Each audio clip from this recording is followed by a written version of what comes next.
Seminar doesn't stop when you leave here.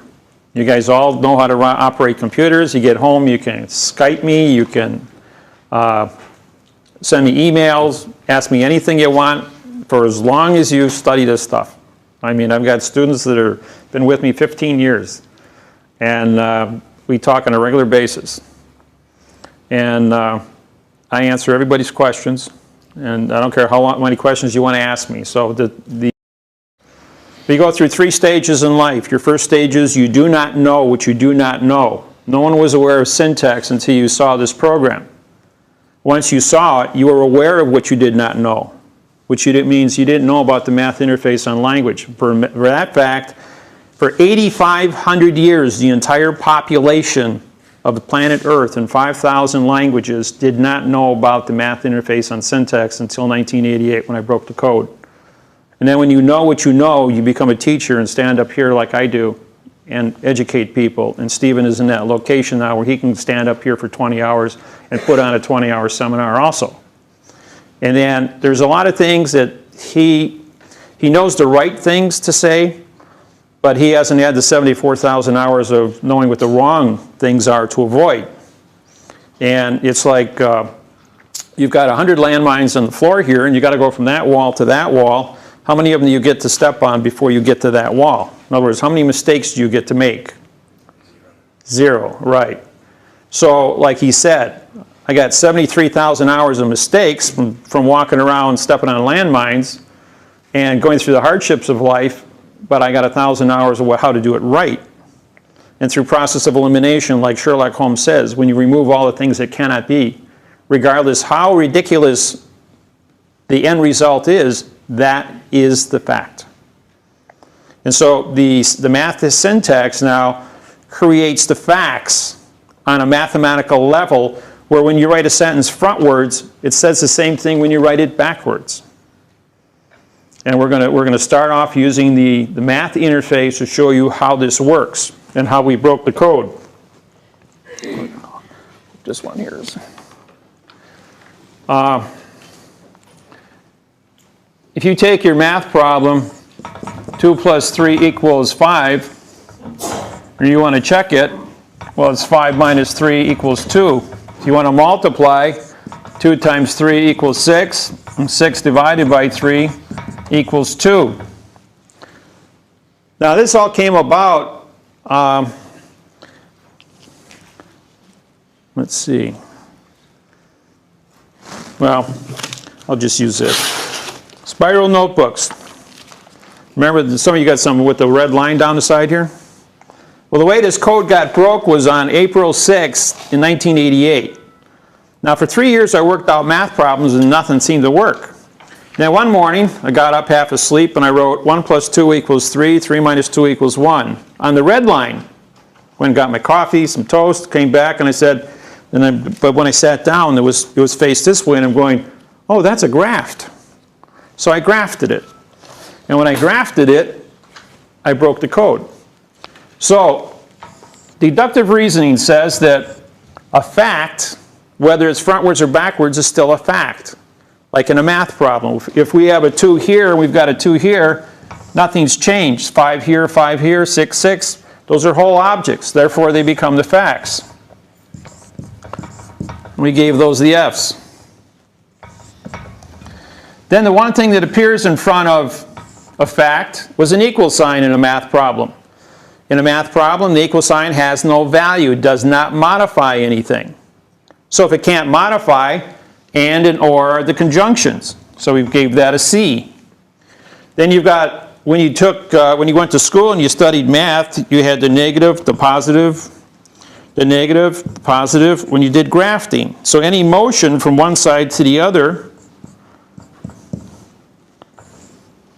resulted in motion. Well, here you've got a plus 3 and a negative 3, so therefore you're going from one side to the other. Same thing in multiplying and dividing.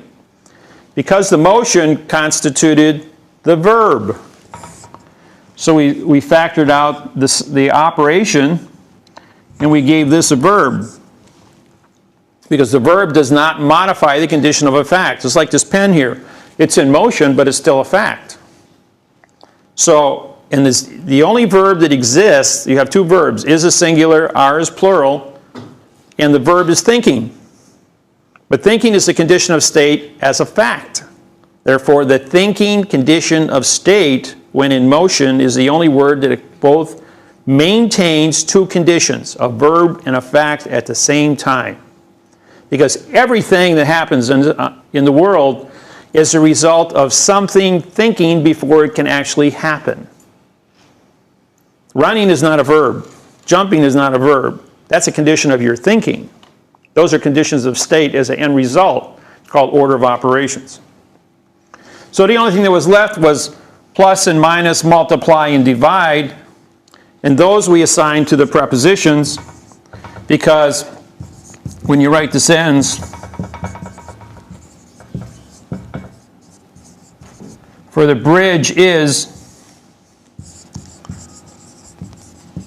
over the river, and for the river is under the bridge,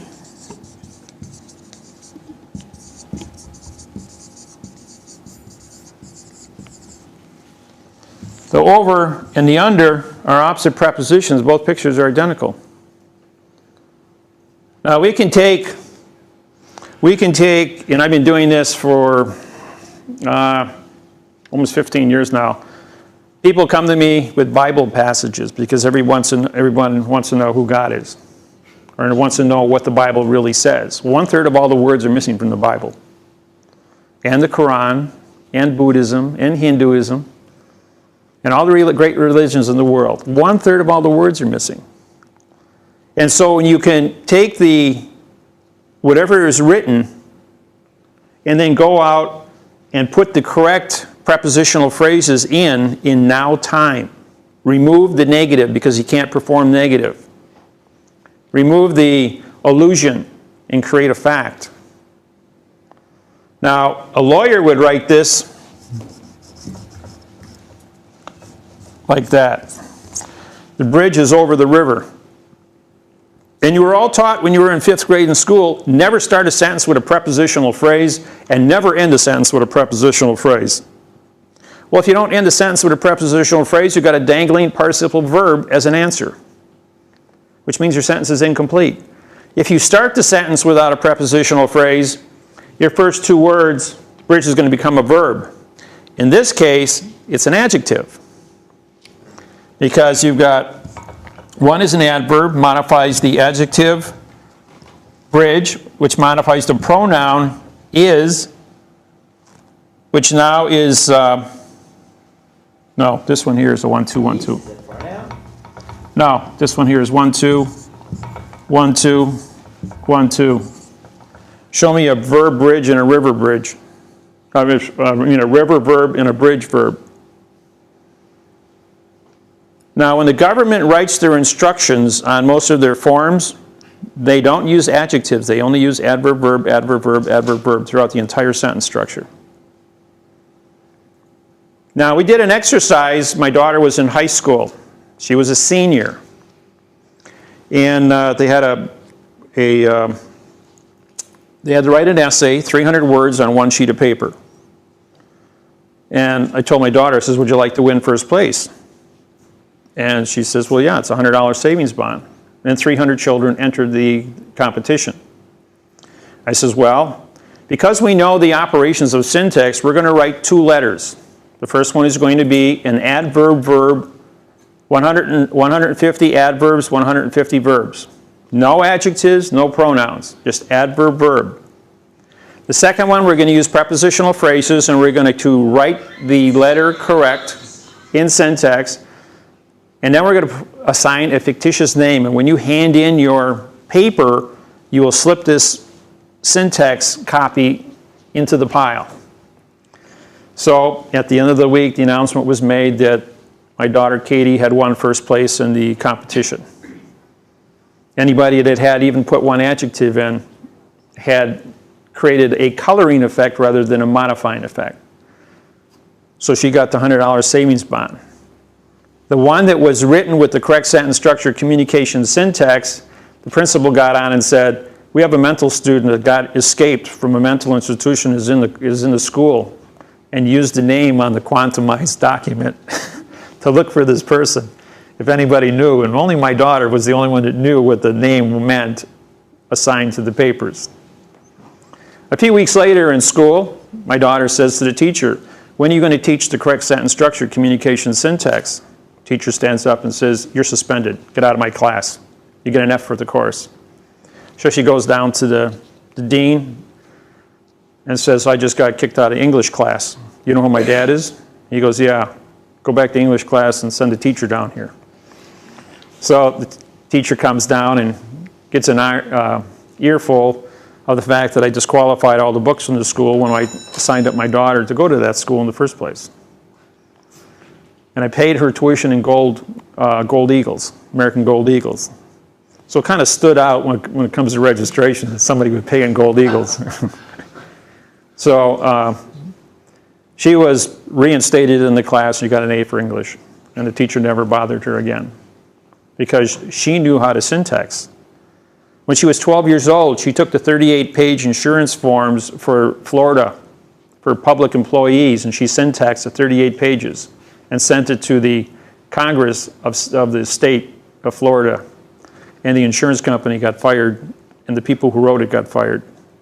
And that insurance policy was never initiated. In January of 2008, I syntaxed the mortgage documents and AIG's insurance forms. And I sent it back to him syntaxed. That's what caused the Great Depression we've got today. Under mail fraud, Title 18, Section 1341, they couldn't issue new mortgages because they were fraudulently conveyed. They knew they'd have a storm of once this got out to the people, yelling fraud and mail fraud, and the insurance companies couldn't write policies because they didn't have to pay on it. And that's what's created the disruption in the whole world system. This technology, when it was created, disqualified every treaty, trust, and contract worldwide. On March 1st, 1997, we syntaxed the trust industry in the Internal Revenue Service through the post office. Went out, and there was $40 trillion held in trust worldwide. The Postal Service has today seized $33 trillion of that $40 trillion that was held in trust, of the 25 million trusts that existed worldwide.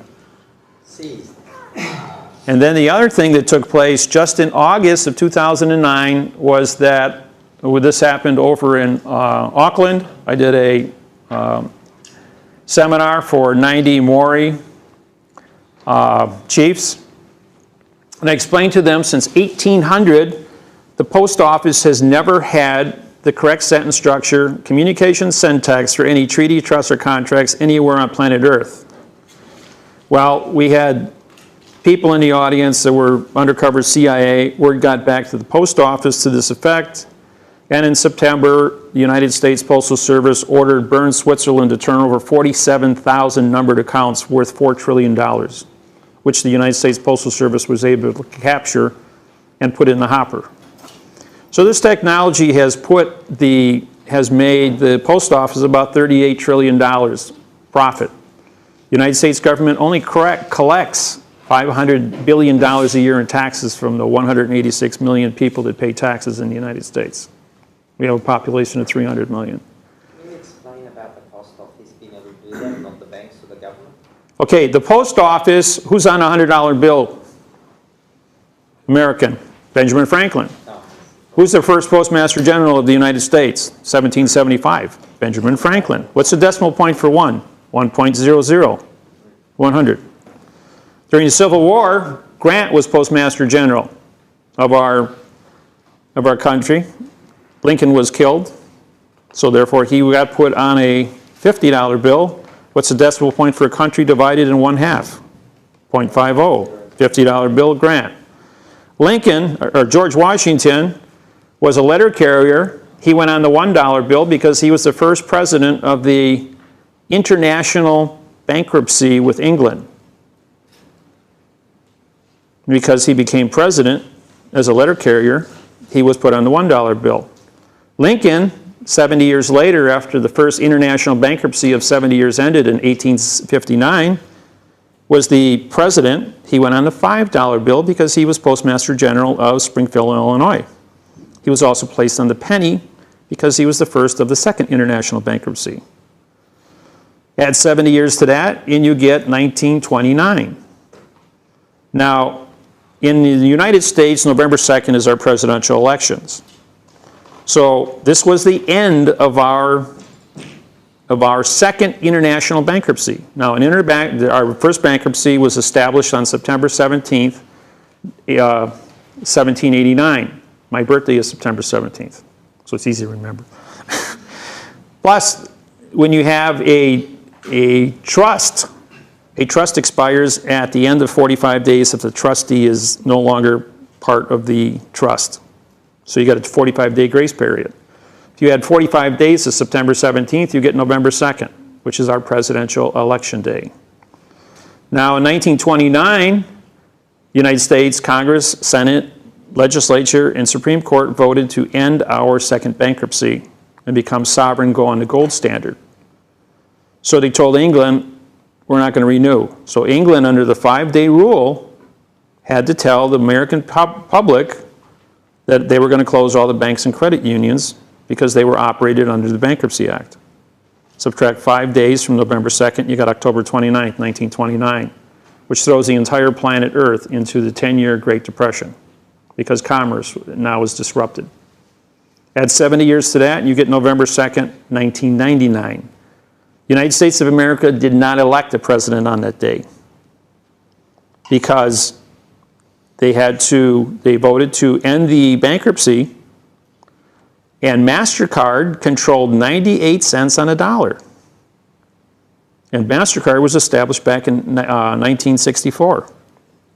So the private corporations of the convenience of MasterCard captured all the money, but we did it domestically.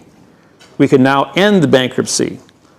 Now, as a result of the March 1st, 1997 code breaking of how to seize the trust, the United States government was able to harvest enough money from the trust industry, which was held in safety deposit boxes in numbered accounts worldwide, to pay off our international debt.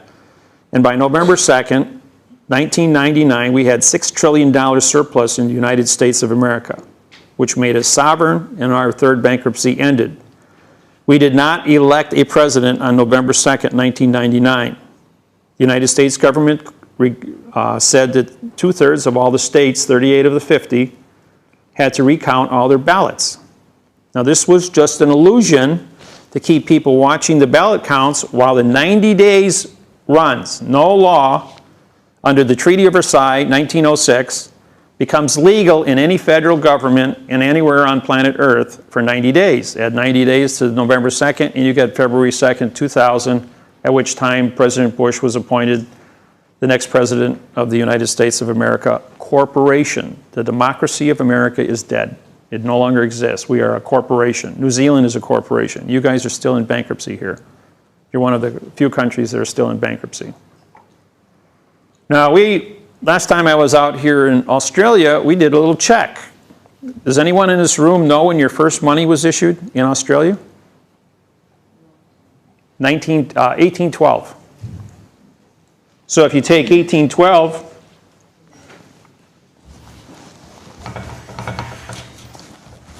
I think we know. Is that a good thing? Well, the post office, everybody here has Queen Elizabeth and Queen Victoria on your money, correct? Throughout your history. And your different denominations on your money are the Postmaster Generals of Australia. Your coins have Queen Elizabeth on them, and she is the Postmaster General of Australia through your international banking treaty, which you're in bankruptcy with the International Monetary Fund through London. Now, London, you're looking at England, you are not under English rule. You are controlled by the post office. And the post office was the ones that set up camp out here in 1918. So if you do the math, and you got 1812 and 70, you got 1882 and 70, 1952 and 70.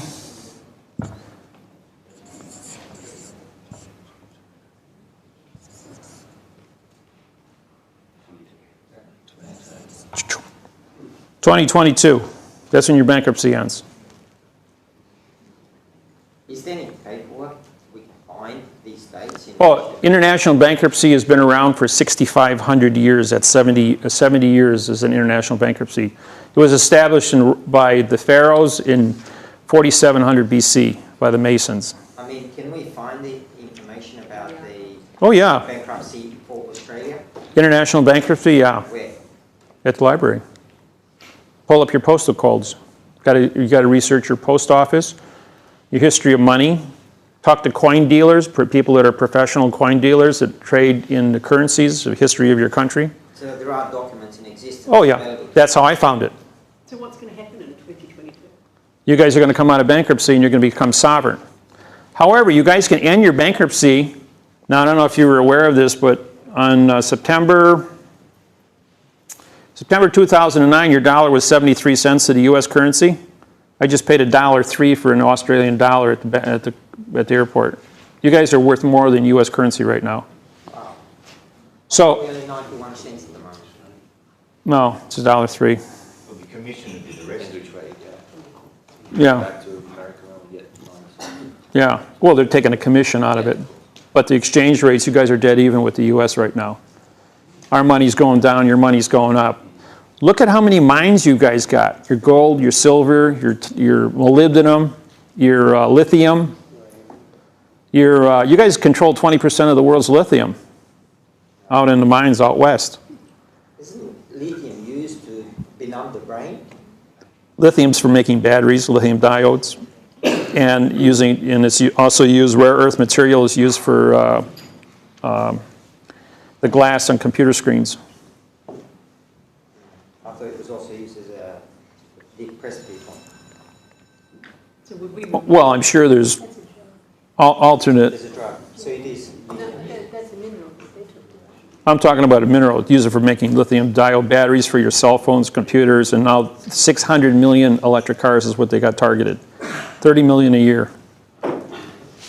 Can I ask you to go back and explain what you mean by captured, that they captured all this money from the trusts? What do you mean by captured? Physically they took the money out in gold bars, or they just changed a few numbers on the screen? No, when on March 1st, 1997, I syntexed the Boston Trust. There were 2 million copies of it. Then I did the Panama Trust. There were 2 million copies of that. When you use the mathematical syntax, the definition of the words are wrong. If the trust has the words are incorrectly used, then that means that the definition doesn't say what the trust was engineered for in the first place. It means that everyone was illiterate that created the trust, bought the trust, and used the trust.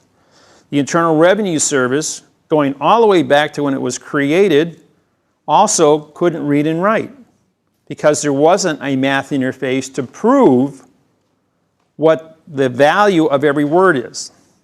Now, because of this program, you have 68 prepositions and 38 articles. That's 1,800 divided by 2 means every word in the English language has 900 definitions. Yeah. Pen. Pen by itself is a pronoun. If I say the pen, the is an adverb, which modifies the verb pen. Modification is change, change is motion, motion is action, action is verb. Okay, now if I say of pen, of was normally the preposition and the was the article. Separated, they both become adverbs. So now you have an adverb of pen, or by pen, or with pen, or over pen, under pen, doesn't matter how you do it. If you separate all the prepositions and all the articles, this is going to become a verb.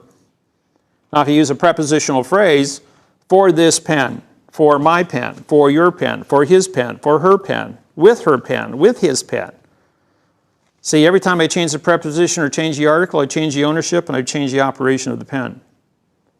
If I change the operation of pen, and I can do it 900 times, if I put two nouns together, now I've got 81,000 variables.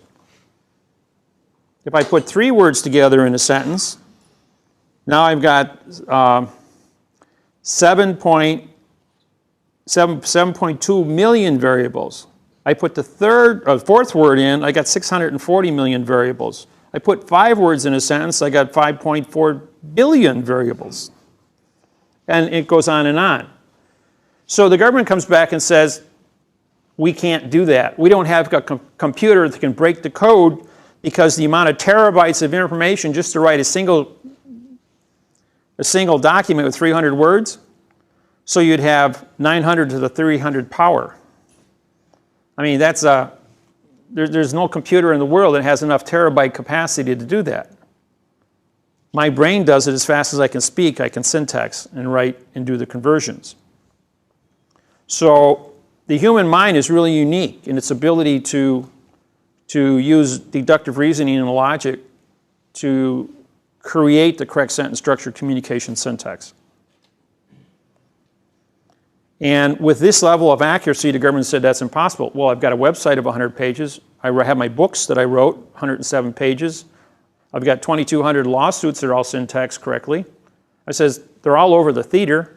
Every judge, attorney, barrister has to study this information and be proficient at it, so when we walk into the courtroom, they know exactly what we're talking about. And then they play the dummy up game. Well, what's the first rule of law? It's called knowledge. If you don't have knowledge, you can't play in the sandbox. You can't participate. So you got to have the knowledge to understand what is being said. When I went into your courts here, in Masous's case, I started attacking. Now, Dr. Masous has had 200 trials over the last 13 years. The case is currently running up a bill of $80 million. And I went in there and in 10 minutes I syntaxed day number 1 lawsuit, 2 pages, 186 mistakes on it in syntax. Disqualifies day 1. What happens when you build a foundation on sand? It's going to collapse. Well, if you commit a fraud on day number 1, the other 199 hearings are also fraud because they were predicated on day number 1. And the judge stands up and says, I don't have a pay scale high enough to deal with this. He says, you're not a barrister. You can't represent him. I says, yes, I am. When I came through your customs and immigrations, you put a stamp on my passport. And I signed my name across your stamp. As postmaster, that makes me a postmaster, banker, and judge, and a immigrations and custom officer of your country. So therefore, my passport, my American passport, gives me permission to enter into the foreign vessels. All courthouses on planet Earth are the same jurisdiction. I don't care if I'm in Wisconsin or I'm in Sydney, Australia. All courthouses are foreign vessels in dry dock. They are controlled by the port authorities, which are controlled by the Department of Transportation, which is controlled by the post office. That's the chain of command. The post office is responsible for script, which is money, pays everyone, moves the commerce, and pushes the vessels around through the Department of Transportation and then docks them in the ports. Every one of us are vessels in dry dock. This chain of command, if we were to walk into a court and mention this chain of command, the judges here would know? Yes, they do. All the judges are required to view my videotapes, read my book, and study this program on my internet. And believe me, they have copies of over 2,200 of my lawsuits. Matter of fact, last week when I got seized over in Australia, they completely downloaded my computer and 5 of my chips. They got over 500 lawsuits off of that, and including 135 lawsuits here in New South Wales, all the amicus curiae, the quo warranto complaints, and all the people that were involved in each one of these that are suing the government for fraudulent conveyance of language to extort rights and privileges. So they're going to have a lot of work to do when they go through all the programs, but they're going to see that we call it boilerplate. It means it can't be defeated. And we can get in hard copy about this chain of command? Hard copy? What do you mean you need a hard copy? As in, you Who sign- runs what government agency? Yeah. Yeah, you're the president of your country, pre-simulation denture. He's a puppet. All presidents worldwide are puppets. The Postmaster General is who runs your government. Who's on your money? Your president or your postmaster, Queen Elizabeth? Well, where did you get this from? That's the same in all countries worldwide. And where I'm did a you get this postmaster. information? Through studying how to be a postmaster. I have my C.s.s.c.p.s.g.p, my sea treaty, my drogue law, my port authority, my judgeship, my kingship. I was elected king of Hawaii when the 52 families of the Hawaiian kingdom voted to elect me their king because I only did work in syntax, mathematics, and nobody can argue that 3 + 3 = 6, even though they fight amongst themselves on subject matter. They couldn't argue about math. So I wrote the apology bill for Bill Clinton, and it was upheld at the World Court at The Hague. Bill Clinton had to apologize to the Hawaiian people for stealing the Hawaiian Islands, and they elected me King of Hawaii, at which then I wrote the Constitution of Hawaii. I established the Constitution of New Zealand, Australia, and the United Nations. I then wrote the Charter Trust for the Kapuna Council, so that they had a legitimate council trust and constitution to operate government, got your license plates for the cars, driver's licenses for their driving, and public safety is the #1 jurisdiction over all countries and all things. If you maintain the rules and regulations of public safety, that you can read, write, have knowledge of how to operate the machinery of an automobile, you understand about not transporting chemicals or things that are deadly to other human beings, that you maintain good hygiene so that you don't get yourself sick and transport diseases, and you maintain a high standard of public safety, you will then be respected to be an independent people. Now, the Hawaiian people were never conquered by the United States government. And I'll do a little timeline here and show you how World War II started. Are these public safety rules, can we download them? Public safety? That's just your research. This comes from 74,000 hours of study. Where can we get a copy of that? In my books. Okay, thank you. My books go through all these different programs. Now, the reason I bring up this thing in Hawaii, because Hawaii unlocked the secrets of both New Zealand and Australia. You guys are cousins. The Maori people, the Aborigine people, by the way, it isn't Aborigine. AB means no origine. And Maori is an M-O-U, it's M-O-M-A,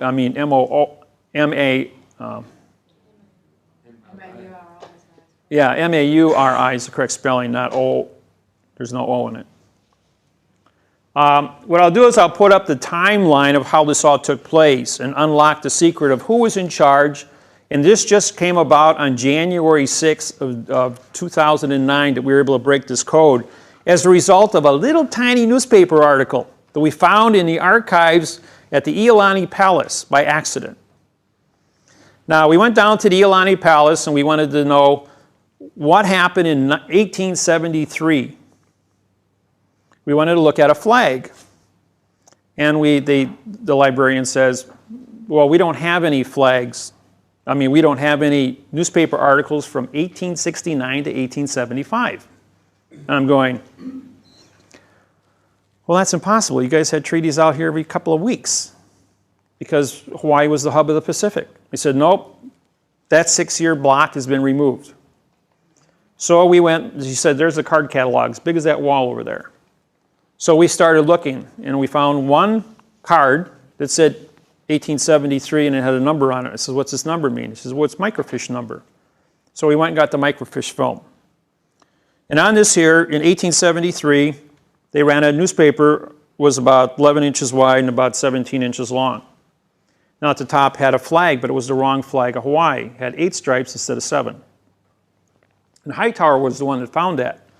But in the bottom of the newspaper was the obituaries with 4 Masonic symbols. the all-seeing eye and the triangle. Now what they did here is there was 2 for the Eastern Stars in Portuguese and French, and 2 for the English and German Masons to all come to the Lodge number 1 across the street from the Iolani Palace. Now that Lodge number 1 afterwards in 1893 became the first post office in Hawaii, and a year later became the Supreme Court of Hawaii, same building. So this was Masonic.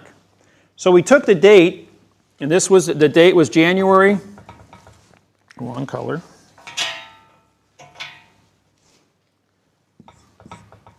They brought green. I can't win today.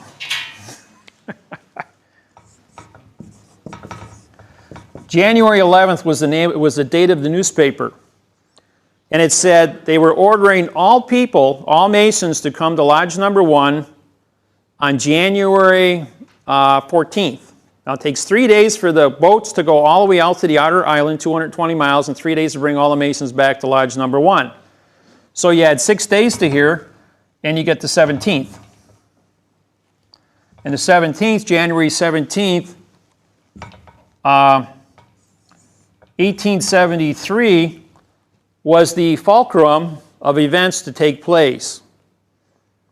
Now, when all the Masons met at the lodge, they met on the 14th, and they cut a secret treaty with the post office to take over the Hawaiian Islands after all Hawaiians were declared dead 20 years later. It's called the Death Moratorium.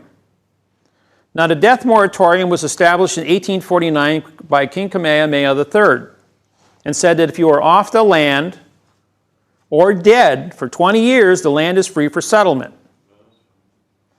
So then we went back before that, and October 22nd, 1872, was the first paper money issued in Hawaii. That meant that the post office, through Bern, Switzerland, got the King Kamehameha V to file bankruptcy, ship the gold out, and bring paper money in. And that's when the paper money started in Hawaii. Exactly 45 days later, under Maritime Law of Trust, which was December 7th, King Kamehameha V dies. Yeah, dies, right. 45 days from the time he files bankruptcy, the bankruptcy trust expired. So now he is the last reigning monarch in Hawaii, and he dies, putting 1.8 million acres of land up for grabs, according to this treaty. That was better known as the Bishop's Trust, for those of you who know about it. Now this number, December 7th, is real keen. Now if you take 45 days from that, you get the 14th, plus 3-day grace period, better known as the Lemon Law. You have the same thing in this country, a 3-day grace period when you sign a contract. So you got December 17th now, 45 days plus a 3-day grace period of 1873. Add the 20-year moratorium, you get 1893. And when did the United States government, or United States Postal Service, controls all military vessels in the United States and Japan? This is a real keen thing here. 1893, you get the 17th day of January, 1893, and that's when the United States government comes in with the warship and orders Queen Iolani to stand down. Now, through a little research, because I'm a 92nd degree Mason, Queen Iolani is an Eastern Star. Because she's an Eastern Star, she takes her orders from the Postmaster General of Hawaii, who was the Chief Master Mason. He takes his orders from the Admiralty warship that pulled into port on the 14th of January, 1893, under the 3-day law, ordering him to take over the palace. And Queen Iolani, on the 17th of January, goes ahead and surrenders Hawaii to the Masons, which are controlling the post office. And the post office, through the military, now takes over and declares the Hawaiian Islands to be a territory of the United States. Because there was no shots fired The treaty that they wrote was written in adverb verb, which means it didn't say anything. They have no contract. The Admiralty has no contract to invade the island. But because no one can read and write at this point in history, everybody goes along with it. And because the Masons are controlling the post office, and the post office is telling a senior postmaster is telling a Eastern Star queen to stand down. In order to become a Mason, you must surrender your kingship, queenship, or political title. If you're president, you have to surrender it to the Masons and take your orders from the post office. Same thing here in Australia, New Zealand, Hawaii, the United States. The United States President, Obama, is the puppet. Potter is our Postmaster General. He's the one that pulls the strings and controls all branches of government. You have the same thing here, and that's why Queen Elizabeth's on your money. So it's a post office giving you orders, not the England. Now, if you bring this thing forward to October 22nd, 1872, plus 70 years, it comes out plus 45 days in the 3-day trusts. It's December 7th, 1941. Pearl Harbor gets bombed by the Japanese. The bankruptcy of Hawaii ends. 70 years, 45 days of trust and 3-day grace period. Except the Japanese Navy jumps the gun by 1 hour.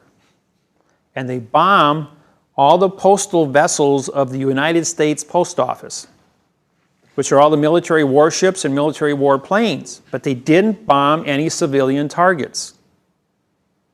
But because Hawaii was not out of bankruptcy because of the 1-hour time difference, they violated the international laws of bankruptcy, which then gave Roosevelt permission to declare war against Japan.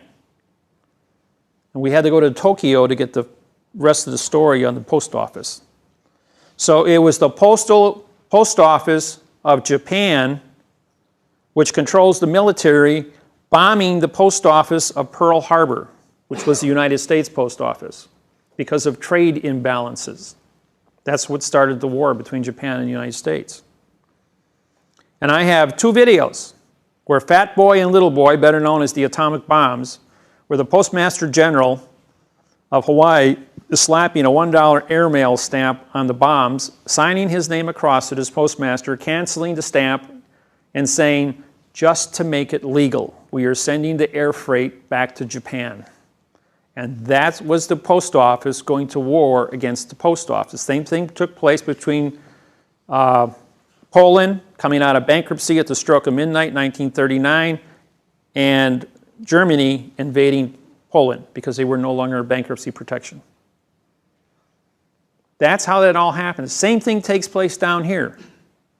Your post office runs everything. And because the post office controls all the vessels in dry dock, which are you, the people, you're required, you carry money in your pocket, and the money you carry in your pocket makes you postal employees of the post office. Therefore, you are vessels in dry dock, and you have to be licensed to go between point A and point B. You're corporate employees. Now, another question came up on birth certificates.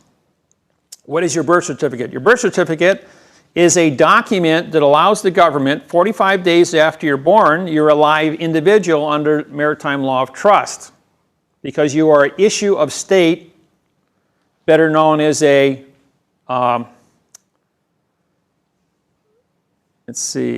you are a child, C-H-I-L-D. Child means issue of woman.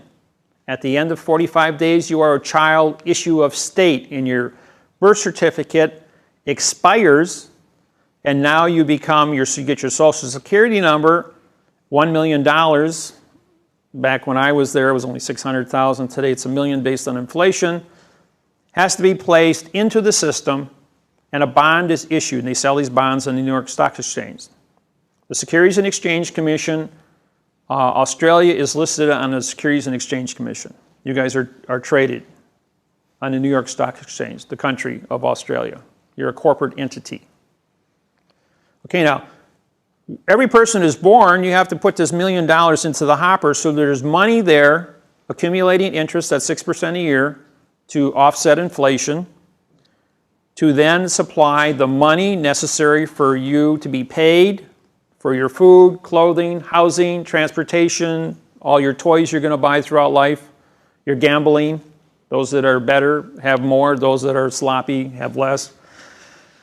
And that's where how you get the money into the system. And it's a chain reaction that has to keep on going on and on and on. And that's the only way that commerce moves, so that you have some way to balance who has value. Because nobody wants to go out there and work for nothing. Question? Who puts this money into the Post million? office does. Because you're a vessel and a postal employee under the post office, and they're responsible for your care. That's why you have Social Security and social medicine. In the event any one of you that have a driver's license or Social Security card were to become injured, let's say get in a car accident and become a paraplegic, the state will come in, give you medical, food, clothing, shelter. You'll have a handicap sticker, and you'll get that for the rest of your life. How does the post office take control of the human as opposed to the original Voluntary compliance.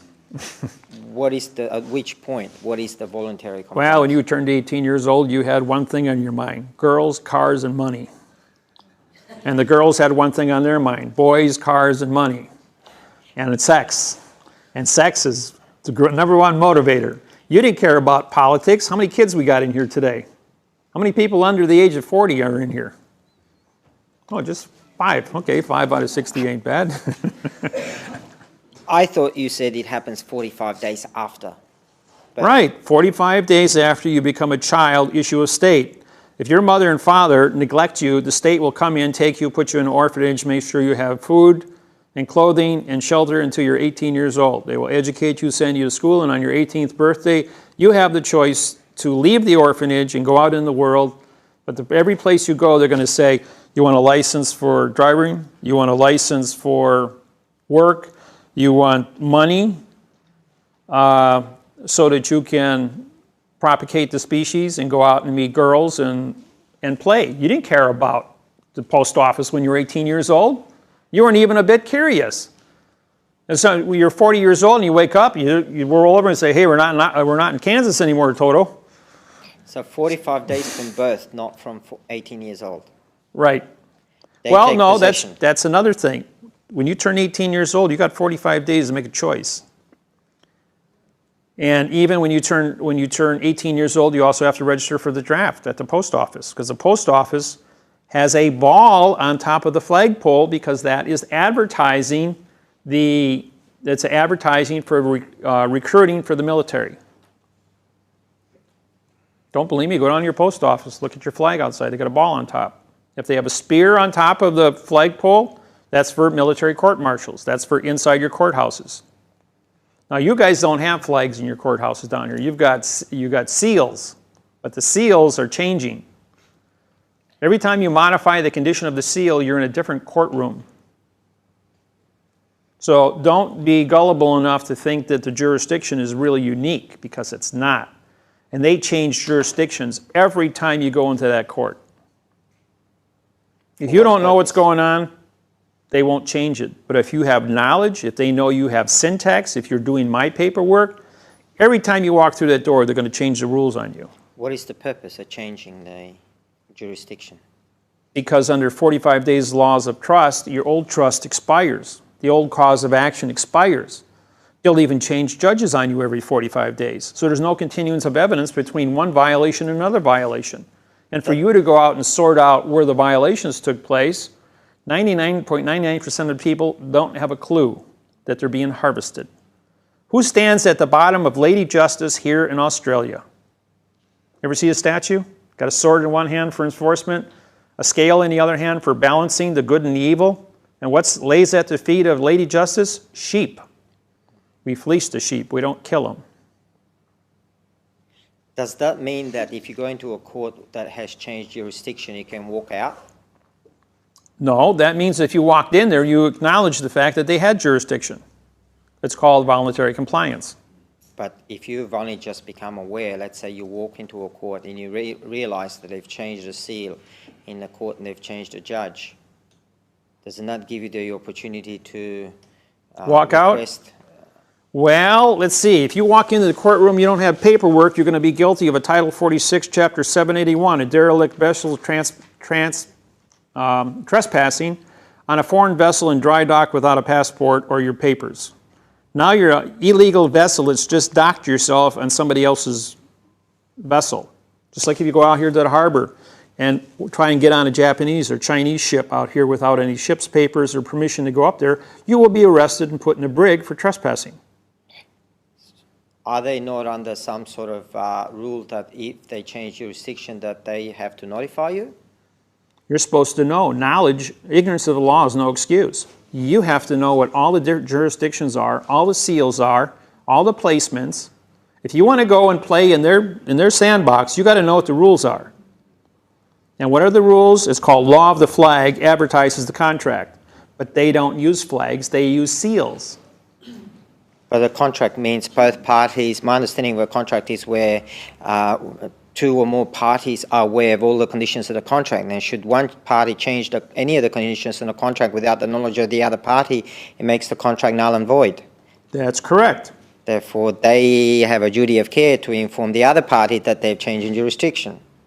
You never had any rules and regulations. Has anyone in this room ever filed a quantum lawsuit in court?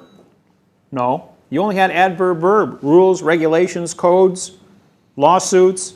You didn't put stamps or flags on your paperwork. Everything you've done in this country since 1800, since the English showed up here, has been a violation of syntax. And that lie is not just now, it isn't just here, it's 8,500 years running in 5,000 languages. So what you're saying, since the original contract was based on no rules still apply, therefore any party can change the rules at any time without due notice. Except for one little detail, they got guns and clubs, and they're standing there with guns and clubs on both sides of you, and you're totally intimidated because you don't know where you are, you don't know what you're doing, you've wandered into some place you shouldn't be, or you were doing something out in the real world you shouldn't have been doing. That's why you're in there in the first place. And so you didn't do your homework. You don't have a 6-year college degree to know what a barrister knows, but a barrister only knows how to read and write an adverb-verb. And he's restricted to do that because they have a code. No law or fact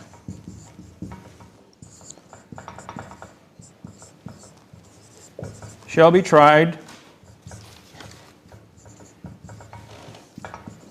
in court. That is their law. That is their oath. Every judge, barrister, lawyer, attorney, worldwide, all countries, all languages swear to this because for 8,500 years, language has been bastardized. It is adverb-verb illusion. So you've got an adverb that's a negative adverb. Modifies the verb or as a conjunction. Fact becomes a verb.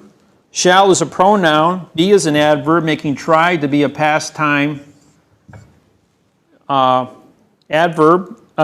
time verb. In is an adverb, modifies the verb court. It's a dangling participle. You've got a verb law, a verb fact, and a verb court. You can only have one jurisdiction in court. It's called the least common denominator. In a math problem, you must always acquire the least common denominator in order to solve the problem. Your least common denominator is 1. You got one jurisdiction under maritime law, one jurisdiction under maritime facts, and one jurisdiction under maritime court called verb, which is an illusion. In an illusion, 3 plus 3 equals all numbers in the universe except 6. You can't try 3 plus 3 equals 6. You know how this started? 1980, they took away my children. I went to trial 65 times, and on the 65th trial, the judge says, you can have your kids. I am convinced that you are a good father and that you really want your kids. I'm going to sue you for apartheid. He says, I just gave you your kids. I said, every time I say yes, you said no. Every time I said no, you said yes. What's different today? And he says, because, he says, I have the power. I will say no every time you say yes and say yes every time you say no. I says, oh, I can't win. Is that right? He says, not a chance in hell unless I want to give it to you. I says, so you're telling me you're never going to agree with me? He goes, that's right. He says, I'm never going to agree with you. He says, it's my privilege to give you your kids. I says, it's 3 + 3 = 6. He goes, yeah. I says, you just agreed with me. He says, well, that's a math problem. No one ever went to war over a math problem. He says, oh, what you're saying to me then is, if I can discover the mathematical interface of all 5,000 languages, that you will give me my kids because I will bring a lawsuit to this court that has the accuracy of a math problem. He says, yeah, I'll do that. So I walked out of that courtroom. I says, all right. He says, you're a smart guy. The judge gets off the bench. He's out the door. I'm still in the courtroom picking up my papers, and he sticks his head back and he says, you're a smart guy, Dave. You'll figure it out. Well, on April 6, 1988, I broke the code and figured it out.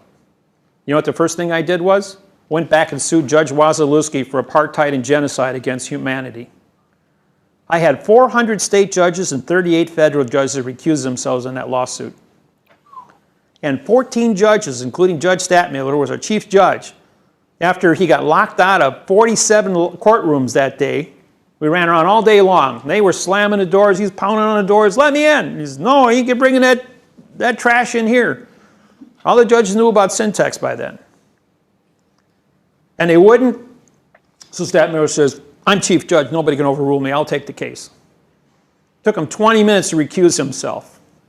And 400 other judges recused themselves, including the 38 federal judges. Then they brought Judge Moser in, 97 years old, off the bench, 28 years, retired. Sharp as a pin at 97 years old. I beat him twice, including defeated him from awarding 3 attorneys $54,000 in fees.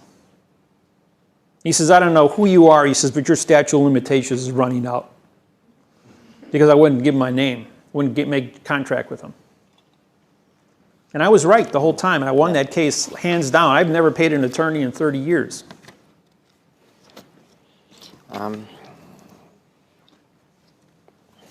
Somebody's asked me to ask this question: what is the second-degree Mason? What is what? What is a second-degree Mason? 90 seconds. Oh, 90-second? Okay, it holds the math interface in all 5,000 of the languages. When I travel around, I have master masons, 33, 34-degree masons, and they want to know what the Masonic codes are. And I own 1 of 5 copies of Stanley Hawes' The Secret of All Ages. It's a big book. It's 15 inches wide, 2 feet tall, and 2 inches thick. Big book. Big book, 1,000 pages in it. The ones you can buy on the internet only have about half that information. But then I went ahead and I syntaxed it. 1/3 of all the words are missing from that book, so it's even bigger than that. The things that I do when I read information. Last night I pulled up the flag of Australia, the 1853 flag of the Aborigine people. And I syntaxed it. The Queen Elizabeth said that there is no flag that cannot be seen, and we will not acknowledge the people because they don't exist. And then signed it Elizabeth. Really? Which means she says there are no people, there are no rules, there are no regulations, there are no codes, there is not a flag. If you people want to believe in your illusion, I'll just italicize my name as Elizabeth, which means it's not on the paper. And it's called an act. A-C-T. All words that start with a vowel, A, E, I, O, and U, are followed by 2 consonants, means no contract. You're going to say, where do I find that rule? Look up every word in the dictionary. Get yourself a nice 8-inch thick Webster's Unabridged Dictionary and look up every word that starts with a vowel and 2 consonants. And all the synonyms that reflect that word, and you will find a no contract, a negative condition of state for every single word. So the word enact means no contract. Right, ACT means no contract. I was under the impression that the police was enacting an act of Parliament. And how do you spell enact? E-N-A-C-T. Which means no act, which So means no it's not a contract. verb. So it's a no-no contract. Which part of no don't we understand? The N or the O? So what you're saying is the whole court system, it's based on dealing with no rules, no law, and it's set up in such a way there is no way you can win even under their own system. Nope, that's not true. Not Go anymore. on. Until syntax came along, till I showed up out here with the syntax on how to do quo warranto complaints and teach you guys how to do your quo warranto complaints. This is a room. This room has 4 corners. This is a box. In this box, this is an enclosed area. Everything that happens in here has nothing to do with the rest of the world. All the information you learn here today is in a closed area for you people only. So this is a isolated scenario. This explains why they think they have the right to change anything that happens in the court that's being taped. No. So it is written, so it shall be done. Does 2 plus 2 equal 4? Well, that's what I was taught. TO plus TOO equals FOR. TWO and TO equals FORE. Did you hear what I said when I meant what I said? 2 What I said plus when I 2 meant what I equal said? 4. You said 2 plus 2 equal 4? Right. TO plus TOO equals FOR. I can do it 120 different ways. I got it.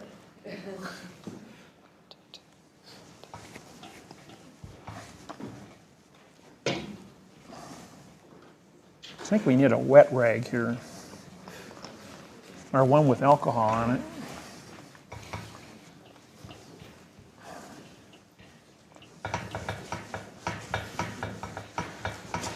In 4700 BC, Pharaoh said, "So it is written, so it shall be done."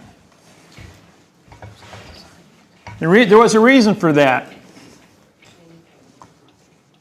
Because oral contracts cannot be seen or proven because of the argument, you got 2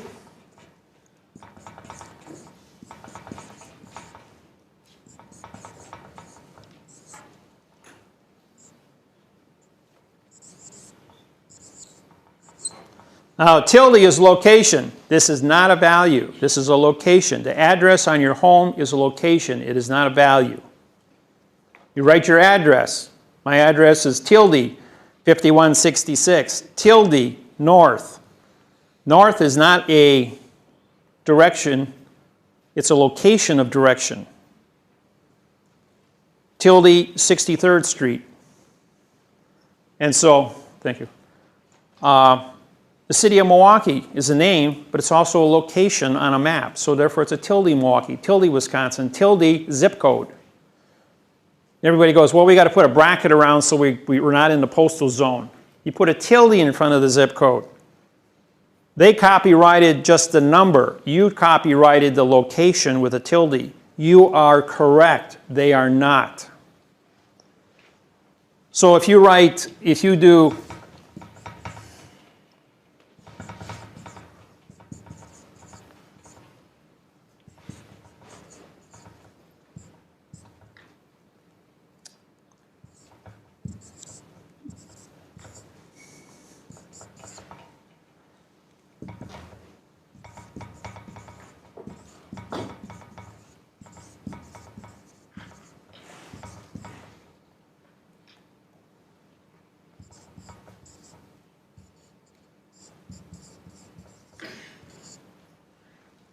So 7 times 7 is 49 times 6. 300 divided by 2 is 150. 2 plus 2 is equal 4. Did you hear what I said, what I meant, what I said, when I said what I meant, what I said? And only one is correct. If you don't see it written, you can't prove it. Anybody wants, when you write a contract, you go into court, you have a syntax document. You are filing a lawsuit with an accuracy of 1 to 900 for every word. Your correct sentence structure, communication, syntax, balance of the order of operations of cause and effect, a verb of thinking, a possessive of with, and an authorization of by the, gives you an order of operations for every sentence that follows the rules of the operations of a court. So every single sentence is its own independent court as you make an argument. We're not dealing with 150 to 1 variables in an oral conversation, so your paperwork is going to speak for you. Why do you think the government shut the government down here in Australia and in New Zealand and the United States 19 times? Because they got caught in a lie and they didn't know what to do with themselves. They had to go out and study. They have to come up to speed with this thing. Every court in the world has to do this.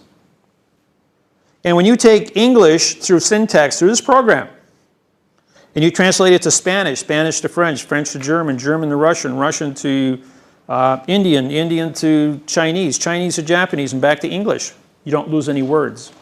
It's a math problem. Just because there's 5,000 different signs and symbols for things, it's a math problem. And you can't change a math problem. That's the accuracy and the beauty of this technology. Should those two, second and third word, be reversed? No, because you can take any one of these times any one of these to equal one of these. That's how you get your variables. 7 times 7 is 49, times 6 is 300 divided by 2. Otherwise, you repeat yourself. Explain the TWO plus TWO. This one, that's a tilde, it's a location. The one above. This is the number. This is the written number, this is the hieroglyph number. How do you end up with 4? F-O-R, F-O-R-E, F-O-U-R, the number 4, tilde 4. Those are locations when you put a tilde in front. No, F-O-Y-E, doesn't that mean before? It's what you hear, not what's written. Did you hear what I said? What I meant, what I said, what I said, what I meant, what I said. I'm communicating to you. It isn't what's written here. I'm writing to show you how many ways I can write it, to show you the variables. But when I speak it in one terminology, which one of the 150 variables up here that I just say to you? You don't know that. And because you don't know that, you're going to make a presumption, opinion, presumption, guess, perjury, a lie. How many different mistakes can you make? And that's only one word, or that's only 3 words. Try doing it with a lawsuit with 30,000 words on it. What do you think your variables are here? You're talking about quadruple terabyte to the terabyte power of variables. You can't get to a fact. If you can't have a fact, what are we doing? We're lying to each other. My technology brings us to a position of accuracy that cannot be argued. And the courtroom is a building. That is not the document on the piece of paper. When you write a lawsuit, the paper that you have, where's my paper?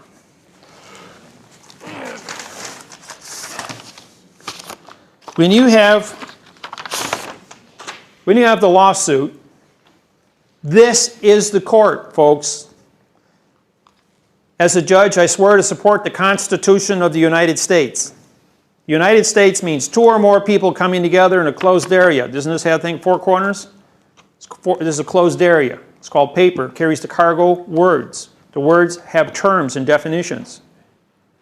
This book not only has a sentence, but every word in this book is defined and has a syntaxed, quantumized definition. Every word is accounted for in this book, including a lot more words. It took Russell and I 6 years, 12,000 hours. We had a team of guys breaking up A, B, C, D, E.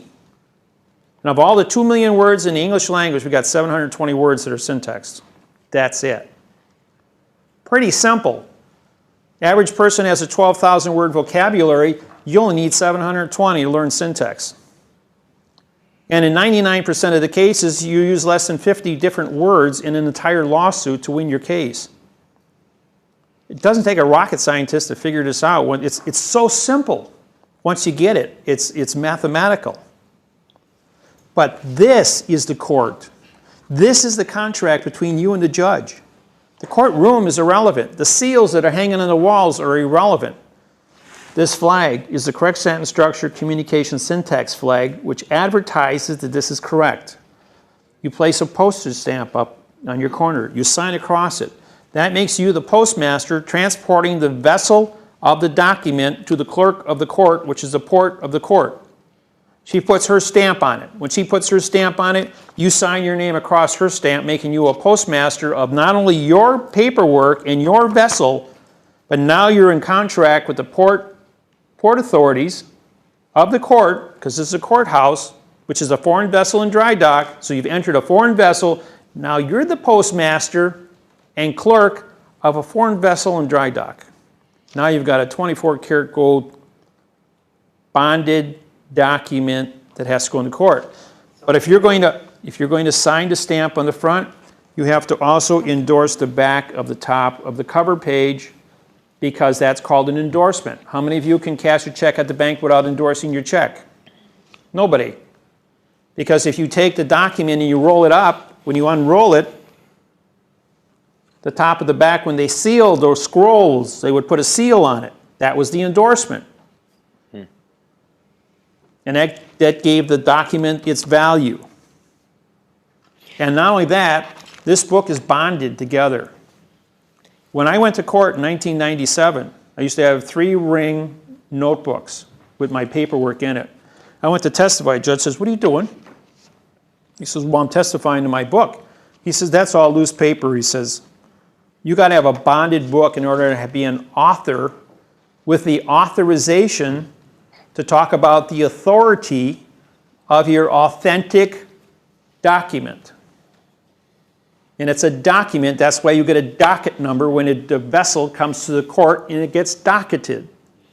Is a staple considered? No, Staples Maritime Law Staples is not bonded together. However, you put the staple as a mechanical device to hold the papers together, and then take super glue, put a drop on it, and the capillary attraction will fuse the papers together.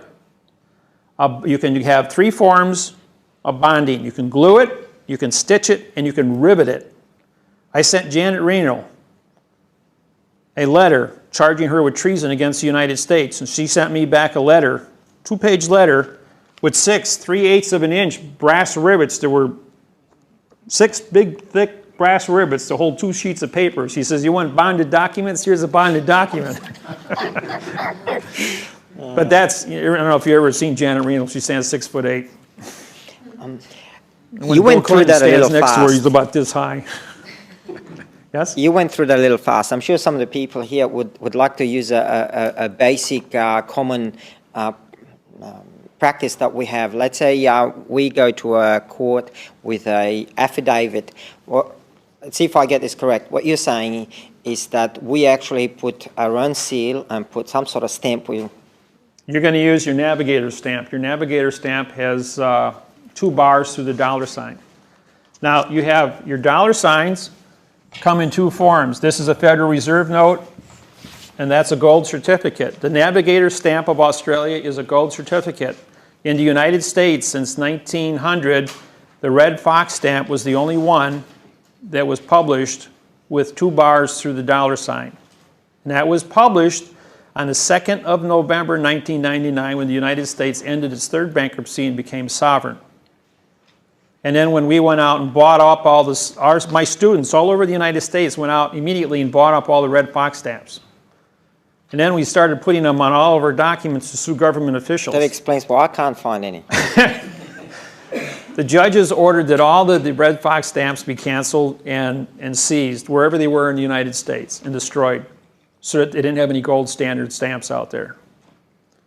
But we've got several thousand of them to use on all of our official documents that we use constantly. Good, I'll see after. Okay, with that document, we put in a stamp if we can get one, and then we sign across the stamp. Then when we go to lodge it in a court, in a file, the court will stamp it with their stamp. Yeah, they'll put the file stamp. See, now first you get what's called a receive stamp, which means they're going to receive the documents and they're going to issue a summons to come to court. Right. Okay, you have to then serve the document on the people and have your return service from the people you're serving a document on, and those have to be attached, return service back to the court with your lawsuit, and then they will give you a file stamp, and then it goes to the judge for when you're going to have it and schedule for hearing. Here, the normal, my understanding of the normal procedure is that when you file it with the court, they put a stamp on it. Mm-hmm. Okay. But I don't think they write anything on it. The clerk of the court, who is the port authority receiving a vessel at the desk, is supposed to put her initials on that stamp upon receiving it. And at the same time, the one that they keep for their file, you sign your name across that, as well as all those you're going to serve on the other people, making you a postmaster, bank banker, and judge because you canceled the stamp. That gives you the authority as a postmaster to transport the vessel of the lawsuit between your home and the port authorities. So if there is a stamp on the documents they received, or the stamp on the documents you've received being served by them and has no signature of the person Then who you carried sign it. You take jurisdiction. Capture it. As long as you got their stamp, you sign across it, you captured their jurisdiction, you become the clerk of the court. And what's the practical purpose for that? The practical purpose is that you are the individual that's going to be transporting this document. If you don't sign it, you don't become the clerk, and you don't sign your name across the stamp, you've skipped over the postmaster's position to move the vessel. How does it go from point A to point B? Is it magic? You're creating a paper trail of authority. You're the author. You have the authority and postmaster to move that. And when you hand that up to a judge, or the judge already has it in his file because you have filed it, how is he going to deal with that since you're the Postmaster General and he works? He's a postmaster also. All judges are postmasters, bankers, and judges. Look up bankers in the Black's Law Dictionary. It says see postmasters and judges. Look up judges, it says postmasters and bankers. Look up bankers, it says postmasters and judges. So the purpose of this procedure is to force a judge to consider the document presented in truth. No, truth is an opinion, to be correct. In opinion. Right. And judges only issue opinions. The word order, O-R-D, vowel and two consonants, means no contract because he wrote the whole order in adverb verb. It's an illusion. You syntax any judge's orders he gives you, and even if he says you win, here's your win, an adverb verb, you haven't won anything. It's just an illusion. You syntax it and you say, I want to correct one. Write up your own order and syntax and have him sign it. He'll do it. Thank you. He doesn't want to think. Remember, the reason for thinking is to abolish thinking. Thinking hurts the brain. Thinking hurts the person. That's why we got ditch diggers and punch press operators, because it hurts too much to think. And people that want to think and they become great thinkers, you don't see them doing physical labor because they've learned how not to hurt. Their brain is a curiosity machine that just can't get enough. Question? I wanted to go back to the 2022 when we come out of international bankruptcy. Does that mean Australia becomes a republic?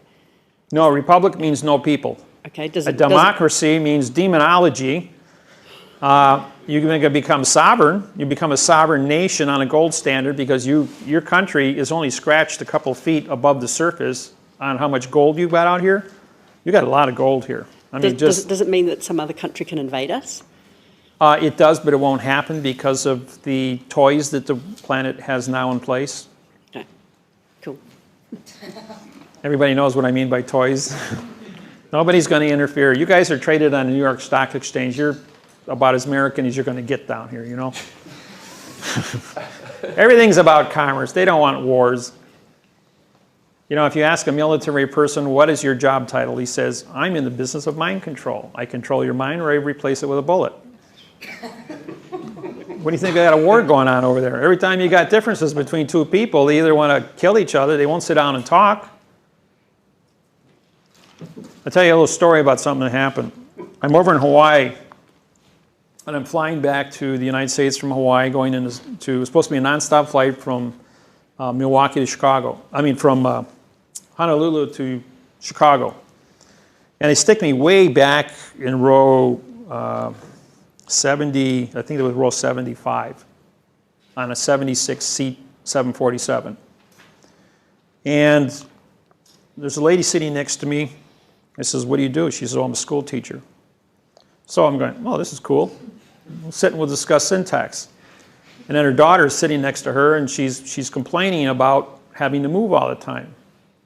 I says, why don't you like it in Hawaii? Because she was going to the University of Miami. She says, no. She says, I got to move all the time. I says, well, why do you move? She says, well, my husband's in the military. And I says, well, what does he do? Well, he's in the Navy. What is he? He says, he's Admiral Nimitz of the Nimitz Attack Group. Pearl Harbor, aircraft carriers, about 35 ships. I'm going, oh, I'm sitting next to the wife of the Joint Chiefs of Staff and just got promoted to Washington, D.C., who's just been transferred from the Nimitz Attack Group to Joint Chiefs of Staff to handle the Israeli-Palestine uprising. And I'm sitting next to her, and I'm the guy teaching her syntax language. So the guy sitting directly in front of me all of a sudden like collapses. And it's supposedly he has a heart attack, right? Well, he's Secret Service. And stewardess comes over, captain gets on the phone a few minutes later. We need anybody that's a heart surgeon. We have a man with a heart attack. So the 3 heart surgeons show up, and they're all standing there. And they're not doing anything. The captain comes back and says, what's going on here? Why aren't you guys taking care of this man? He just had a heart attack. Well, we don't have a medical release. He says, you don't seem to understand. You're on my vessel, in my sea of space, and I'm the captain of this vessel, and I will lock you in the toilet in the brig if you don't take care of this man. So the one doctor, he goes over, and the guy grabs him, pulls him down, looking between the seats, and he whispers something in his ear, and he goes running back up to the front of the plane. Captain comes on the phone a few minutes later and says, ladies and gentlemen, we're going to have to stop in L.A. The man who had a heart attack needs immediate medical assistance. So we land in L.A. at the end of the runway. Whole plane gets surrounded by squad cars. In comes 2 guys with a stretcher and 6 guys in black uniforms. The 2 guys carry this guy off the plane, and the 6 black uniforms sit down in the row behind us. Secret Service, military Secret Service, for the Joint Chiefs of Staff to protect his wife and the daughter. And I had 7 hours to teach her syntax language. I says, now, how do I talk to the Joint Chiefs of Staff and educate the Pentagon in Washington on syntax? Well, who sleeps with the Joint Chiefs of Staff? His wife, who's an English teacher and understands exactly what I'm saying. Her son just got transferred to Palestine in the Navy. I says, you want to protect your son? Talk to your husband about syntax. I'll write the syntax treaty between Palestine and Israel, and we'll stop the war.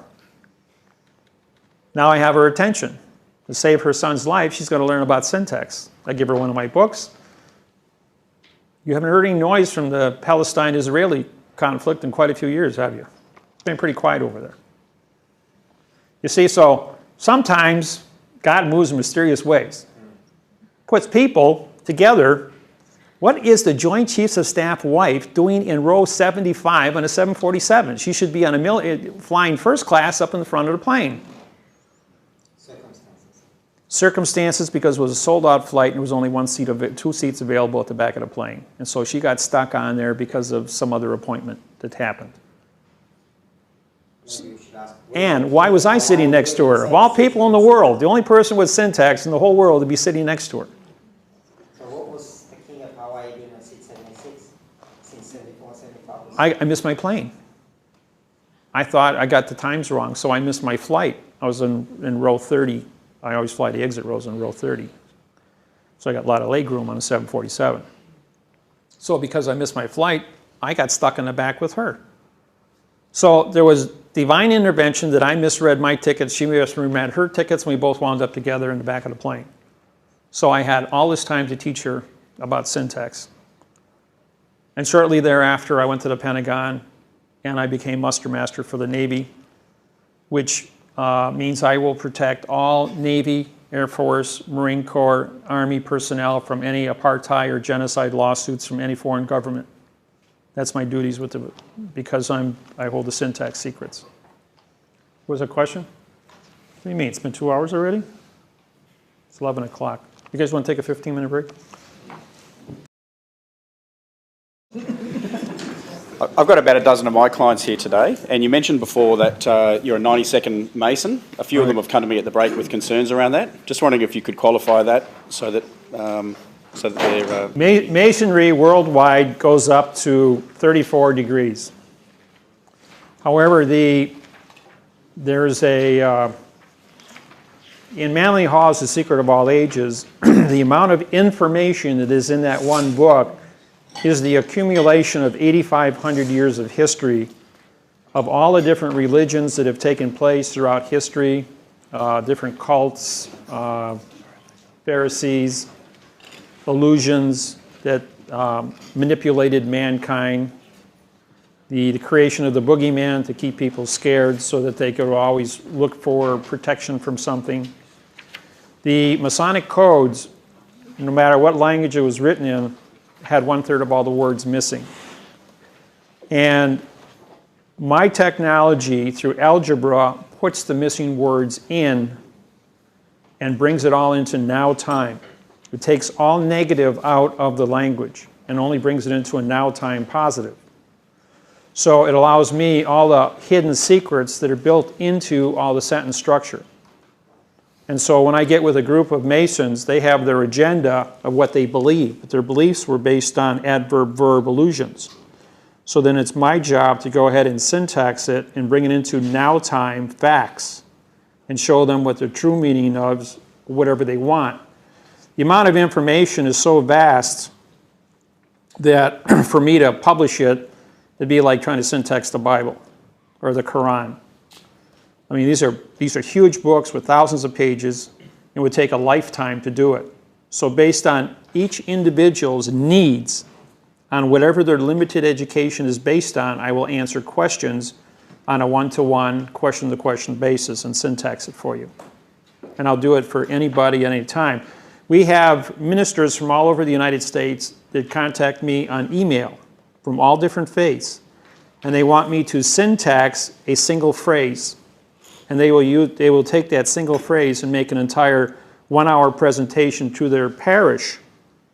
And where they used to have 30 or 40 people come to church, they have standing room only now because the people are there because they want to see the syntax facts. It changes your entire perspective of what truth is, or correctness. 33, 34 levels. You said you're a 97. What does that mean? That means that my technology abridges all the Masons worldwide. The secrets that they think that they have are misinformation. And I don't practice any specific religion or faith. I believe in God. I believe in goodness. And I maintain my life to be in a correct position. And by being correct about things on a mathematical level, it allows me to talk to audiences that come from thousands of different cultures, definitions, religions, and maintain peace amongst my students. Because here's a technology that has to be translated to all 6 billion humans without insulting any faith, political belief, sex, customs. I mean, when you take something that's going to unify an entire planet because it's correct. Remember, no one ever went to war over a math problem, and all 6 billion humans use the same mathematical syntax. But how many different languages? You've got 5,000 different religions. You've got 5,000 different languages. And it keeps everyone divided, called Babel, where even though they have all this Babel for 8,500 years, they still use the same math problem, and they don't fight over it.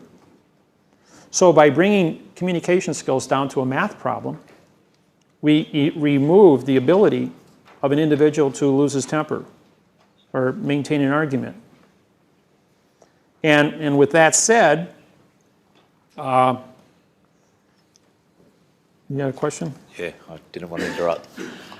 Maybe preempting this a little bit here now, but if the syntaxing is or can be considered such a threat to the status quo, The illusion, yeah, to the fiction, commercial right. entity, how come you're still around and it's still around? Every seminar that question's Yeah. been asked, at all 940 seminars, why am I still walking around?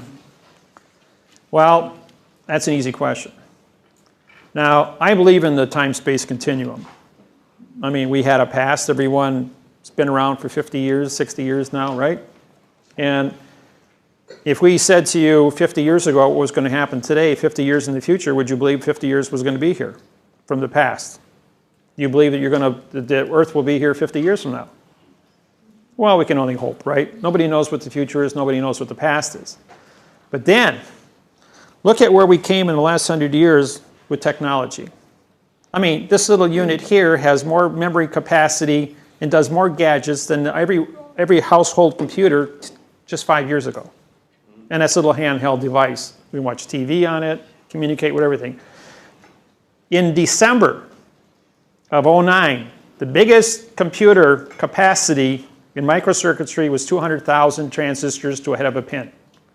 In January 10, it was 2 gigabyte, 2 billion transistors on the head of a pin.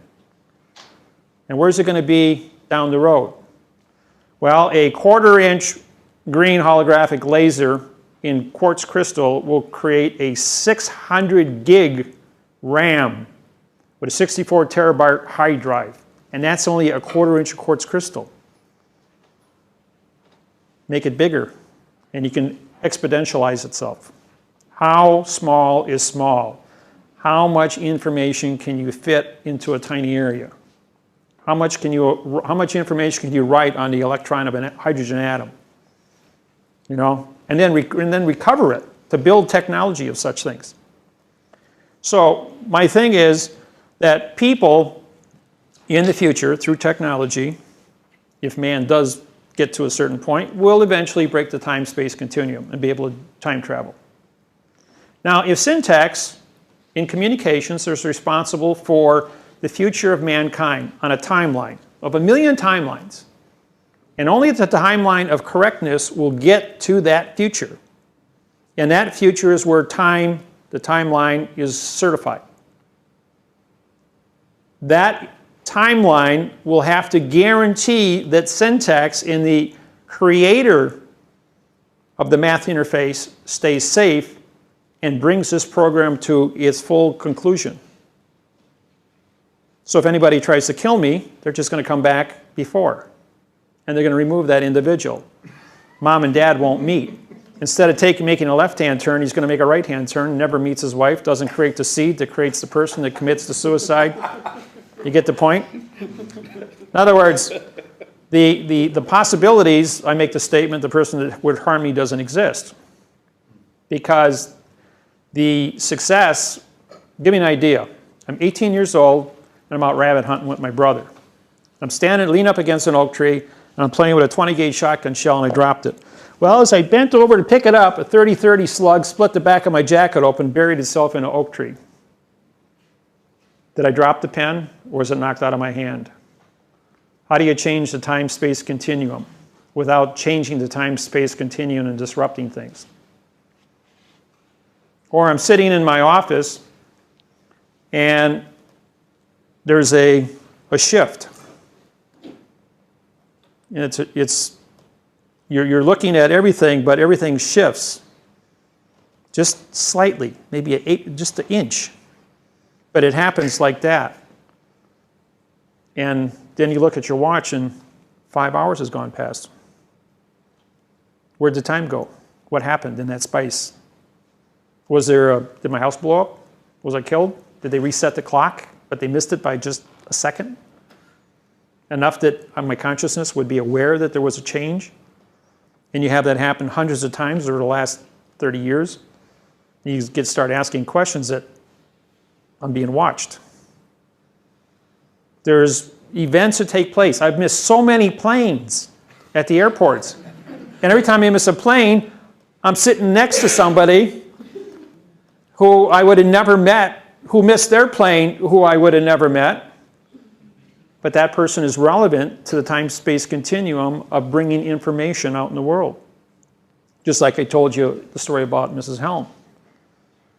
Any of you remember the Freeman standoff in Montana in 1995? There was over 100 FBI agents trying to make these guys surrender and come off their land. The Freeman standoff. Right after, and then after that, Ruby Ridge took place. I was the guy that wrote the lawsuit against Peterson, Clark, and Schweitzer against 100 FBI agents for breaking. And the compound that these guys were in was a hole in the United States. It wasn't the United States of America. It was an old Indian treaty that was never brought into the country, and they lived in a hole, and the FBI couldn't trespass into that hole.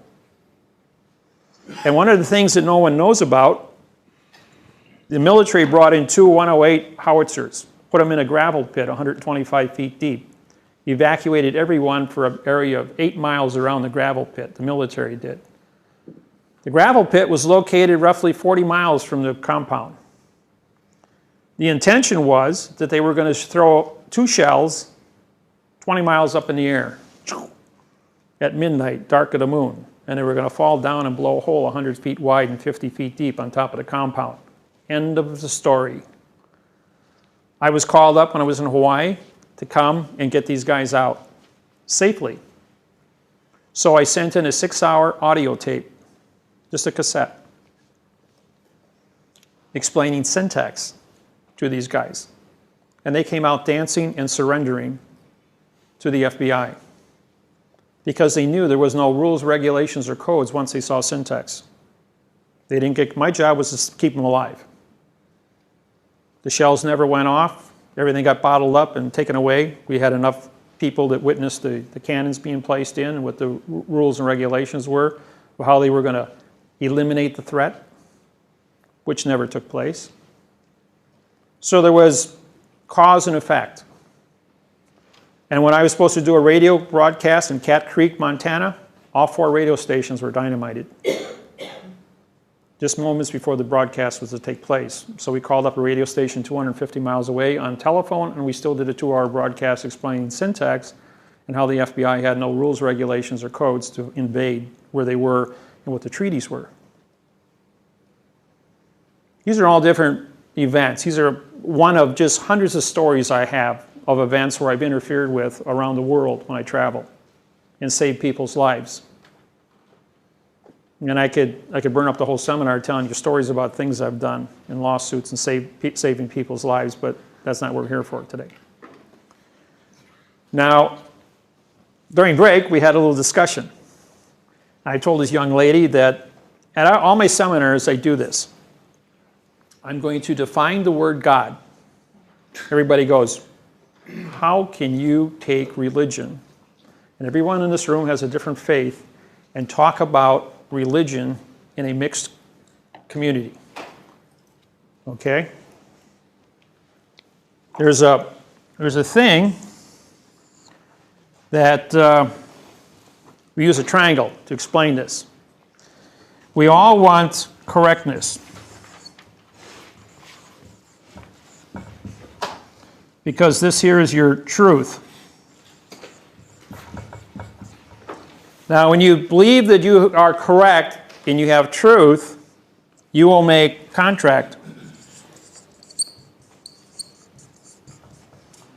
And as you are all taught throughout your entire life, you will always honor those contracts you make. And there you find your God. Okay, now, so what is God? Well, God we all want to know who the Creator is. We all want to know what the origin is of our beliefs. Every person in this room has 1,000 independent definitions. You've read books, you've talked with your parents, your friends, your relatives, your church, you've explored your own dreams as who God is.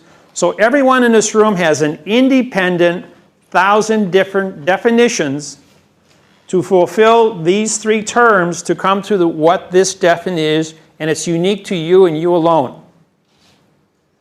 And no matter, you can go to any church, and the minister is going to tell you one definition, but then if you ask, what did this man say to me just now? What did the priest say, or the minister, or the rabbi say?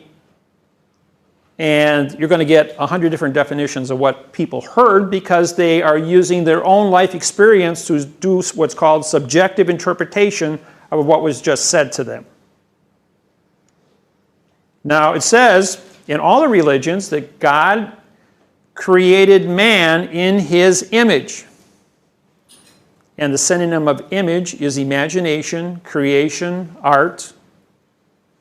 And so all the terminologies that you absorb throughout your life are to define one thing, the difference between good, which you classify God in creation, and evil, which is destruction,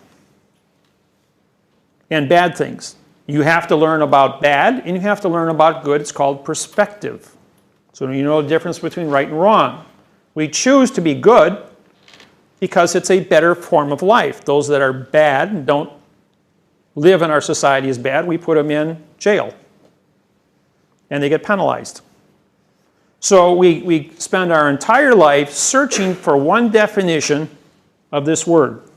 And everyone, all 6 billion humans on planet Earth, have a different 1,000 definitions than the person standing next to them. And it's unique to you and you alone. That's what your faith is.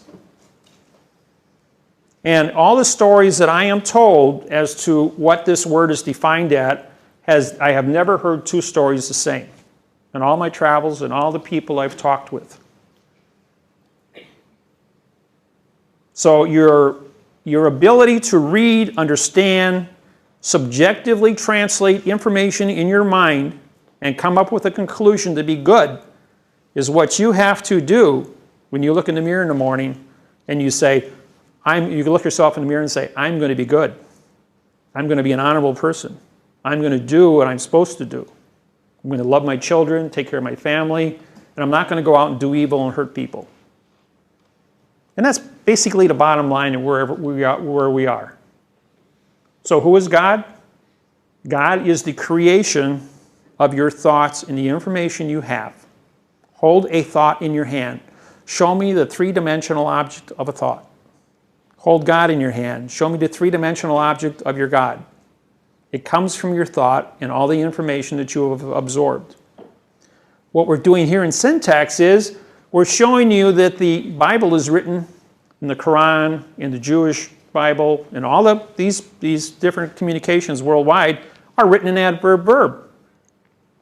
They've left the words out. Why do they leave the words out? Because they can control you. So by learning syntax, you can go back and put the missing words in. In now time, you can remove the prefixes and the suffixes, which are the past and the future, and go to the root words. Then find a root word that means now time information, not the future, not a word that means no contract. So if you go through any Bible phrase and you see a word that starts with a vowel and 2 consonants, get a book of synonyms, look up all the synonyms, and go ahead and list those down and put those in, and then put the correct prepositional phrase in front of that word. You will learn how to build a sentence correctly from that phrase. Now, in my books and on my website, I have the Lord's Prayer. And the Lord's Prayer has been syntaxed. One of my students stands up and says, I don't like the way you wrote that. I says, good, here's a book on synonyms. Replace any noun you want in the Lord's Prayer with any other synonym that is coordinated with that, and you will create a new Lord's Prayer. And then you've got to read it backwards using the opposite preposition. And whether you read it frontwards or backwards, it will still say the same thing. And you can write 10,000 Lord's Prayers, and they will all say the same thing.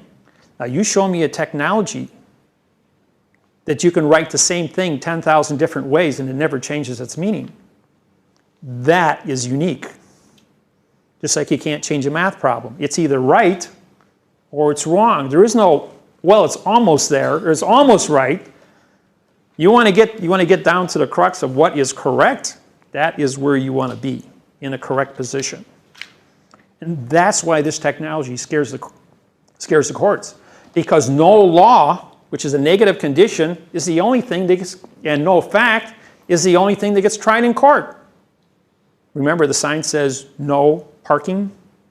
No is an adverb, modifies the verb parking, and they put a box around it. So it's an enclosed area, it can't be considered because it was a lie in the first place. And no is a negative condition, so how do you no park? You can't create a negative condition of state. Where's my fact? How can I pay a fine for a no fact? Well, I'm going to use a Federal Reserve note. Re meaning no is serve. So I have a negative condition of payment for a negative condition of violation and a negative condition of court for a negative condition of law. So therefore I have one condition of nothing. So therefore it's voluntary compliance. And to make sure you volunteer to comply with negative, we put a gun to your head and say, choose. Right? You've all been there and done that. Everybody's got a parking ticket at least once in your life. If you guys have such things here in Australia. But that's my terminology of finding out what you know about what the difference between good and evil is. There's 5,000 names for God. But there's an infinite amount of ways to subjectively interpret how to get to that belief. But the bottom line is, you're either good or you're evil, right? You got two choices. It's a plus and minus. There is no gray area. There is no stand in the middle and be zero. I did a theology seminar for 47 ministers from 16 different religions. One man stands up and says, I'm an atheist. And of course, all the other ministers, they do the little hum, you know. I'm going, yeah, but in the morning when you wake up, you stand in front of a mirror and you say, I believe in me. I don't believe in anything else in the world. I says, while you're believing in you, I says, do you have specific rules and regulations that you're going to conduct yourself as an atheist? He says, yes. I says, and you go out there to be a good person, aren't you? He says, yes, I am a good person. And you know the difference between good and evil, don't you? As an atheist, he goes, yes, I do. I said, well, guess what? You made a choice between good and evil. You have faith. I says, your faith may not have a definition that correlates with the other 47 men in here, but you have faith just the same, and you make choices. Remember the movie Matrix? Yeah. When Keanu Reeves, Neo, is in the room with the 100 TVs? The architect. And the architect is having a conversation with him. And what does Neo say? He says, it's all about choice. And you make choices every day. Left or right, up or down, in or out. And you're going to make your choices every day to be good or evil. And if you know what syntax is, you can make a mathematical choice. You have better pieces of information to make better decisions to be good. And then if somebody with evil wants to come at you with an illusion called adverb verb, you can say, that's a lie, and I can prove it. And that's the one thing that would happen in front of Wasilewski back in 1985. Wasilewski said, you can't prove that I lied to you. I says, you know what? You're right. I can't prove that. He says, I know you're wrong. He says, yes. He says, I'm wrong. He says, but you can't prove it. He says, when you can prove that I'm wrong, he says, I'll give you what you want. And that's what changed everything. And I went out and I found out how to do it correct so I could prove it. I have a signed confession for all 4,000 judges that I removed from the bench and 2,200 attorneys. Signed confession. That's the only way I can do what I do, and I'm the only guy on planet Earth that prosecutes judges and attorneys. I've got another one for you. You do? Oh, another judge, of course. Everybody has one. You know, I'll ask the question, who has the worst court system in Australia? And of course, everybody's hand goes up. And that's because people don't agree with what they know. But the judges have to take special courses in deductive reasoning. We have to look at you when you come before us, what your volition was to be here, what kind of game you want to play. Now, this is a story that happened in Seattle, Washington. The man comes to court, and the judge gets into a discussion with him, and he says, I have all the facts, Your Honor. The judge says, oh, you have all the facts. He says, you have 30 days to bring all the facts back to this courtroom to make your argument before this court.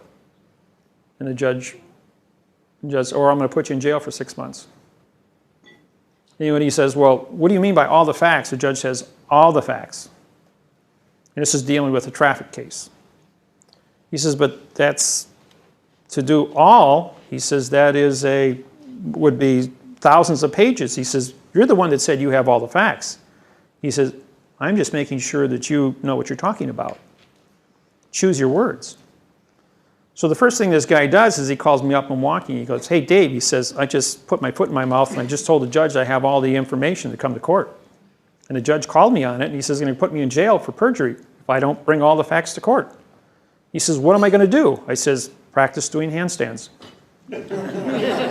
He goes, practice doing handstands? I says, yes, that's the riddle.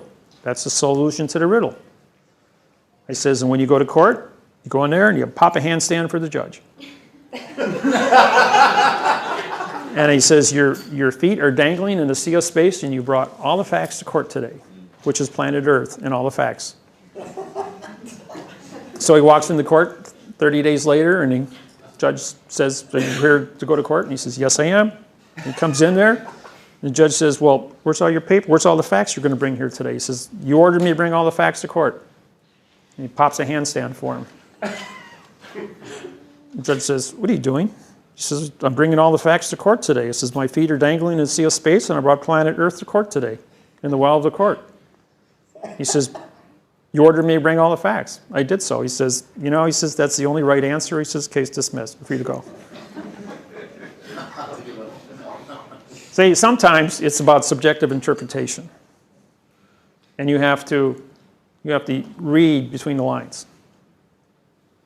Okay. Moving forward, we're going to go through the courtroom procedures. Now, a courtroom is divided into 5 different sections. And most people don't even know they're in this elaborate illusion. Some courtrooms only have 2 planes, but you will have a plane. And the judge, and when I get done explaining this, I'll tell you a little story. The judge sits on the top plane, so he is removed, and he's in a box. And he has his flag or his seal on his box, which means he is an independent jurisdiction. He can neither see you, hear you, or have any jurisdiction. He is an actor in black robes. Federal Rules of Civil Procedure 44.1. It's the only place where it is found it says judge is an actor. So the clerk of the courts, however, sits on plane number 1 in most courtrooms. Up until the time I put this presentation up here and blew the secret on clerks, they then took the clerks off of the same plane as the claimant in the basilee. A basilee is a servant employee of the courtroom, which is your prosecuting attorney, and you are the claimant. Don't call yourself a respondent, because re means no speak. Defendant means no contract. So don't get involved with no contract language. So the clerk was then moved off of plane number 1 into its own separate plane. When you take the witness stand, you're going to go ahead and you're going to move yourself from the common, and you're going to put yourself into a box. And in that box, the witness cannot hear evidence or give evidence and cannot produce any testimony. So it's mute argument. The jury box is on a different plane as well. And the jury box, when you look it up in Black's Law Dictionary, says this is an enclosed area that cannot see witnesses or hear testimony. Yep. Read it for yourself. It's all been published. They're in a box, aren't they? Which is an enclosed area. And therefore, there's no continuance of evidence between the jury, the judge, the claimant, the vassal or the clerk. The whole thing is all mute. Everybody is talking to nobody. The contracts are written in adverb verb. Nothing is being contracted, nothing is being said. And what did I tell you about what is the court? The court is the document. The Constitution are the words on the document. If the Constitution is written in adverb verb, and I swear to support the Constitution of the United States, between two people who said nothing about nothing on nothing, in a closed area of nothing, without a postage stamp and without a flag to establish jurisdiction, I've got nothing going in and nothing's coming out. How much money you got? Well, it's $275 an hour to talk, and you have freedom of speech at $275 an hour, and as soon as your money runs out, we will make a decision. We are practicing banking and commerce, and no matter what you think is happening, it never happened. Then you get to file an appeal if you don't like what nothing happened. How do you spell appeal? APP, which means no contract.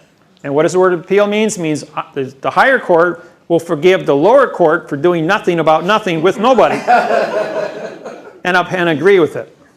Unless it is something that will affect public opinion about how the court system operates, some genocide or apartheid case. Then they'll go ahead and they'll make a little bit of noise about it. And like everybody knows O.J. Simpson, right? That was a $40 million trial, and it ran for like 9 months. That was a big joke for the simple reason that they had to go ahead and take somebody and do an elaborate advertisement to the world about how our justice system works. That's all that was, just advertisement. And since then we have, what, 20 or 30 different crime shows on TV that advertise and tell you what's going on. But that's not the real world. It really doesn't happen. Maybe one case out of 1,000 they might take and run a CSI on, but most of 99% of the time they just fluff it off. They don't have time or money to go ahead and chase it. So it all comes down to who you are, what you know, and what you put on your documents that come into court. I can write on a document, one of my syntax documents, file it into court and put one line in there, I want hot coffee on my table.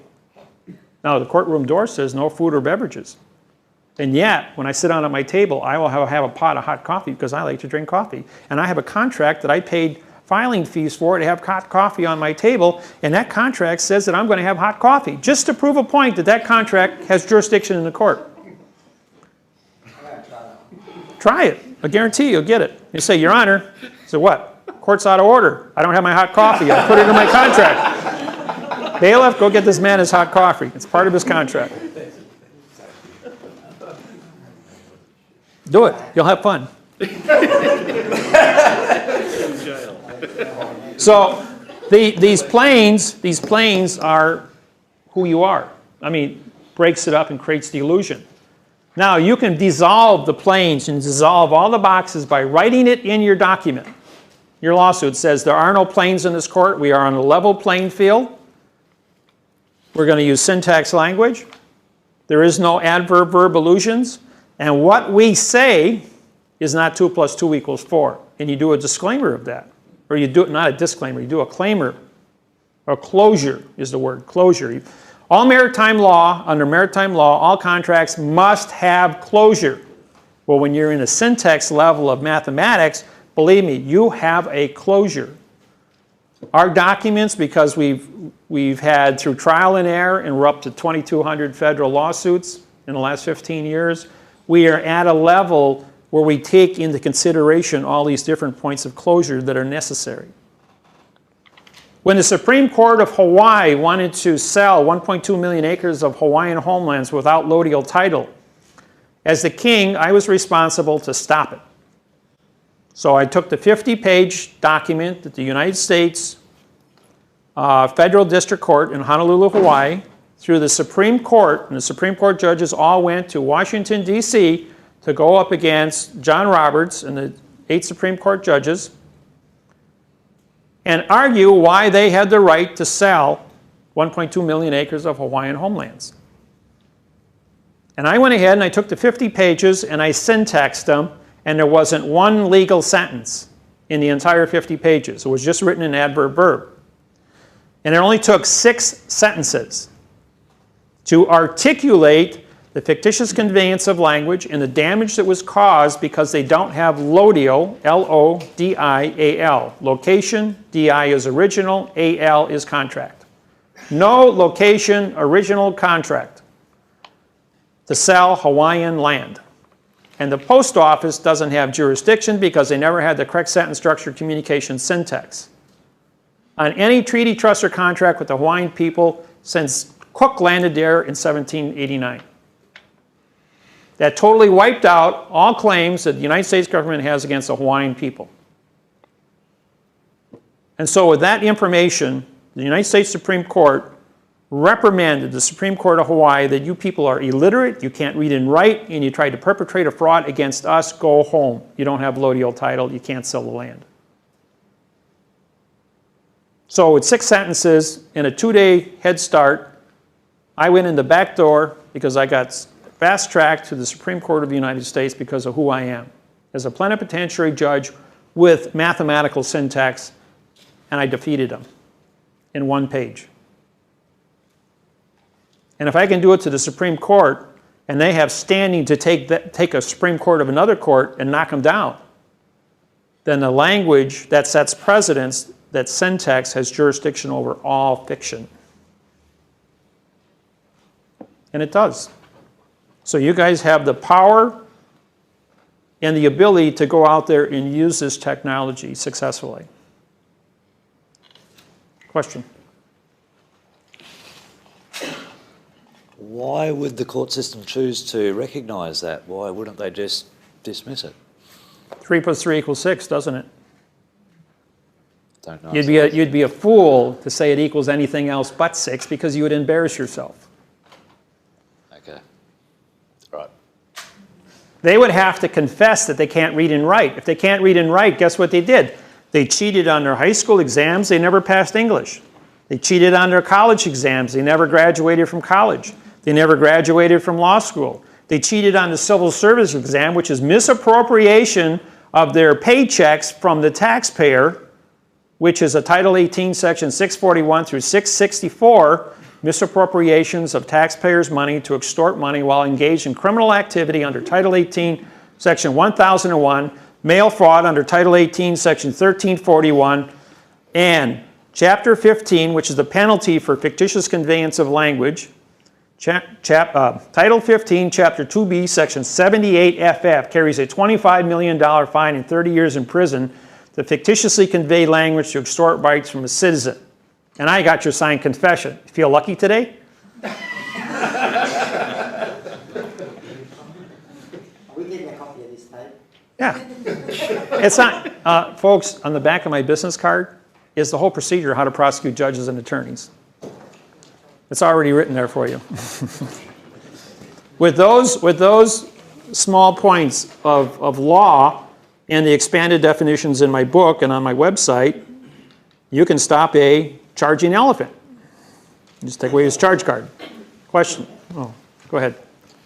When you're talking about prosecuting judges, but if you go to say a lower level, if it's just a corporation that you might be in dispute with, different levels, like for instance, like you might have arbitration, how far do you have to take it, or how far can it go if you lose, say, the arbitration, or you might lose a district court hearing because they might not understand, for instance, what you give some of these people, they don't understand, just think, this guy's, what is this guy on? You know, don't understand. Oh, they're going to play the dummy up game with you, but don't worry about that. When you go to corporation, you're not in the law, in the courtroom. Now they have their public opinion. They lose their business, they go out of business, right? That costs money. So you sit down and you say, hey, Mr. Corporation, I just syntaxed your corporate charter, which made you a corporation. Guess what? Your charter is written in adverb verb, which means the Secretary of State who gave you your corporation status can't read and write, and you don't have a corporation. You've now sold stock to the general public through the Securities and Exchange Commission, which is a lie and constitutes mail fraud. Through fraudulent conveyance of language goes back to a Title 15, Chapter 2B, Section 78 FF, and you got a $25 million fine and 30 years in prison. How much money do I need? I need like couple $1,000 dispute here, but you're facing over here criminal charges of $25 million. And I've got your signed confession that you messed all this up, that you've got fraudulent contracts that you've given to the public, and you've interfaced using federal currency while engaged in criminal activity. I have a signed confession for all of this. You feel lucky today? Now, let's negotiate a friendly settlement here. I'll let you live, you let me live. You think that their lawyer, who carries a $3 million blanket insurance policy that they just hired to buffer them from the facts, is going to touch something when syntax? He can't even go to the judge. No judge will take the case because he becomes a co-conspirator to support the attorney, and the insurance company is going to cancel their insurance policies, which means they can't practice. They lose their job. Then the corporate is sitting there and he doesn't have any backup now. No attorney will touch the company because they're dirty and you got to sign confession for it. What is the signed confession? The signed confession is the fact that their charter of how to do business is written in adverb verb and doesn't have standing. They don't have a trust to run their company. And the syntax proves that they lied from A to Z, president all the way down to the room sweeper. So could you, when you say like looking at it from a case, when you say go to the charter of the company, could that work the same for their terms and conditions? Exactly. Of there. So if you sign the terms and conditions agreeable to whatever it was, if those terms and conditions, once again, you syntax. Right. Okay, here's what he's saying. You get hired at a company and it says these are the terms and conditions of your employment. And then they go ahead and a lawyer wrote it, and because you guys know syntax now, you can go ahead and correct that and say the lawyer lied to the company. You have the power to go ahead and syntax the fact that these are not fair rules and regulations. But before you go back to the company, you want to prosecute them for a lie, make sure you've got the solution. I didn't come here to Australia and say, your Constitution is written in adverb verb and says nothing is a lie. I went ahead and I syntaxed it. I showed you this is a lie. It's got 200% fraud, and I wrote a brand new Constitution. I gave you a replacement that was far better than the original to give you the guarantees of your faith, your religion, freedom of speech, freedom of press, freedom of travel. Who did you give it to? Say again? Who did you give it to? It's published on the internet. You've had it here for 9 months already. Everybody can download it off my website. It's free. Yeah, we'll give it. He's got a copy. Don't think that for a second that the courts didn't pull that thing off of the internet. My website gets beaten up hundreds of thousands of times by people all over Australia. I got caller ID. So if you're in dispute, you could syntax their terms and conditions that they're holding you, right, to. You would have to rewrite it in the truth and give it to them and say, this is what it should be. Right. In other words, it's proving that you have the intelligence to say, this is a lie, and I can prove it's a lie, and this is what it should say. Now, I should be paid for the work that I did to write this. You know what the second highest paid job outside of brain surgery is? Contract writing. People that can write in contract get paid $500 to $1,000 an hour in syntax. And you know what? 2012 is just around the corner, and we got 400 million people now studying. When we get 51% of the vote, this entire planet is going to have a new shift in dynamics of learning how to read and write in syntax, because sooner or later, not only is this planet going to unify its ability to communicate mathematically in syntax on contracts, but somebody's going to come knocking from another planet. And if we lie to them, they're going to throw a stone on us the size of Texas moving 50,000 miles an hour, or we can have a truthful communications with another world, another planet, under commerce and be truthful, where they don't look at us as being a lying, cheating threat to their existence. You see? So there is rules and regulations. Don't forget, there are no accidents. No matter where you go, there you are, and wherever you are, that's where you're supposed to be. It takes time. It's taken 22 years now to get to this seminar since syntax was introduced to the world. And I'm the only guy standing up here, and Steve over there now, that are doing seminars. Worldwide, we're the only two guys. But the videotapes and webcasts on Skype and GoToMeeting and radio shows and TV shows are helping promote this on a global basis and making everybody aware. How long did it take for you guys to find out that Michael Jackson died? 15 minutes after he was dead? I mean, YouTube, Google, Yahoo, AOL. I mean, the entire planet, 6 billion people knew about it 15 minutes after he died because he was popular. So the world is becoming very small. Everybody's cell phone rang and said, here's the news. Everybody that was on a computer, no matter what channel you were on, it bleeped in. No matter what channel you were watching on TV, it bleeped in. The whole world knew about it in 15 minutes. Well, syntax is going to be the same thing when it goes pop. One day, the TV is going to turn on, and no matter what channel you go to, all 200 channels are going to say, we're going to have a dynamic shift, and you people are going to have to learn syntax because the whole world is shifting communications. We're going to have a one world order of correctness, one world money of correctness. The wars are going to stop. We're going to have balance and prosperity. And we can do it because we're going to be honest and correct. And then you guys can go to bed at night and not worry about somebody dropping a nuke on you tomorrow because you got correctness. And that's what we all want. That's what we're all learning. Question? I think we knew before Michael knew, actually. Say again? I think we knew before Michael knew that he died.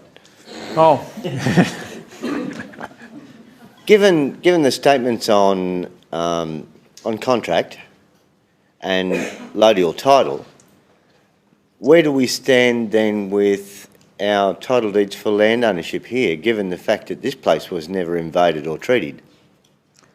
You've never had the correct sentence structure, communication, syntax, treaty on any land contract or mortgage in the history of this country's writing. So why the hell am I paying rates? Because if you don't, they will move you off the land and put somebody else there. That's not very nice. How do we fix that? Well, it's going to be fixed when enough people are educated and you vote in syntax. See, right now, we're not here to break the system. We're here to educate and correct. When I did this, when I originally said to my mom and dad, I'm going to go out in the world and I'm going to teach this, they said, don't complain about the government because you don't have anything to replace it with. You can't tell somebody he's a liar if you don't have the truth in your hand. I couldn't call Judge Wasilewski a liar because I didn't know what his truth was or what my truth was because I was misled. So I had to go out and spend 74,000 hours to get to where we are today to have a correctness at a mathematical level so I could rewrite the United Nations Constitution, Australia's, New Zealand, America's, Hawaii, and anybody else in the world that wanted a corrected constitution. So in the short term, there's nothing we can do to get we don't have the numbers to your own personal piece of dirt. There's nothing that we can do at this moment. Well, you can study, be prepared, learn how to be a writer, because when this thing takes place, the government's going to say anybody that can read and write in syntax and do corrections and learn how to program a computer, we have immediate employment for you. Wages are probably going to start at about $100 an hour and up based on how much experience you have. And the whole planet's going to get rewritten. They do not, I keep getting emails, when is somebody going to write a program to rewrite the internet that fast, to go from adverb, verb to syntax? Well, like I said, 900 variables for one word, 2 is 81,000, and so on. The computers can't do what my brain does. Stephen over there can do it. Russell Gould can do it. Greg Bartell can do it. And 100 other guys up in the United States that I've been trained. They can all do it and do it efficiently. And when you guys learn it, it just opens up your whole world. You can see a lie. You have X-ray vision over everything. And it's a lot of fun. Then nobody can screw around with you anymore. The cops won't stop you. The courts don't want you in there. Every time I have a court case down here that I'm supposed to testify in or defend, they cancel the hearing because I booked an airline ticket. And when I was supposed to testify, what they did, yeah, because I'm involved in a bunch of cases down here. So what they do is they schedule the hearings when I'm out over the Pacific in a plane, can't even talk on the phone. They just say, you will be here in 24 hours while Dave's in the air, and we're going to hold the trial today. So when he gets here, it's all done. Doesn't change the evidence. Under the 72-hour rule, after I land, I can go back in there and nail him under syntax. Takes me just a couple of minutes to go ahead and syntax the entire lawsuit, drop an amicus curiae or a complaint in court, and say, you guys lied, I have your signed confession. Thanks for all the arrows in my quiver. Thank you. Next question, Gary. Just a few questions to satisfy my ignorance. Thank you, Sure. David. Number one, the syntax language currently is in English. Will it be in any other languages? Yes, my website was written in French, German, Spanish, and Italian. Any And others? just recently, our bandwidth was knocked down when we changed carriers, so I got to put it back up again. But when we wrote the German version, I had university professors from Germany just screaming at me, you can't do that. You disqualified all of our books in our universities and our Constitution because you wrote that and you put it up there. What are we going to do with all of our school materials? I says, fix it. Okay, thank you. And the next question is, are you proposing syntax language to be the one language for New World Order? Yeah, and there's nothing wrong with a New World Order that's correct where nobody can go to war anymore because you all know how to do things correctly. As long as you've got two, you're going to have controversy. So a New World Order is not a bad thing, provided you have your freedoms to travel, your freedoms to communicate, to write, your faith. And then it's not going to be any guesswork as to where you stand in that faith because you're going to have a law that protects you with syntax. Thank you for that, mate. I appreciate that. Just one final part. Is this also the reason why the Masons also want to continue with syntax language as well? Are they in line with the New World Order as well? Yes, they're the ones been pulling the strings on the New World Order for 8,500 years. Okay. Now, having the Masonic teachings is no different than any of the religions in the world. To teach you the difference between good and evil, how to manage people. Because for every 97 followers, you've got 3 chiefs. It's always 3% manages 97%. That ratio hasn't changed since the caveman. Okay. And the cream always floats to the top. And you mentioned good and evil on the lower levels, but on the higher levels, you still talk the same good and evil as well on the very high The levels? syntax separates the wheat from the chaff. Yes. There isn't anybody anywhere on this planet today, I don't care how high up in the Illuminati they are, that I can't prove they lied. And I don't have any restrictions as to how high up I go. You know, the Supreme Court of Australia had their Supreme Court judge put on the World Court at The Hague. Guess who pulled him off The Hague? I did. I filed a lawsuit against him for apartheid against the Aborigines. And he was kicked out of The Hague because he didn't protect the people he was supposed to in his own country. And I had a signed confession, and that's why they kicked him out of The Hague. And that's why Queen Elizabeth pulled my passport here and had me arrested when I set foot in Australia. So, in retaliation, I took the Magna Carta and I syntaxed it. It's written in adverb verb and says nothing. Did you know in World War II, Hitler sent 240 stormtroopers over to destroy the Magna Carta?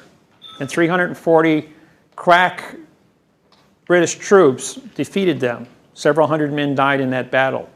And it was to destroy the Magna Carta. Both sides thought that this was, if we can destroy the Magna Carta, would destroy the English Empire. In the English world, well, when I syntaxed it, it was destroyed. It was never there. 1215, written in adverb verb by Cromwell. Never said anything in the first place. And what they did is they promoted this lie throughout history. We wrote the Declaration of Independence. Thou is an adverb making declare. D meaning no, clare means speaks, shun is contract. No spoken contract. Of independence, in, no. D, no. Pen, write, ants, contract. No, no, write contract, no, no, speak contract. And then they wrote it, we the people. Pronoun, adverb, verb. You can be a pronoun as a we or a verb as a people. That's why we have a verb court, a verb fact, and a verb law, because you're verb people. And when we syntaxed the Constitution of the United States, it said nothing. That's where I wrote a new Constitution and published it. They still can't take their lie and shove it down our throats because we've proved the lie, we've proved the fact. And when you put them both together, choose, choice, matrix. This program is the movie Matrix. A, B, and C, 1, 2, and 3 matrix. This is the entire program of Matrix. It is the machine of government. I'm Neil, fighting for my existence as a human. And what is the virus that destroys both the machine and the people? The virus was the illusion of communications. And syntax destroyed. And how did Neil destroy the virus? He says, okay, virus. Neil represents 3 plus 3 equals 6. And Smith had an infinity amount of Smiths, which was the infinity amount of numbers that could be wrong around 3 plus 3 equals 6. And he says, okay, I surrender. Take me. What's the first thing the virus of wrong tries to do is rewrite correctness. And every time he does do it, it says, well, 3 plus 3 doesn't equal 7. That's out. 8, that's out. 9, that's out. Inadvertently, you watch it take place in the movie, boom, all the virus is destroyed because it uses up all its energy to prove a lie, which you can't do. And when it's done, the contract was, I can live as a human because I'm correct, and the machine can operate because it's correct, because we need the machine, and the man has to service the machine has to service the man. Well, it looks like everyone's back. Compounding, that would be millions over 50 years. All right, we're gonna get started now, folks. Hope everyone had a good lunch. I had a cup of coffee. Way to go. All right, we're going to go through the parts of speech. There's only 10 of them. And when you guys went to school, you were 10 years old and you studied about prepositional phrases. Well, when you were 10 years old, 11, 12, you were going through puberty. Your hormones made you a complete mess. And after you got done with puberty, the only thing you could think about was sex. Boys and girls, you know. And so whatever you learned during puberty was totally like thrown out the door. And the rules and regulations they gave you, you probably weren't paying much attention. You didn't think your parents loved you. And you were just a mess. So by the time you got into the reality of teenagers, again, you were a batch of hormones and misinformation. And then when you finally got out of high school and you were 18 years old, you didn't care much about school. It was just sex. And whatever, to get the better the sex, according to Freud, everything is predicated on sex, and you got to have better cars, better clothes, better makeup, better hair, to incorporate better sex. So you really didn't care much about the world, and that's why you're 40 years old. You wake up one morning and say, we're out in Kansas, Toto, and you want to come here and learn about why the whole world is screwed up. So we went ahead and I was the same way. But I overcame that. And these are the parts of speech. Now, the adverb is used more in language worldwide than any other syntax of communications. Now, the adverb is a modifier. Also remember a vowel and 2 consonants. The adverb operation of syntax is a no contract issue because you're modifying the condition of a fact. If you're going to modify something, that's perjury because it's no longer the original fact.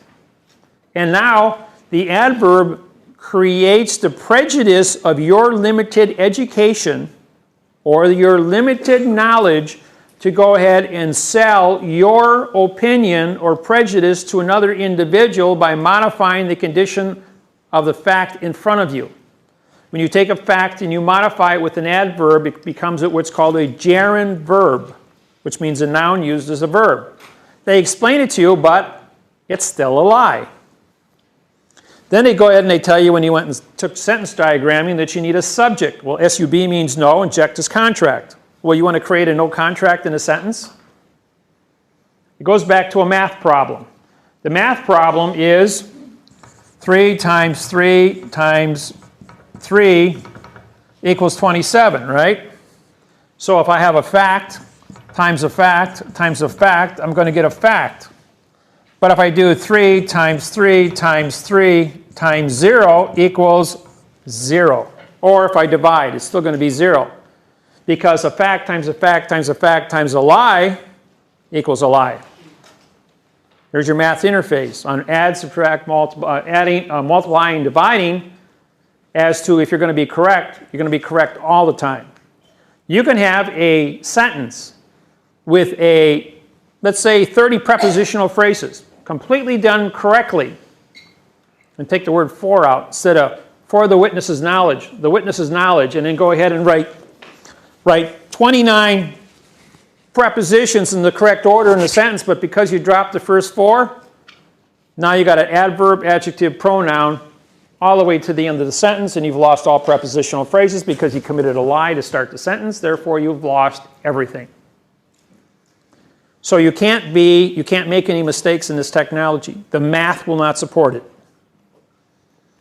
And we use the math to go and check it frontwards and backwards. When you write a sentence backwards, all the prepositions, we're going to get into that when we do sentence structuring, all the sentences backwards, you have to use the opposite prepositions. Every sentence we write starts with a preposition for. You have 2 verbs, is and are, simple enough. And the word that follows the verb is the word with. My entire book, my website, every document, every lawsuit I ever wrote follows these same rules. And we'll expand upon the sentence later after I explain this. But these positions of where these prepositions and articles take place are very unique because of every sentence is in a complete court hearing. You got to follow the rules in every sentence, and you can't violate them. You do, you make one mistake in the whole entire document, you made a presumption before the fact, it proves you don't know what you're doing. That it was an accident or you don't pay attention to the accuracy of who you are and what you're doing. So we're striving that don't do something by yourself. Always work as a team. I don't care, the more people you got in your team, the better, because then you got more years of experience to check. That's why law firms do not operate where you have a lawyer working alone. He always has 5 or 10 other lawyers reading and signing his papers to say he did it right, and absolutely avoided a fact at all costs. Because if you create a fact and you're a barrister or a lawyer or an attorney, you will be disbarred. That includes judges. Remember, no law or fact shall be tried. And they have to stay within the confinements of nothing. Otherwise, they don't have a lodial title, they don't have constitution, and now they've committed perjury through trespassing on a fact, which they don't have title to. That's why they have to go ahead and break the law 24/7. Now, the adverb modifies an adverb, modifies an adverb. The adverb then can modify a verb. The adverb can modifies an adjective, and the adjective modifies a pronoun, which is connected by an adverb after it. The only word that can follow a pronoun is an adverb, or a period. When you take 2 nouns and you put them together, black pen, black is a noun, or black is a fact, pen is a fact. But black colors the pen. Therefore, the black now becomes an opinion. Is this a charcoal pen, an ebony pen, or a black pen? See, there's 1,200 shades of black. So what shade is it? And even though this is black, my shirt is just a little bit different color black. So it's subjective interpretation as to what it means, so therefore it's an opinion. Like he has a red shirt on. Trying to explain color red to a blind person that's never seen color. Impossible. So your opinion of an adjective to color something, or to modify something is impossible. Therefore, your opinion, presumption, modification has no bearing with the facts of what you're trying to do. So in the adverb, like we do the United States of America, United States of, all right, excuse me, ahead of myself here. The United States of America.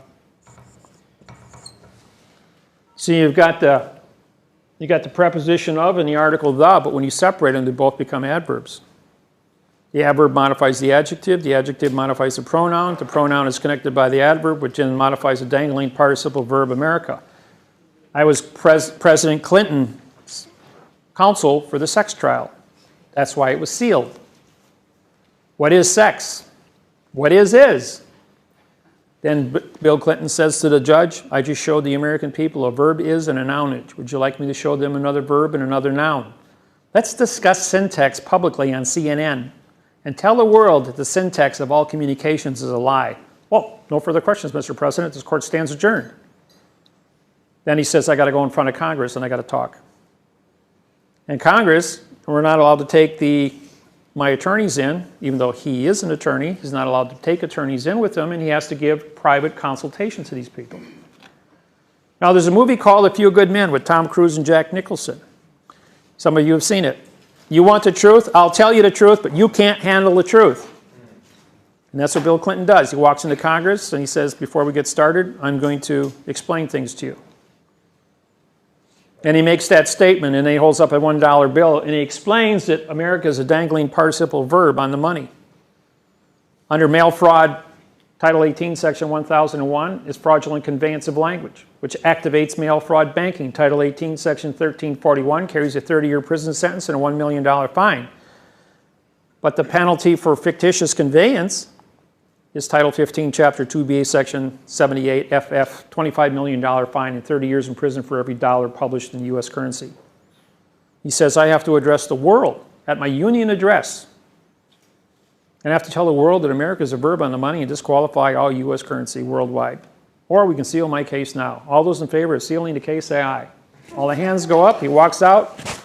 And no newspaper, magazine, TV, or radio stations makes any announcement about Bill Clinton's impeachment from that day forward. Who runs for president of the United States? Hillary Clinton. No one in America talks about Bill Clinton's impeachment. No foreign government talks about Bill Clinton's impeachment. Not even North Korea. For all the noise you heard on the news about North Korea and the United States, not one word about that. Who becomes Secretary of State? Hillary Clinton. She goes to Obama and says, hey, how about if I call the paparazzis in here and I do a news conference on America being a dangling participle verb? She becomes Secretary of State. Some of you know about the fact that Bill Clinton went to North Korea and got the 2 reporters who were held in prison for 4 years out. And when he was in Honolulu, Hawaii, he was on The Tonight Show, and the question was, how did you get the 2 reporters out of North Korea? I used the David-Wynn Miller syntax. He was going to syntax the North Korean money publicly and disqualify all North Korean currency. Or give me back the 2 reporters. End of story. You see, so knowledge used by the right individual at the right time will create the amount of pressure that's called damage control. And so this is how syntax has the power to make changes and cause things to be influenced. Now the verb is a condition of, is your action. Now the adverb can modify the verb, and the verb, if it stands alone, is an R. Because you use prepositional phrase, verb, prepositional phrase. Because the verb stands alone, it doesn't become a pronoun, because you are making a declaration, not a declaration, you're making a claim on your document that says verb is the thinking, the condition is a singular, R is plural, and you take jurisdiction for the verb is an R. Because you define it, it is now what it is on the contract and no one can change it. If you do not take that position, it becomes a pronoun. Is an R. Is used for the is. It's a prepositional phrase. Therefore, is a noun. The is, adverb, verb. Now it's a verb. For the is. For is the pronoun, is an adverb. For the is. For would be a pronoun. The would be an adverb. The first is would become an adjective, and the second is would become a pronoun. You see, I can change the value of any word I want based on where I place it and knowing what the value of syntax is. So I just showed you an adjective verb, a pronoun verb, a verb, and a noun verb. 4 different conditions of state. When I did a sentence, I'll write it over here. The is for the. I got 3 PhDs in Atlanta University in my seminar. And they stand up and say, that doesn't mean anything. That's nonsense. I'm going, well, let's put a syntax to it. We've got a pronoun modified, connected by the adverb, which modifies the adjective, which modifies the pronoun, which is connected by the adverb, which now modifies the dangling participle verb the. So I've got a pronoun the, I've got an adverb the, a second adverb the, and a verb the. 3 different syntax definitions. And I can go to a dictionary and prove that those words are found with those syntaxes in that sentence. It's not an exercise that the is for the. It's an exercise that I have 4 definitions in every dictionary of the world that says there's a syntax definition for a pronoun the, an adverb the, a verb the. If I want to put another one here, it would be an adverb, adjective, pronoun, and make another adjective pronoun. And take 4 conditions of the and show you the definition in the dictionary. And the PhDs in English now said collectively, we have PhDs in stupidity because you have the power through syntax to identify every word in the world with all parts of speech, and you can prove it mathematically, and you know what it means. And they never knew how to do that. 28, 29, and 30 years respectively, as teachers, never once applying syntax to their classes, only teaching an adverb-verb dialect. The last that, you said that's a verb? Yeah, it's a dangling participle. It's been modified by the adverb the, which now makes this one a verb. Verb is an action word. No. If I say for the, it's a preposition article noun. I just made it an article, and I just made it a noun, standing next to each other. Yeah, but it can't be a verb. Yes, it is. It's a dangling participle verb. You see, this mathematical procedure is an absolute in communication skills. These are the only ways these things can be found.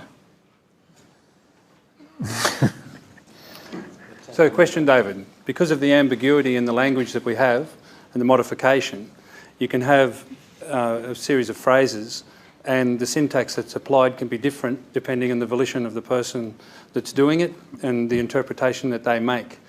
And then they would need to be consistent with that interpretation through the balance of the document.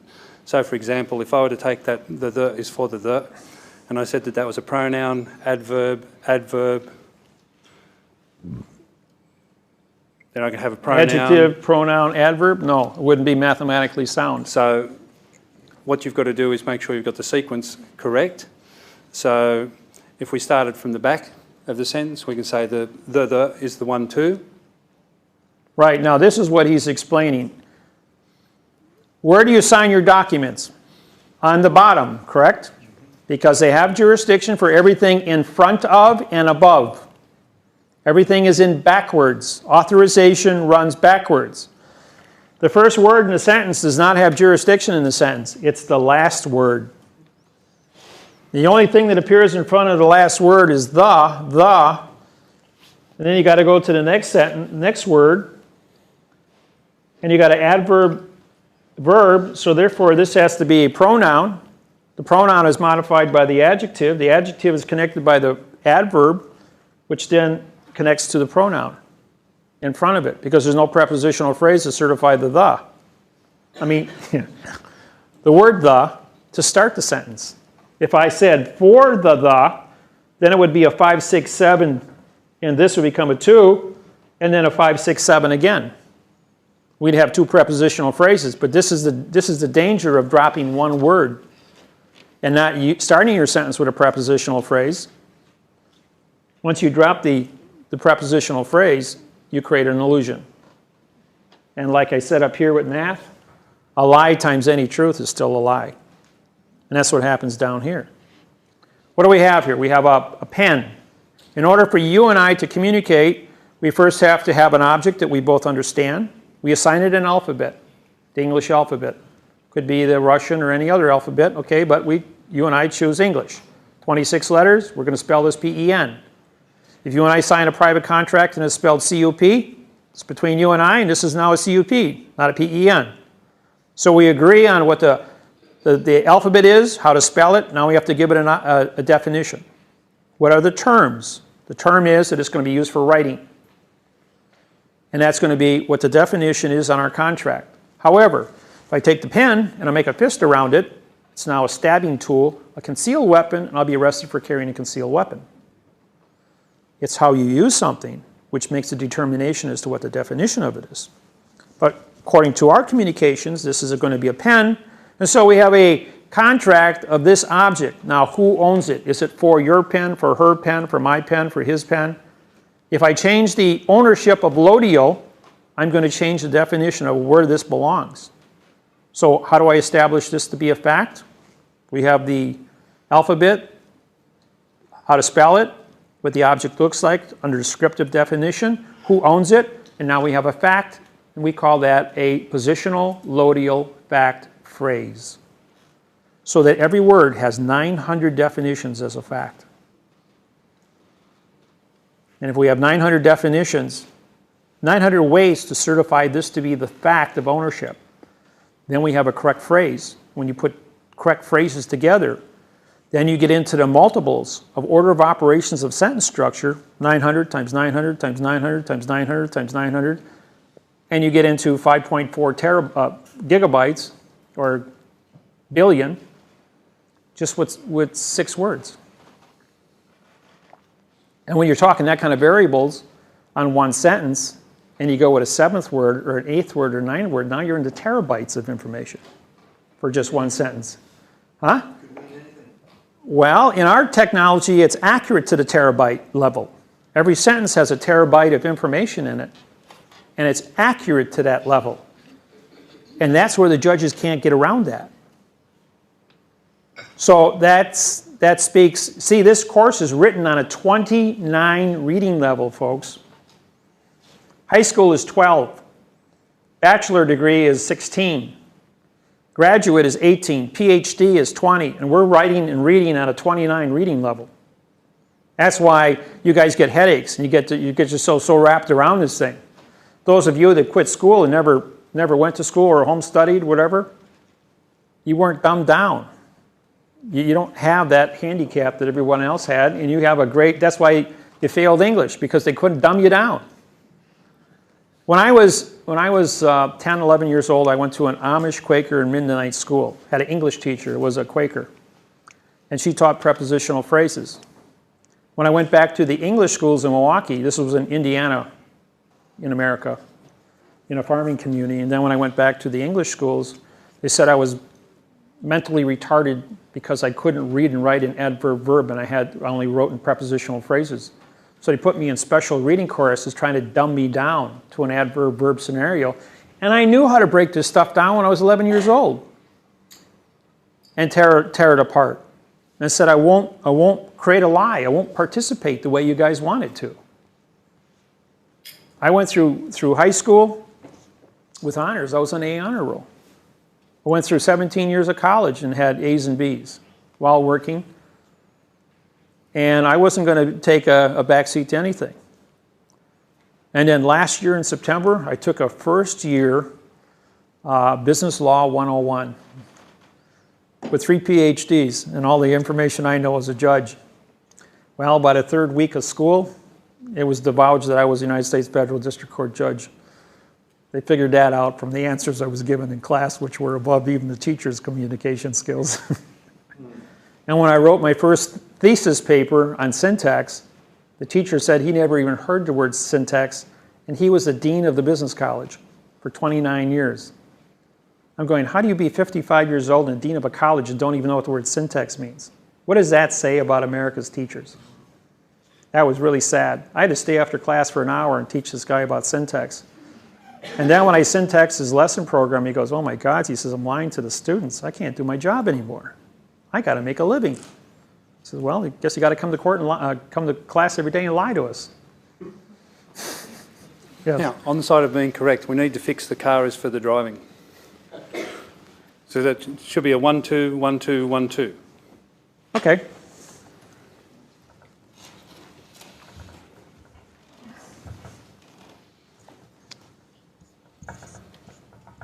Yep, that's right. 1, 2, 1, 2, 1, 2. And what we're trying to demonstrate is that the last word driving, ing words are verbs. The is for the is also a 1, 2, 1, 2, 1, 2. It could also be a 1, 3, 4, 1, 3, 4, 1, 2. Or it could be a 4, 1, 1, 2, 1, 2. Adverbs modify adverbs. See, when you're dealing with an illusion, the subjective interpretation of where you put value or the weight of that word, where you put the emphasis on that word, is going to make a determination how it is. That's why Bill Clinton, when he said, what is, he paused. When he said, what is, he did adverb verb. Or he did pronoun adverb, and then he said, is, with emphasis, which means I'm making it a fact. Because he's saying the definition of is in the dictionary is a noun because it determines the condition of state of the definition. And so he was using it actually under subjective interpretation as a verb, adverb, and as a noun. And the judge didn't want to get into a syntax discussion about breaking down and getting into a syntax argument of how many times or how many ways the word is could be defined, and then prove through subjective interpretation what the value of that word is. He had to vacate the case. And Bill Clinton gets away with a demur because he knows, because Clinton was a student of mine for 2 years going into the trial. That's why I was hired as his counsel. And when it came time to go in front of Congress, it was real easy. Just hold up a dollar bill, disqualify currency in 150 countries. And when Hillary got to be Secretary of State, hey, Obama, you just inherited 11% unemployment in the United States and a world in a depression. Try doing it without money. Do the math. Right? Squeaky wheel gets the oil. Okay. Going back to... You're suggesting something. Well, you guys can do the math on that, okay? Adjective, coloring. Adjective always modifies the pronoun. Adverbs modify the adjective, which modifies the pronoun. And an adverb can make several. Now, if I'm going to go ahead and say, the David-Wynn Miller syntax. The would be an adverb, David would be an adjective, Wynn would be an adjective, Miller would be an adjective, syntax would be a pronoun. That's where you put a string of names together. Corporations may have 5 or 6 names in there. Law firms might have 5 or 6 names. That's where you're going to have a bunch of adjectives in front of the last one would be in a pronoun. Where's my prepositional phrase to certify the value of any word? As long as you're going to have a condition of color, it doesn't exist because it's an opinion. Now, the pronoun is any word that stands alone. Pen is a pronoun because there's no contract to make a determination as to what this means. If I ask you for a pen, you're going to give me an object, pull out a ballpoint pen. However, you ask me for a penny, and because you speak Maori, I'm going to reach in my pocket and pull out a penny, which is coinage. Does 2 plus 2 equal 4? See, he's saying pen to me, but I'm hearing penny, just like 2, T-O, or T-O-O, or T-W-O. So you've got to be able to communicate with somebody and have a contract to do so. That's why so it is written, so it shall be done, because the oral communications are not what you think they are. The position, as I explained before, is the terms of what your contract is. And once you have your terms of your contract established, we then can have the lodial ownership, which is original. And with these two together, we now have a fact. And once we have a fact, it will become the positional lodial fact phrase. And then you have past time. Past time would be words that end in ed, or the adverb from, or the prepositional phrase from. Either way, you are removed from now time. There is no such thing as the past or the future. There is only now time. You will always be in now time. When you correct the Bible, the Quran, the Masonic codes, you have to translate it to now time, because this is where you're going to be living and working with this technology. The future is a crapshoot. Hasn't happened yet. We'll figure that out when we get there. So it doesn't happen. And the conjunction is and or. And again, and or you have to define. It's not a presumption. The word and by itself is not a conjunction because it doesn't attach to anything. It's a pronoun. Or is the same thing. It's a pronoun unless you take jurisdiction for it. Every word that you use on your papers, you must define those. Do you want an or as a conjunction and an is and an are as a verb? You have to separate a definition under your abbreviations and say these words mean these things and put it right up there at the beginning of the document. That way a judge can't say, that's going to be used for the and. If I say for the and, now you've made a noun out of it. Or the and. Does an adverb making and a verb? I changed it again. Take jurisdiction for how you use it. Okay. Not for storyline. We'll go back to this now. Okay.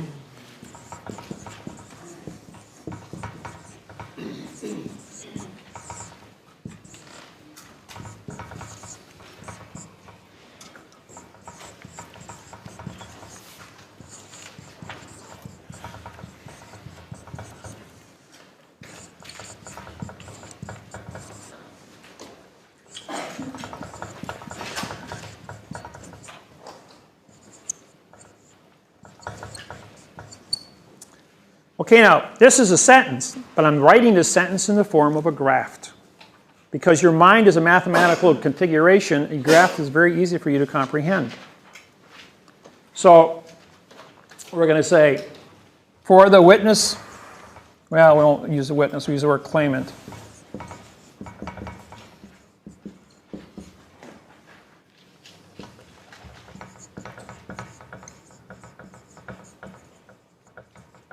Whenever you start a sentence, write a contract, make any kind of claim, you have to say you have knowledge about what you are doing.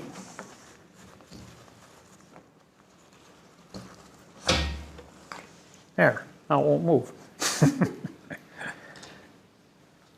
Of the facts. Is and are equals your thinking capacity. With the claim. Now, yeah, Dave.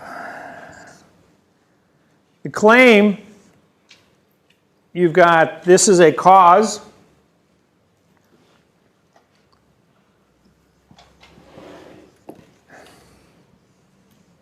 This is an effect.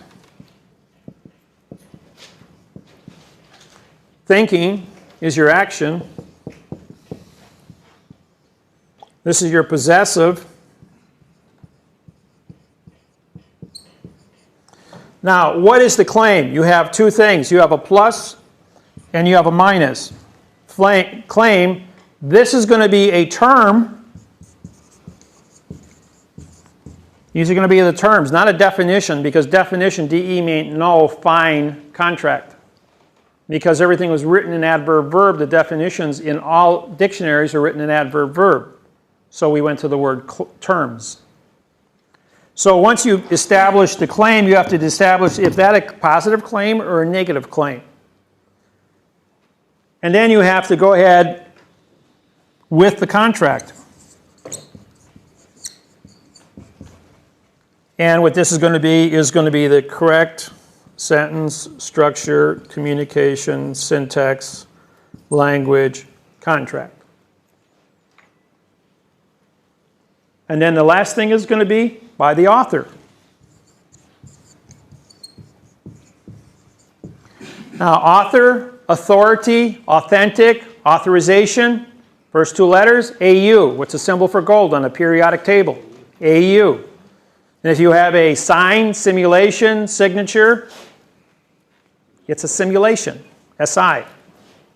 That's why they always tell you put your signature down, write it in cursive, because now you're signing a simulation to an adverb contract, and you're participating in the fraud by your own simulation. Now, I don't know if you guys have to sign your tax forms here in Australia, but isn't it in a box, just like ours are in the United States? Yep.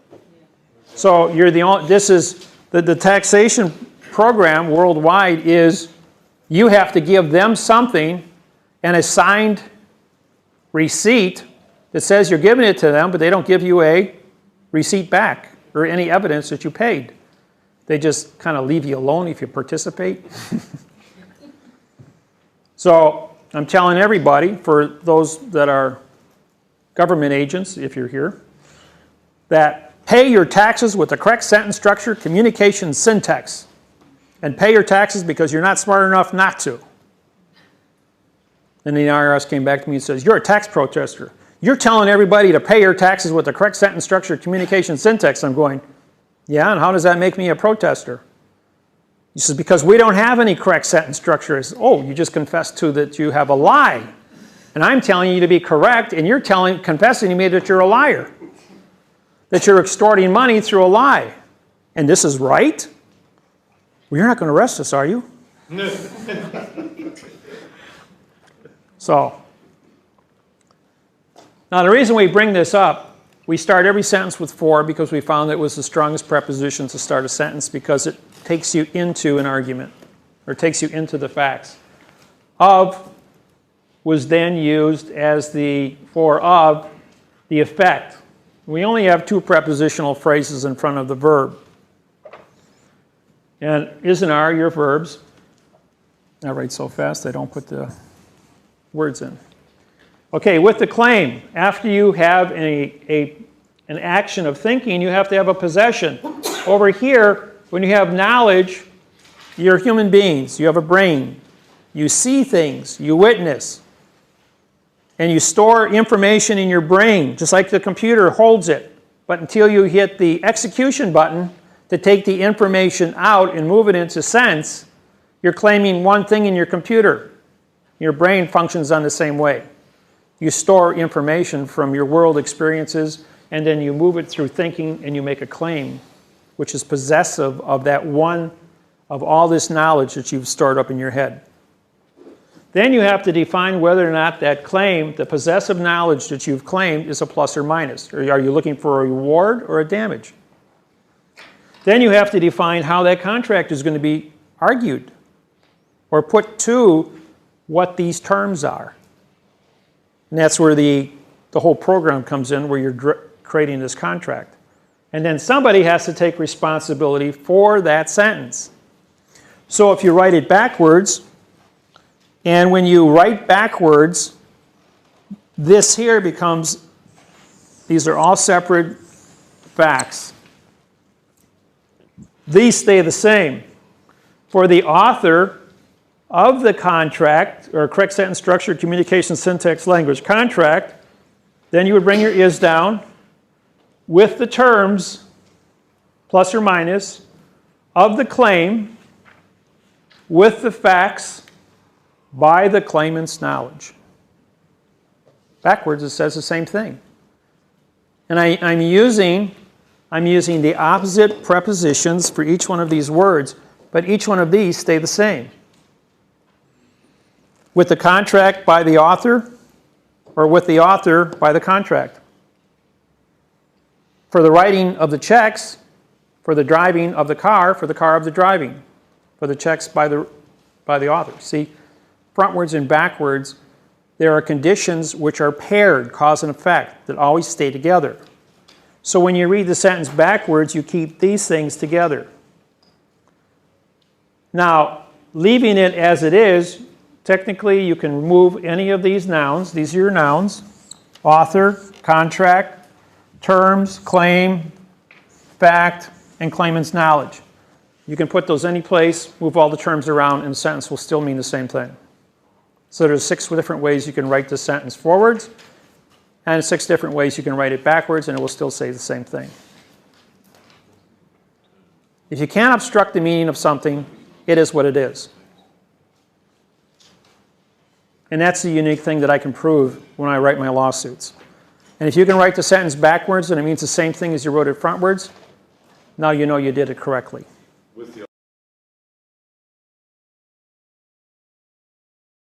David, before you go, if I can ask a question, just a couple of people asked me a couple of different things, and you might be able to enlighten them. Sure. They're wondering how you can make the claims that you make regarding the Universal Postal Union.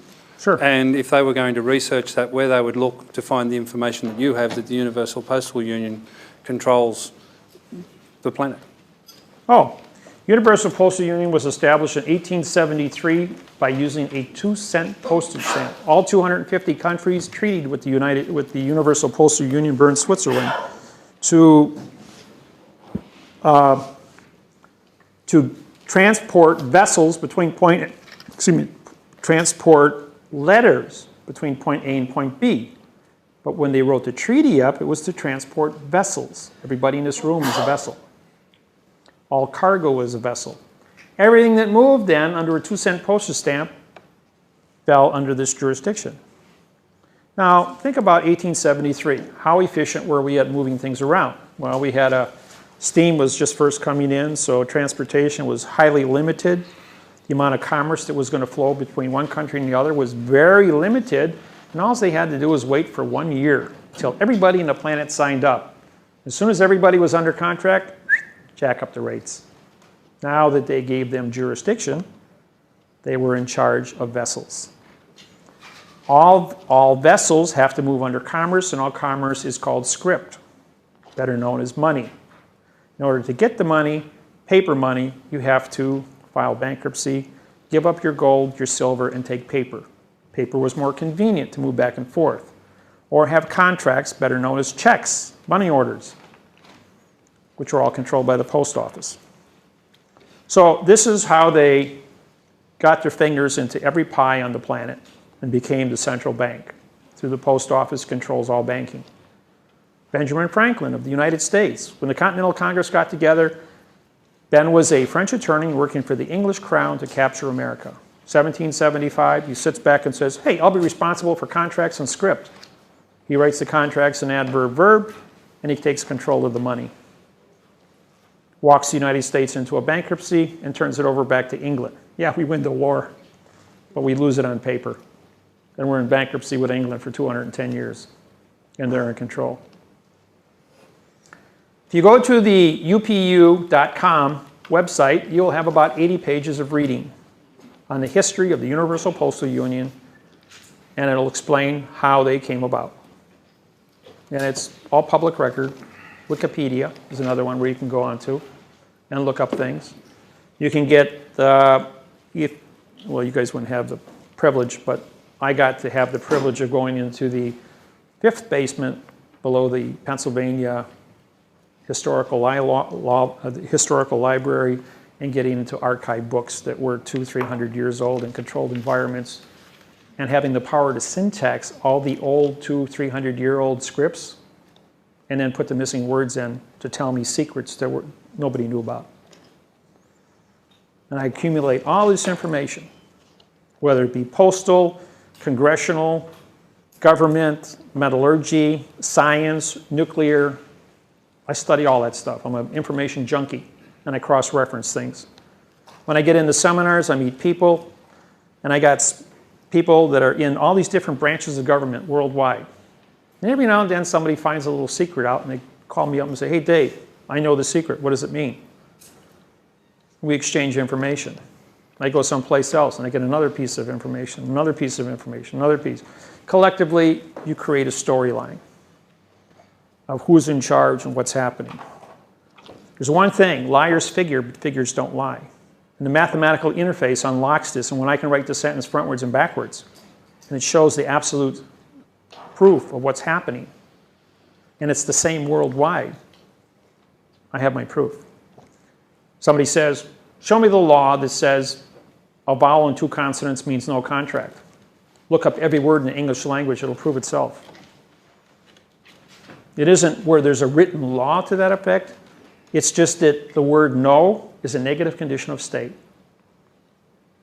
Without, under, un, or de, or ab, all your prefixes, all negative conditions of state. If you have anything that is negative, you can't create it. It's a negative contract. If you put no in front of any word that's a fact, why would you put no in front of a fact? It's a no fact. Therefore, you have a no person. What is a no person? Every law in America and here in Australia says no person shall.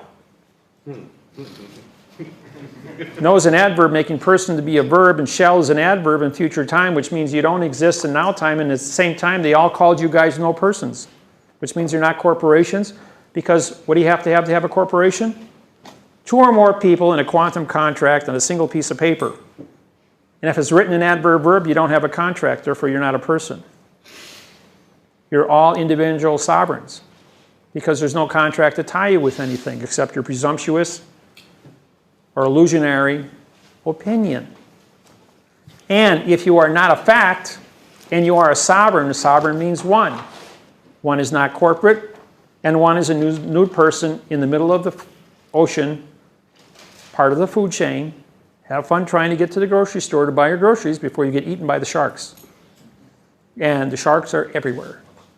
Because if you're weak, society says that the strong will always harvest the weak, and the 3% will always manage the 97%.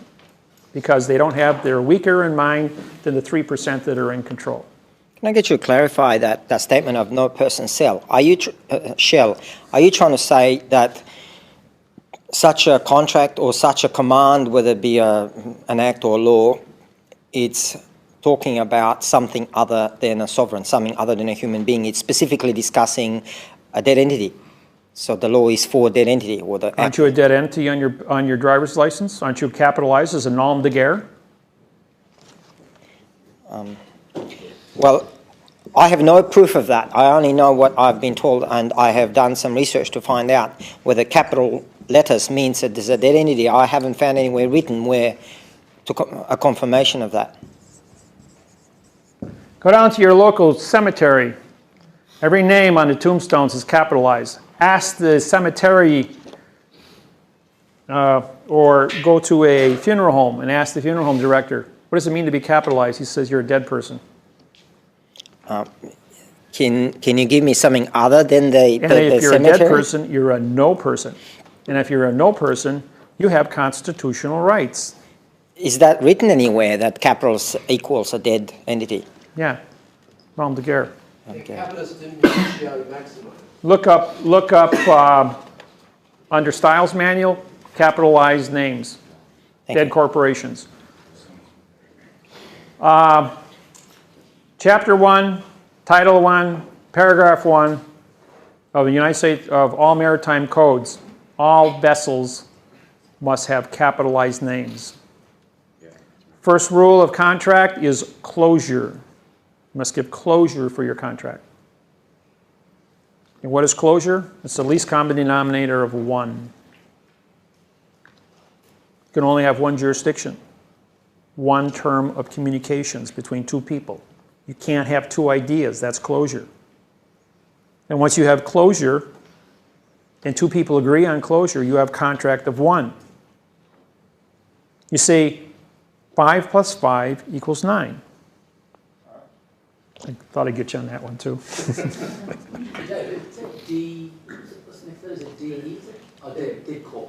Oh, I'm sorry. I write too fast sometimes. Dead corporation. Which is paper, which is person.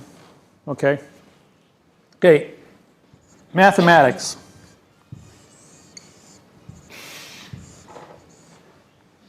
Better known as the quadrahedron. Smallest of all geometrical shapes has a four-sided pyramid, correct? The object within the center of that pyramid is point number 5. If you take two objects with 1, 2, 3, 4, 5, two objects cannot occupy the same space at the same time. 5 plus 5 equals 9, better known as tetrahedron, or the Star of David. And who's in charge of contract and banking? The Jewish religion, who uses Star of David as their symbol, which is contract. I offered, you accepted, we have a compliance of 1 tetrahedron with 9 points of reference. Because two objects can't occupy the same place at the same time, therefore when a husband and wife get married, they become one person under the law. Right? And no matter what happens to one, the other one gets it. You lost me. I did? Are you married? Everybody that's married is laughing. They've got it. Yeah, that's on the record. Okay, what's your question? The question is, how do you get 5 plus 5 equal 9 with I just explained it to you. with a It's geometry. Two objects cannot occupy the same space at the same time. What is a piece of paper? It's corporate. Isn't there only one sheet of paper in my hand? Yes, you're holding a piece of paper. Okay.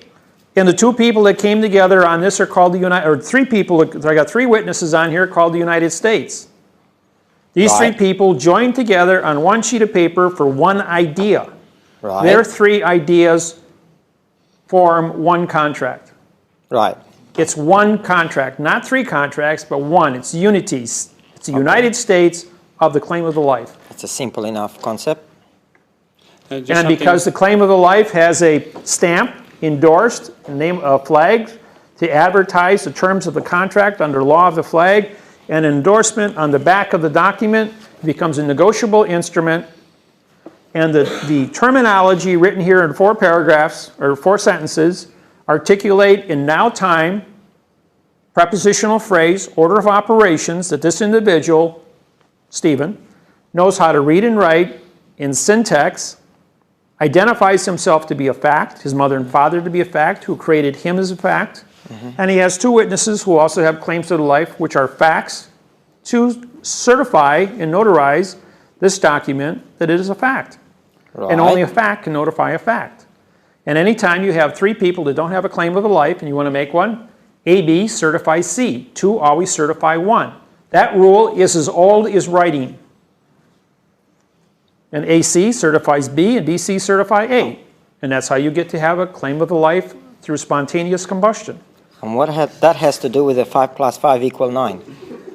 It has to do with the fact that we are several people coming together on a contract, but it is one contract, not 2 contracts. There is a continuance of evidence, better known as corporation. This is a corporation entity now. Now, just, you're looking for further evidence of you being dead? There you Once, go. yes. All the proof you need's in there. Oh, the phone book. That 5 plus 5 equal 9. Well, I won't be sleeping tonight. See, you're going over here like this, and you're going down here, which is this. When the 2 of them come together, they overlay each other.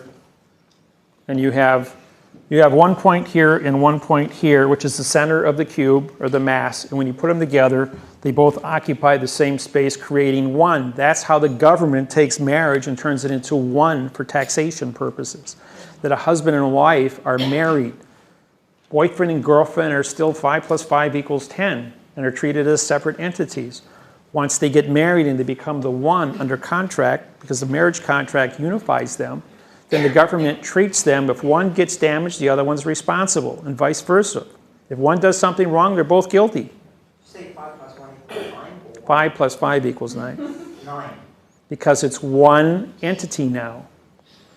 It's this entity here, the center of both, that becomes 1, because 2 objects can't occupy the same space at the same time. Why 9?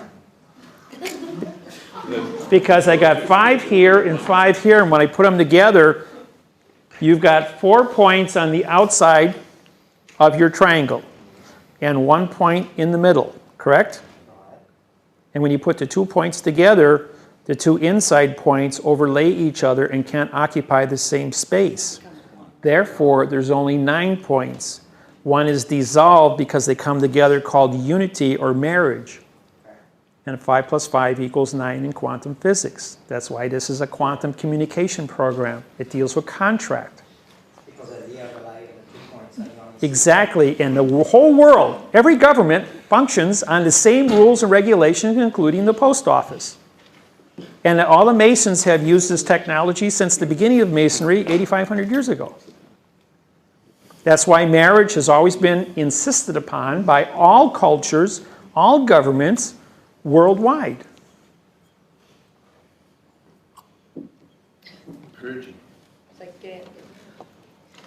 It's boys and girls, you know.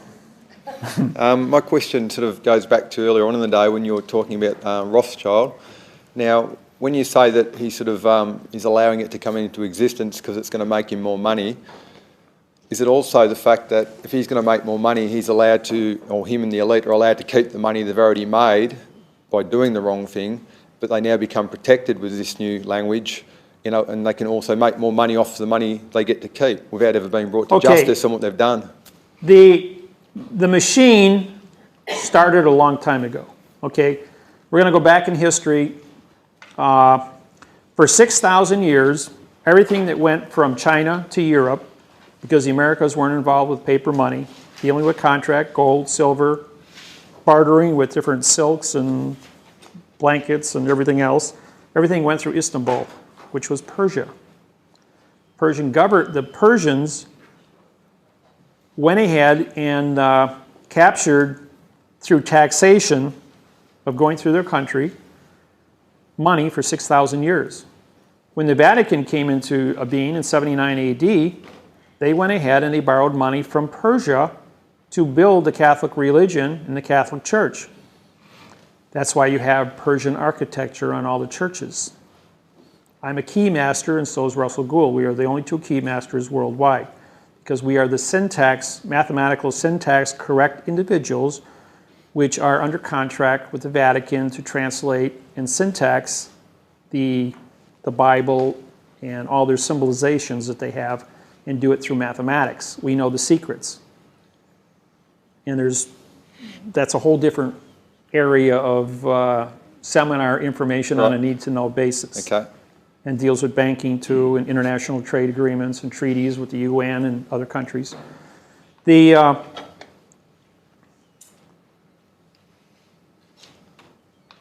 history then moves forward from 79 AD to 1750. The Rothschild family goes to Persia and they borrow money. They never paid it back. 1800 comes along, and Rothschild, through passenger pigeons, controls all the banking in the 5 capitals of Europe. And through passenger pigeons, nobody knows how they're doing it, because they keep this as a family secret for 50 years, transport information back and forth, and so they got 80% of all banking in Europe is locked up with the 5 brothers. Then Napoleon comes along, and Napoleon is goes up against Cromwell at Waterloo. Rothschild knows by passenger pigeon 2 hours before Napoleon when he's defeated, knows that the London Stock Exchange is everything is being traded, currently trading at about 10 cents on a dollar. Then word comes that Napoleon won, and it drops to 2 cents on a dollar, but Rothschild knows that Napoleon lost. Yep. So he goes ahead and he buys up 80% of everything. Beg, borrow, cheat, and steal, and he buys up everything on margin. And when the news is announced 2 hours later that the war is over, the stock market jumps 500% instantly, and he becomes the richest man in the world. And then he says to everybody, you can have all the money you want, but you're going to separate the prepositional phrase into adverb verb, which means all contracts are destroyed. He never pays back Persia. So England now, this goes along from 1800 for 100 years. And of course the interest is accumulating, and along comes Lawrence of Arabia. Peter O'Toole made the movie, Lawrence of Arabia. But what you don't know is the classified document as to who Lawrence of Arabia was. He was a secret agent to go in and break up Persia. Became Turkey, Iran, Iraq, the Arab Republic, Dubai, and all those areas. And Persia got broke up because they wanted to go in there and get the notes. They didn't get the notes. 1973 comes along, we have the Persian Gulf War. You go in there with our big bombers and blow up things trying to get the notes. They didn't get the notes then either. We're back over there again, still looking for the notes. Persia's still sitting, or the Iraq, now it's in Iran. And we're not Iran, but Iraq. No, Iran. Iran's holding the notes right now. They've already stripped. Now they figured it out that everything's being held in Baghdad. The notes are. But to go to war with Iran would be kind of stupid because it's 4 times bigger than Iraq. And Russia isn't going to allow that to take place. It's one thing to where it's at now, but India and Russia, that's too close. You got Pakistan, we're in Afghanistan. The resources of the world are kind of run thin. The war is not accepted. Quantum languages disqualifying all the lies that are taking place. The secrets of the manipulation and conspiracy theories are coming out through these programs that have been advertising with forensic evidence and proof.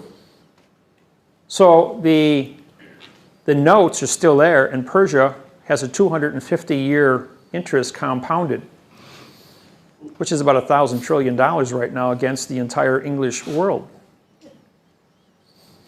So if the notes are ever published, it could cause somewhat of a global problem. Right.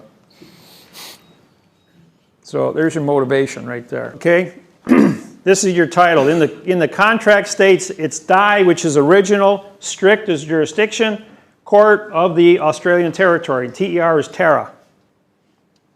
ORY is contract. So that's how this is the title you put on your paperwork. When you file in the United States District Court, it means United is no citizen, States, District is demon god of the underworld for trickery in a closed area called court. You make a presumption and you're going to be tricked. And when you file this, they're going to go ballistic on you, but this is where you're at. This is the correct title. Don't forget, what you put on your paperwork is the contract of what the court is going to be. If you want to call it a demon god court, you're going to be treated like a trick. You're going to be denied things. And if you use the correct sentence structure, you're going to get correct sentence structure. Truth in, truth out. Fiction in, fiction out. That's another statement. You guys have all your adhesive contracts you've made since you were 18 years old are in adverb, verb, fiction. You believed and gave value to that fiction because you were entered into commercial, used money to give it value. And your contract has proved that illusion you gave value to, whether it be a mortgage, a car payment, your driver's license, marriage contracts, divorce contracts, all these things, fiction in, fiction out. You can't change boats in the middle of the stream. You're going to fall in the water. So now that you learned syntax, you can go back and you can write correct sentence structure, communication, syntax, contracts. And when you enter into those are legitimate. One of my, I used to have a real estate company for 26 years. I bought and sold homes, did renovations and stuff. I have 3 PhDs right now, 535 college credits. I'm a little overeducated in a lot of things. Went to college, full-time college for 17 years. The contracts that we created, or my mortgage contracts I wrote myself. They're 2 pages long, and they are totally in syntax. And when the people who wanted to buy the houses didn't understand it, they would take it to a lawyer. And the lawyer would say, if you don't want this house, I'll buy it. This is a real contract. And just to get his hands on a real contract, he knew what he could do with it. He could sell the information to other real estate companies, as well as write quantumized language to get into private business. Now, you guys are probably all focused on how this thing is going to affect in court. When you get into corporate writing, corporate charters, you're not in a court system. corporation to corporation, writing treaties, trusts, and contracts for corporate international banking. Right now we've got several programs running under international banking, which are in their 10th year right now. So when you get into, we're trying to get the entire planet. We have treaties with 82 countries right now in quantum banking. We have a 117-page quantum bank trust that I served at the United Nations with the embassies. And I have my ambassadorship comes from both the syntax of the language. I'll explain that to you now. When I got my ambassadorship, the first thing I did was I captured the flag of America by syntaxing the definition of the flag. I then challenged the Congress, the Senate, the legislature, and the Supreme Court of the United States for anybody to have the correct sentence structure, communication syntax, oath of office, to be who they are in that department, and to come forward with the representation to defend the flag of the United States of America. Nobody showed up after the 10-day rule and the United Nations because I was the first person to quantumize the definition correctly in now time of the flag. I now own the patents to the flag of the United States of America. When Obama took office, the flags that flew behind him in the White House were 1 to 2.25. The constitutional flag that I copyrighted is 1 to 1.9. That was the flag of the United States since 1906. And when I went ahead and I captured it, the United States then took and made all flags yellow fringe. So they went ahead and they said, the post office, all yellow fringe flags worldwide, you even have your British yellow fringe flag, those are postal flags.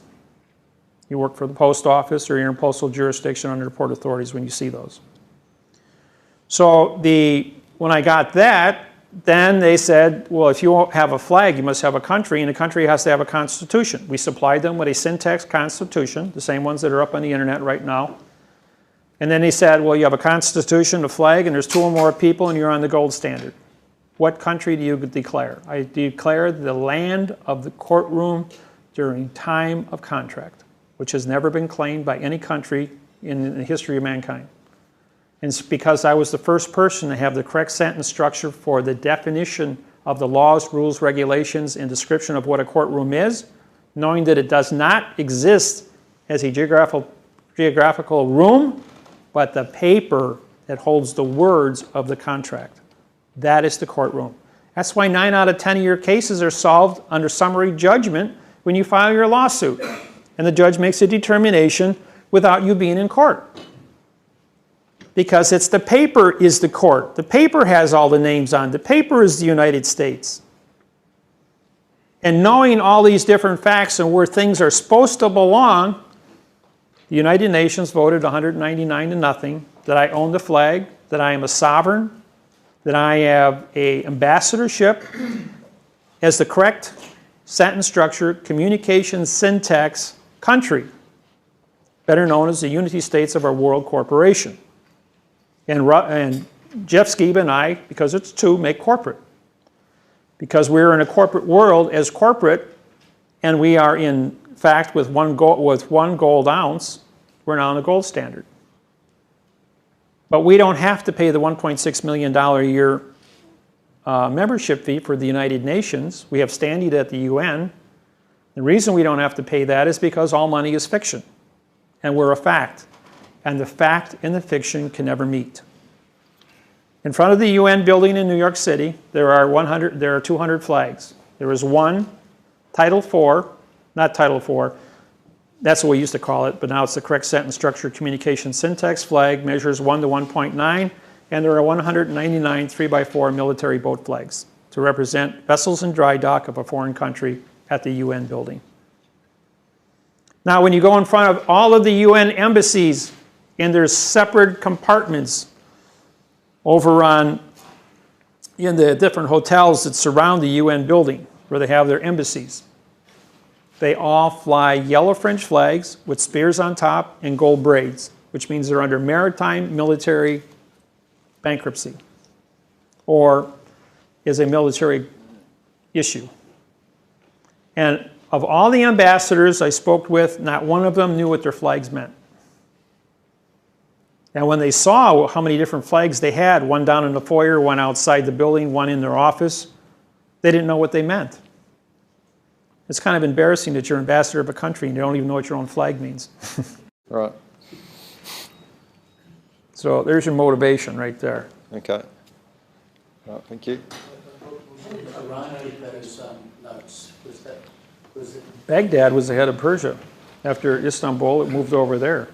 Yeah, they just transferred the notes over after Lawrence was unsuccessful in acquiring the notes when they broke it all up.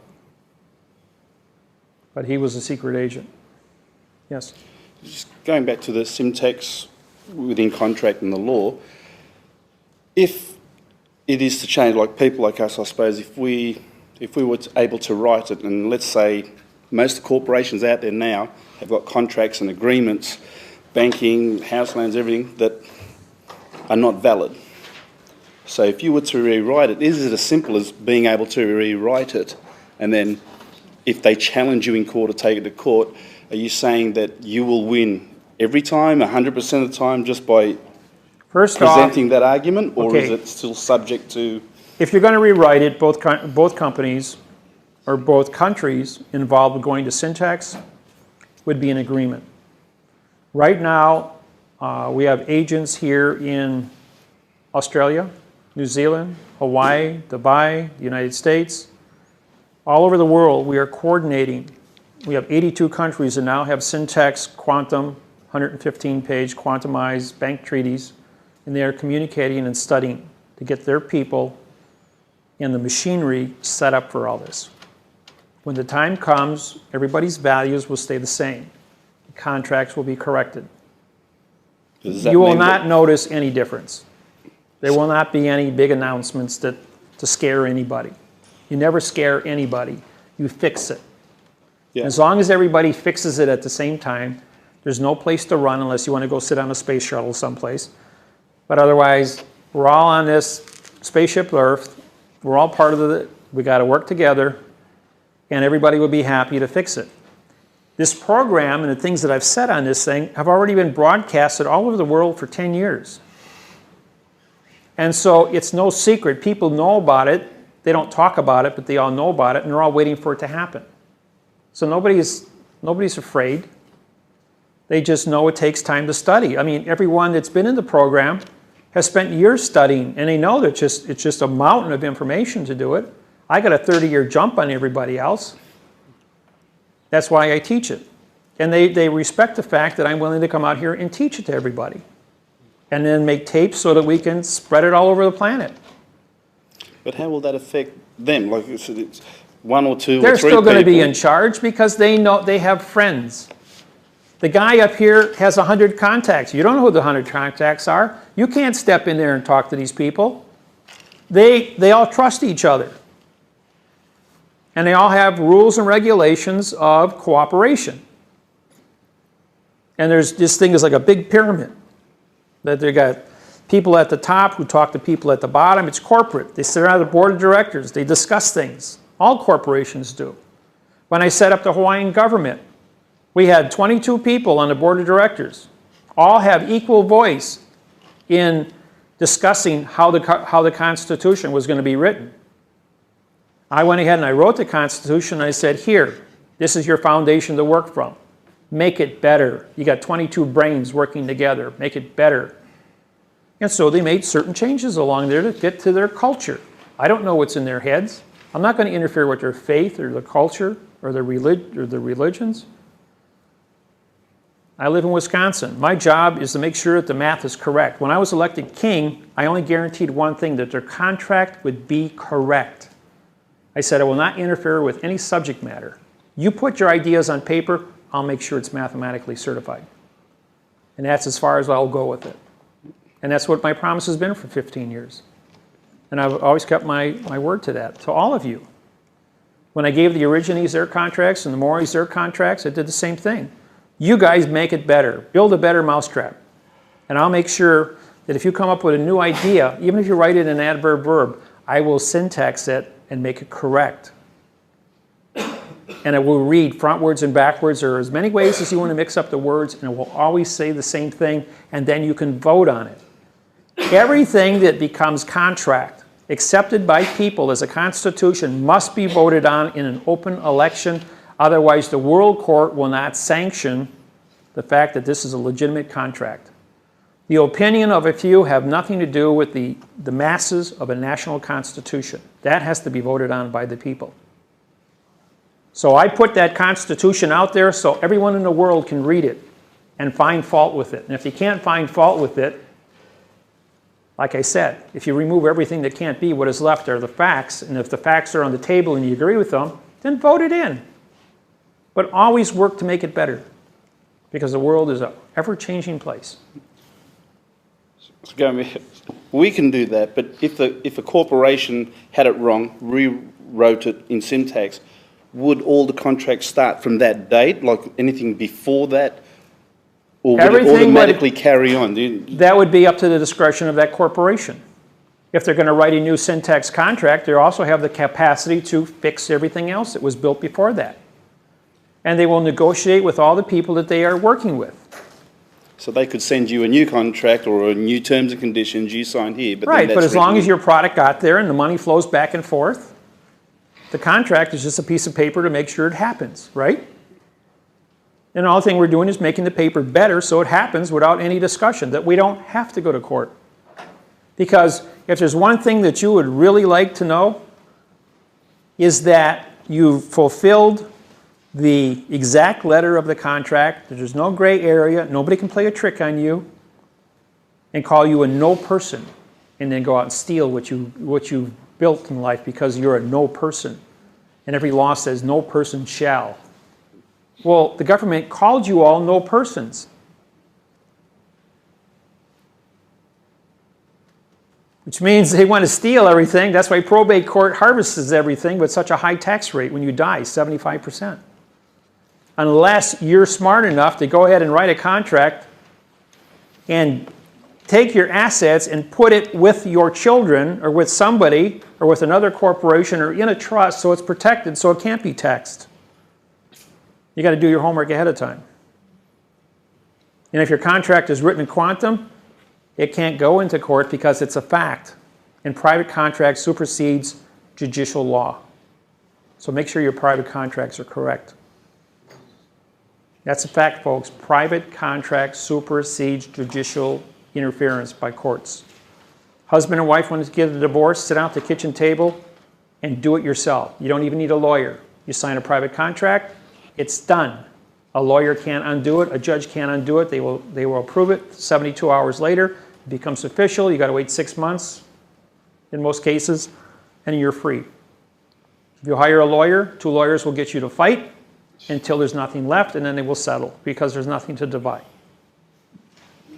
Anybody wants a divorce? Divorce contracts are already written in my book. Copy it out of there. If there's kids involved or no kids involved, I got contracts for both. They've already been approved by the courts, and they're free. Can't beat the price. Yeah. 2 questions. Talking about private contracts, joint ventures, for example, in property deals and so on. That applies there too, in terms of you've got a private agreement between 2 people? Private contract supersedes, but you have to stay within the confinements of real estate laws and transfer quick claim deeds. Got to be careful.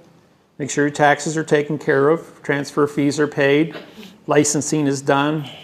You've done your, whatever the due diligence is, because don't forget, you don't actually own that property. You bought a contract that was written in adverb verb, and that land came to the government because they killed the people who lived on it, so it's an alien, A-I-L-I-N-G, alien, which means corruption from the beginning contract. The military is there to make sure that no one interferes with the illusion of contract as long as you're on it. Don't pay your taxes. 90 days later, you don't live there anymore. They'll find somebody else to pay the taxes and sell it at a tax auction. Simple? Yep, perfect. Thank you. And the other question is syntax language applications to the English language, European language. I heard all that. I heard a multitude of other countries, for example. So has it applied to, say, Asian language and Arabic languages where the formation of sentences is totally different? When you do the translation on the math, they don't have prepositional phrases also. Even the Hebrew religion doesn't even have vowels. And so when you write things that don't have a English translation, you can't find a word or a meaning for it, you use the English word, even though you're writing in all the other languages, you'll put the English words in, and the math will always work the same. They're not meant to be there. Huh? The English word is not meant to be there, but being the language. That's where the language was created in adverb-verb from the beginning. And the math will put the missing words in, and the math will certify that that word does belong there, or the volition of what that word means.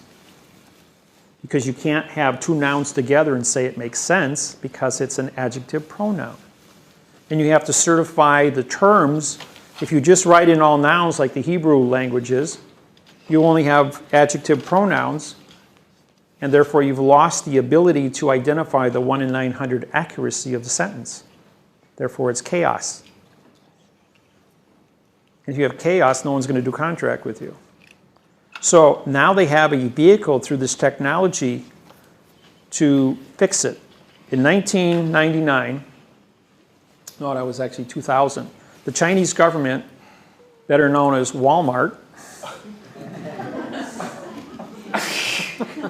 had only 100 stores in America.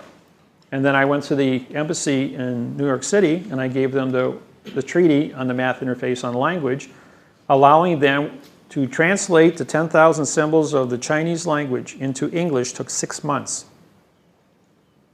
Once they had this technology, they could write a quantumized contract for international trade and bring commerce to the United States and back and forth in 6 hours, not 6 months.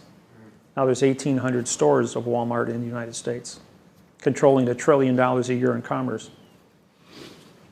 So Chinese really like this.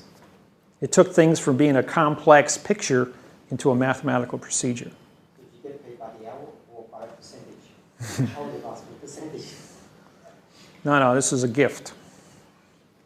I spent $12,500 of my own pocket money to print the books up and then hand-delivered them, including paying my own expenses from A to Z to deliver them to 82 countries and form the treaties. No appreciation. And now, oh yeah, because every time somebody touches me, I got 82 countries' ambassadors screaming, "You touched my ambassador." And the amount of commerce that 82 countries can apply pressure to any given country, considering they control 97% of the total wealth of planet Earth, that's a big stick. That's why I'm still standing up here talking to you. I got lots of friends. Well, there's other things. Yes? As you were saying earlier, how all existing adverb-verb contracts will have to be, or will be changed into syntax. What's to stop people, as they realise that the original contracts weren't valid, just refusing to accept the new contracts, such as mortgages, credit cards? I said fiction in, fiction out. It's called volition. Right. V-O-L-I-T-I-O-N, volition. The condition of thinking by your own confession is the conduct. Right. Now, here's the point. You walk into the bank, you're going to write a check. Oh, you don't have a pen. Well, okay. So there's a whole jar of pens there. You pick them up, you write it, pull your checkbook out, write your check. You get done with your banking, back and forth, you put your checkbook away, you put your pen in your pocket, and walk out. No problem. Next guy comes in, checks the monitors, got cameras all over the bank, looks at that, looks at the pens, hesitates for a minute, picks one up, goes ahead and does his banking, does his thing. Instead of putting the pen back in the bucket, then asks permission to take it, he checks the monitors to see if anybody's looking and then puts it in his pocket with hesitation, puts his checkbook away and walks out. First guy did his banking. He's innocent because he was doing his business. The second guy just shoplifted a pen. He's guilty of stealing. And a jury will look at the camera because he did this with his eyes and say that man's guilty of body language shoplifting. 80% of conversation is body language. Yes, exactly. And that body language, there's no words. I mean, the guy could speak Chinese or whatever, and you're in an English bank, and he doesn't know anything from anything. But his body language is going to say he's guilty of he's a thief, he's stealing with volition. and you will be found guilty of volition, and the jury will all come back and prosecute you accordingly. With volition, I was studying the criminal code the other day, and I've noticed, I think it's section 13, where when someone is persecuted for even the most heinous crimes, the intent of the person at the time when he committed the crime seems to be, according to the code, the major factor in deciding whether he was guilty or not. Is what his intention was at the time. Everything is based on time. What was your volition at the time of the crime? Right, so all you have to do is admit that The only thing you have to do is you didn't think establish it was that. wrong to do it at the time, and you'd get away with murder. Well, here's a case. This was a Salt Lake City case where a young girl had a baby, and she was 33 years old, and she had a child, and the grandchild had difficulty and needed a blood transfusion. So the daughter, or the mother of the child, the grandfather came forward to give blood for this child because they had surgery. When they ran the blood thing, it turned out that he was the father. He had raped his daughter when she was 12, which created the child.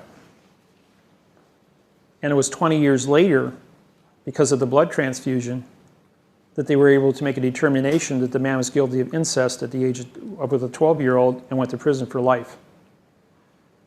Okay, well that brings me to the So it isn't, it's not, their conduct, the conduct of the time and place is against the law in all cultures worldwide for all time. So it doesn't matter when they catch you. There's no statute of limitations for rape or for murder anywhere in the world.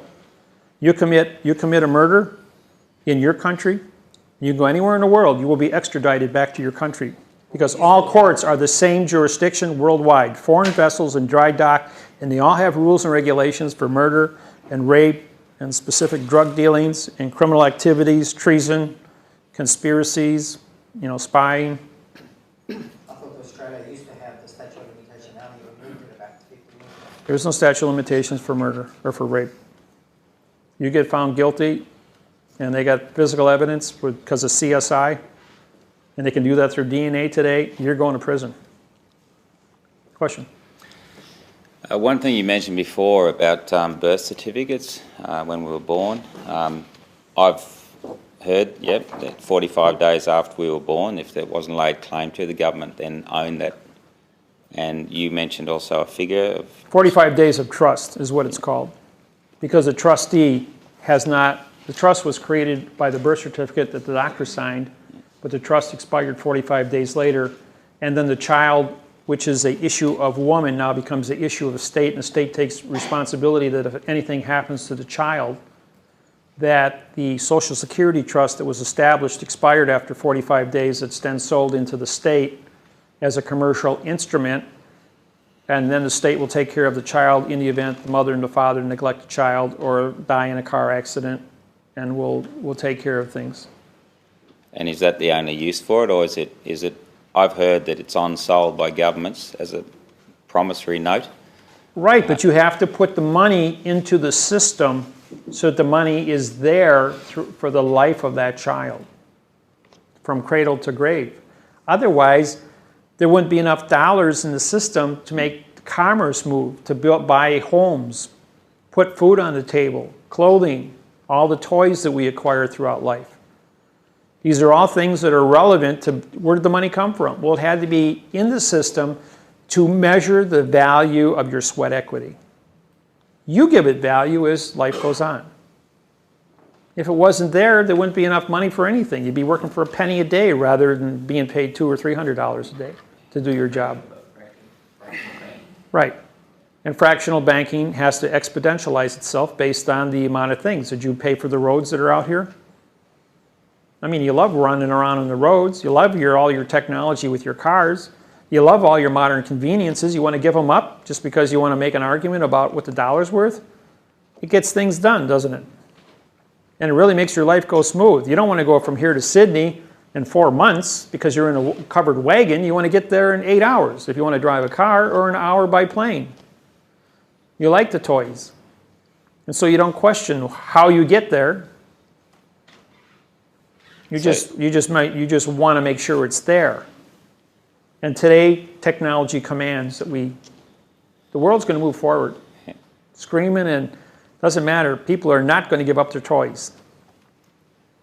Anybody in here want to give up your Blackberries, or your iPods, or your cell phones, or your computers, and go back to watching 3-channel TV in black and white, and be bored out of your tree?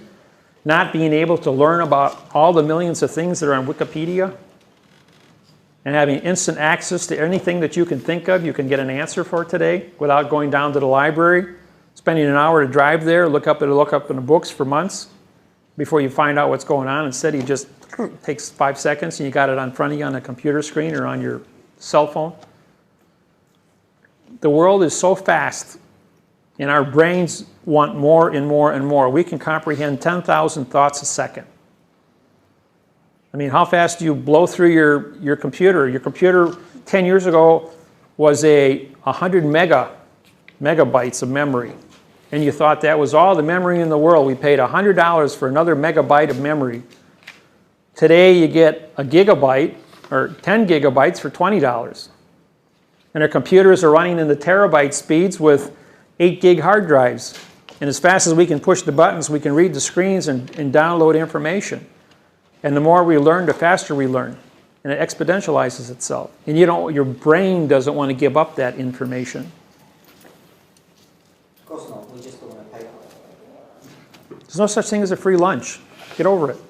The reason I ask this is because there are a number of people who suggest that originally, because we haven't been informed about that birth certificate situation, that the government has actually committed fraud, and therefore it has utilised the value of the money in that account without our knowledge, so that when we go and borrow money from the bank, we're actually borrowing our own money. Actually, it isn't your money. No. It isn't until you sign over and say you're going to put your life on the line for the next 30 years and pay it back. And don't they give you a contract? You don't care what that contract says. Did you ever read it and syntax it? No. The only thing you want is a roof over your head to take care of your wife and your children. You don't care what that car loan says. You want to be able to get to work without walking in the rain. You want these conveniences, and you're willing to accept the illusion in order to function. And the government will allow you these illusions as long as they get a piece of it called commerce. Taxation. Taxation is you paying the military to guarantee the value of your money. If you don't believe me, walk up to a police officer with a $5 note, put a match to it, and watch how long it takes you to arrest you because you destroyed commerce. That law applies to every postal employee, which controls all military worldwide. And that includes police officers, sheriffs, bailiffs, military personnel. They're all there to guarantee the value of their dollar, so that the commerce between countries flows, your food gets here, the raw resources get here, people got work. Otherwise, if people don't have work and they're starving, they're going to riot. They don't want to riot, so they're going to make sure that the value of the money is guaranteed and that you're going to pay the service fee of the military to guarantee that money. If you don't sign your tax form in the box? Who cares? Well, what's the tax? You can have 100% of nothing or 70% of 100. What do you think is a better deal? No, what I'm saying is, as an individual, the claim is that if you don't sign in the box, that it's not a contract, and therefore you shouldn't have had to pay tax. That's basically because... Again, you don't have the capacity to guarantee the value of the money. The military does. The military makes sure that the banks pay you your money. The banks, that the storekeeper will honor your money when you take it there to buy your groceries so that you eat today. Otherwise, you'd be dead in 10 days from starvation. It's about guarantees all across the board. There's all different kinds and levels of guarantees. The money guarantees. It's just a vehicle to measure the commerce, to measure your sweat equity. And you don't want to work for nothing. And you don't want the guy that's laying there sleeping, watching TV all day while you're out working, and he says, well, I have a right to everything that you make. Remember the story of the little red hen who plows the field, seeds it, harvests, and then pigs come along and say, you got too much, we want it. That's socialism. You don't like that. If you're going to earn something and build it, you want to acquire your sweat equity. So the government says you'll have your sweat equity in this free economy, but we're going to take a portion of it to guarantee the value of it, and we're going to keep the books on this here, and the money that you pay into taxes will not only take care of the military, paying them to protect you, so that the Chinese don't plant rice in your backyard tomorrow, or anybody else for that fact to trespass. You want those guarantees that the criminal isn't going to bust into your house and hurt you, that the police are going to capture the bad guys, the firemen are going to put out the fire, the ambulance is going to be there when you have a heart attack. You like all those conveniences. And so those services exist in the event there's an emergency. You live on the coast here. Supposing you have a 9.8 earthquake off in New Zealand. You guys are close enough to, can you survive a 200-foot tsunami come crashing into your city here? What do you think the end result of that's going to be? And who's going to pick up the pieces afterwards? It's like watching New Orleans get washed away by a hurricane and see the level of what a disaster is, or that earthquake that took place off of Indonesia, killed 235,000 people because they don't have an infrastructure or any way to protect themselves and didn't have early warning. We like all these toys because it guarantees your condition of life. The world isn't perfect, but they are building more satellites and more early warning systems and trying to make things better. You know what would be the real big disaster? There's a crack in the big island of Hawaii. That volcano on Big Island is 10 miles tall. That crack represents 100 cubic miles of mass. If that falls into the trench, 35,000 feet deep, it will produce a 100-foot high tsunami in the entire Pacific Rim. You realize the damage it would do to San Francisco, LA, Tokyo, Singapore, Shanghai, Hong Kong. Your cities along Australia here, you'd all be hit with a 100-foot tsunami, and it would be multiple waves of it. What happened in Indonesia? That'd be a drop in the bucket. 1 billion people would die if that volcano ever goes pop and knocks that chunk off into the ocean. It's a disaster waiting to happen, and everyone on the planet knows it's there. What do you think would happen if Yellowstone National Park erupted? That's a volcano 40 miles wide and 60 miles long. 2/3 of the United States would be destroyed. The world economy would not exist because of the commerce that would be lost. 60% unemployment on the planet, and about half the population of the planet would die because they couldn't get food, because that's the breadbasket of the world. All because of a single volcano, which erupts every few 100,000 years. It's gone 5, so let's leave it. Sure. So what I'm telling you is that there's a lot of things on the planet. We live on an angry planet. We have, the world's trying to do the best they can to guarantee the survival of mankind. Global warming. There's no global warming. I know, okay. There's no such thing as global warming. Have you been monitoring the North Pole? Yeah. Ice cap? The scientists who don't work for the government have been monitoring it. In the last 30 years, 40% of the ice pack has shrunk. No, it hasn't.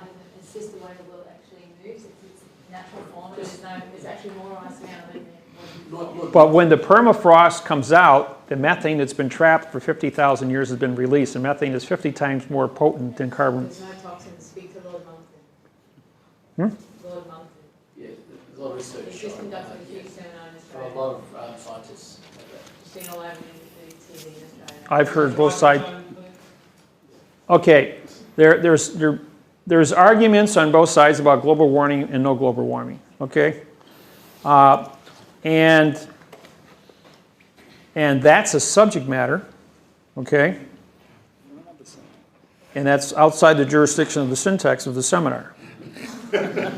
We can debate, just like you can debate religions, you can debate politics, you can debate global warming issues, but that has nothing to do with, that's a science issue versus communications.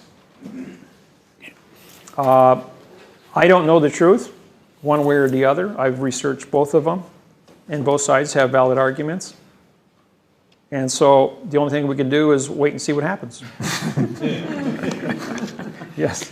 You talk about a free economy. I'm not sure how free the economy is, and I'm certainly not comfortable with the military guaranteeing my dollar and holding me to sweat equity for the rest of my life to validate the dollar. I guess I wanted to talk about volition. You talk about the volition of contract, whether it's in fiction or it's in truth. The volition is probably the most important thing. So if the case is that the central banks lend money to the governments and the central banks are privately owned, and then the banks collude with these central banks to then, through fractional reserve lending, enslave everybody, what's the volition of their contract? Well, they made it available to you, and you accepted it. You didn't go out there and say, you didn't go to the bank and say, I'm going to syntax your mortgage contract. They said, who's got the money to buy the house? And they said, well, you got to go to the bank or credit union. You can go to private individuals, but private individuals don't, unless they're a family member, probably wouldn't give you any money. So if you want the money, you got to play the game to get the house, so you got a roof over your head and support your family. And if you would have taken the time, you could have wrote your own contract in syntax first and took it to the bank and said, will you accept this? Because it's correct. But isn't the volition of the lender incorrect if they're stating that they have risk, but they make digits out of nothing? So what's their risk? Does the lender have an education to understand quantum language? Did he take this course, or does he even understand the fact that there is syntax available to him? The answer is, you walk into the bank and ask any bank teller or bank president, do you understand what the word syntax means? They're going to go, no. And you look at his eyes. Some people are absolutely surprised when they hear the word syntax. They go, I don't even know what that means. And they really are starstruck. Define it for me. And then you start showing them little pieces of information, and all of a sudden like they go, oh, we got a problem. And then they get scared. Am I going to lose my job if I ruffle the feathers of the other people who don't understand the syntax? Because remember what I told you? First rule of business is, don't hire your replacement. Nobody wants to lose their job. When I got arrested in New Zealand last week, the immigration officer, after I syntaxed his immigration form, says, I'm paid to do that. I'm paid to lie to you.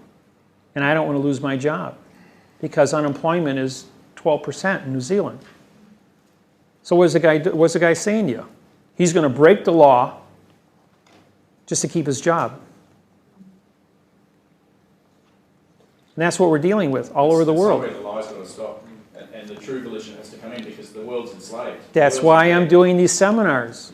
You've got to educate enough people so that you can vote correctness in. As long as people don't know, they won't change. You didn't know for 8,500 years, and 8,500 years nobody changed. The only thing that people do is they go to war with each other. You know, Odell said to me once, Odell was a chief judge's clerk. She says, people are angry. People who are angry file lawsuits. Business is good. I have job security. Yes. It's on the same subject, just a different facet of it. I want to confirm what I hear you saying is that if people sign an agreement that is not made in quantum language, but it's in volition, by their own volition, verb, adverb, regardless of whether the word, and they both assume they understand what each other are discussing and they've agreed on that contract, whether it be a house contract or buying a car or even on a constitution. Because they voted on it, does that make it binding? Yes, because both of you signed it. So what you're saying, our constitution... They offered, you accepted, and you're both going to comply with it, and if you don't, where are you going to go? You're going to go into an adverb-verb court that's going to enforce the adverb-verb law. So what you're saying, our constitution that we voted in 1900, regardless of whether it's written in quantum language or not, is binding? Well, it was binding until I rewrote it. Now people can stand up with a correct one and say, how come you guys didn't follow your own syntax that you wrote in your own styles manual, and you went out there and you broke the law for the last 100 years?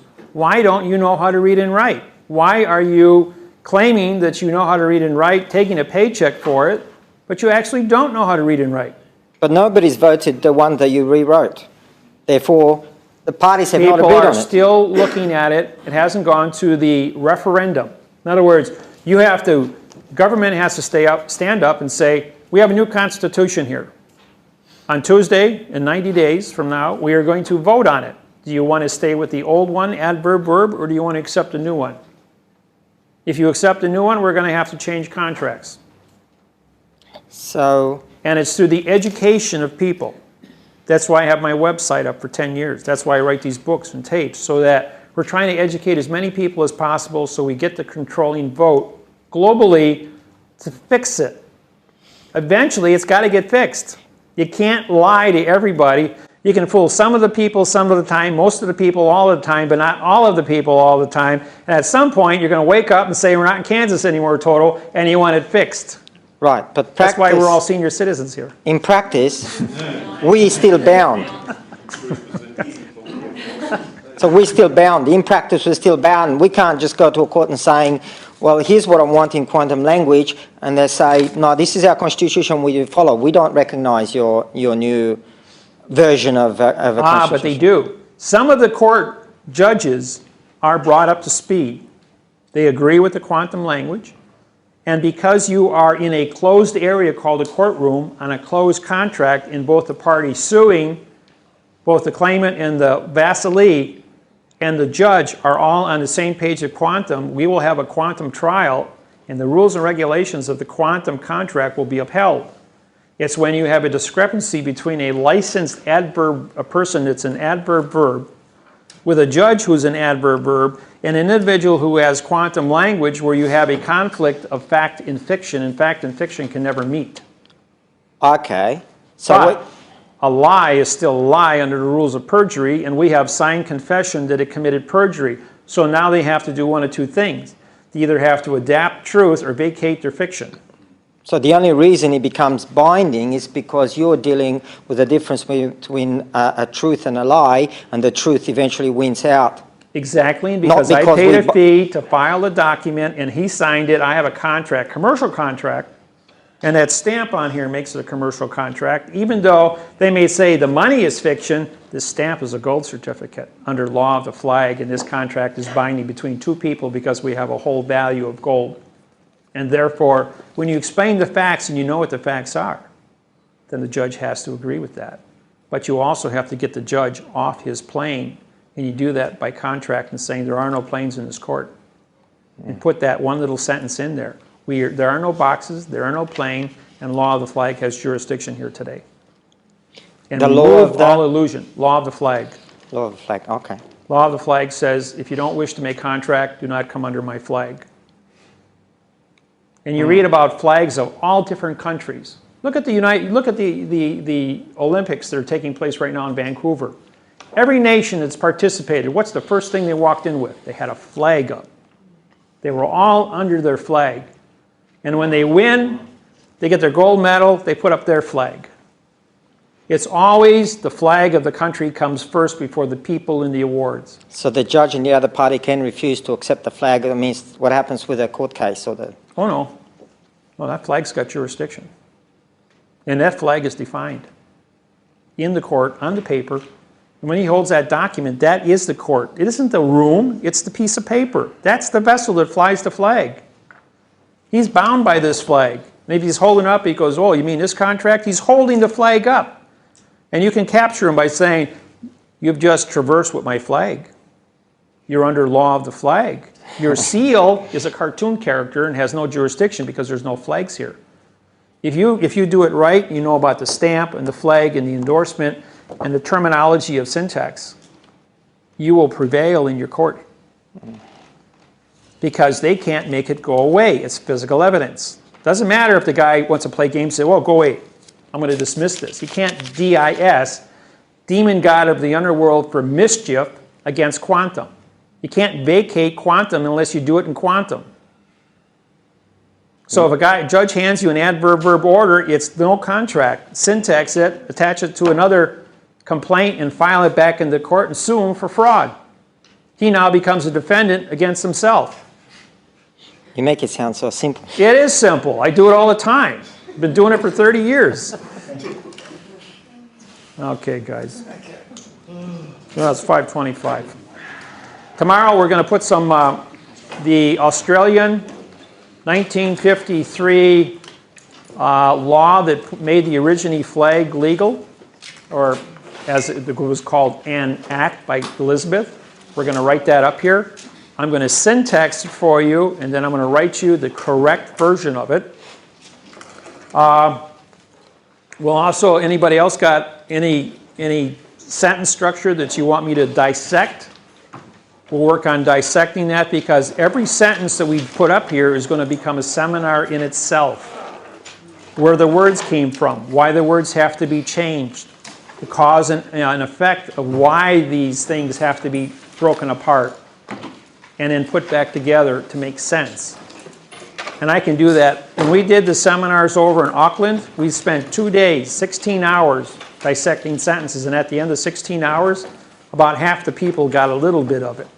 It's not as easy as you think. I can do it, and you can see it happen, and you can understand it as I do it, but then I give it to you and I say, do it.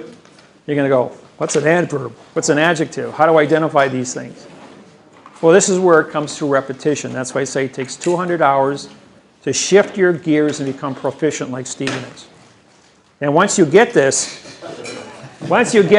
you can't be lied to by anybody. You are empowered. You can walk into court with your head held high and knock them all down.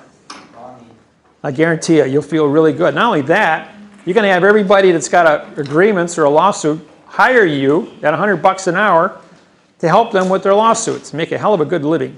You said only $100 an hour. It's not. All right, 200. I'm financially independent. So, David, what you're saying is it's not about arguing fiction for fiction, which is what probably a lot of people in the room are doing. Let's go to court and say, let's talk, but let's talk with the truth. And if they're not prepared to, then you notice them and you're going to sue them for The only thing all of you can ever talk about when you go into court is what just happened. Then here and now. What just happened? Huh? You can't tell me what I did. What just happened? We witnessed something. Right, you're all witnesses. You can only talk about you. You have been damaged or you have been rewarded. You have witnessed something taking place. What did you witness?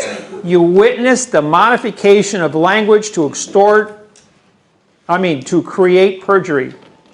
If you witness and can prove perjury through modification of language, the case has to be vacated.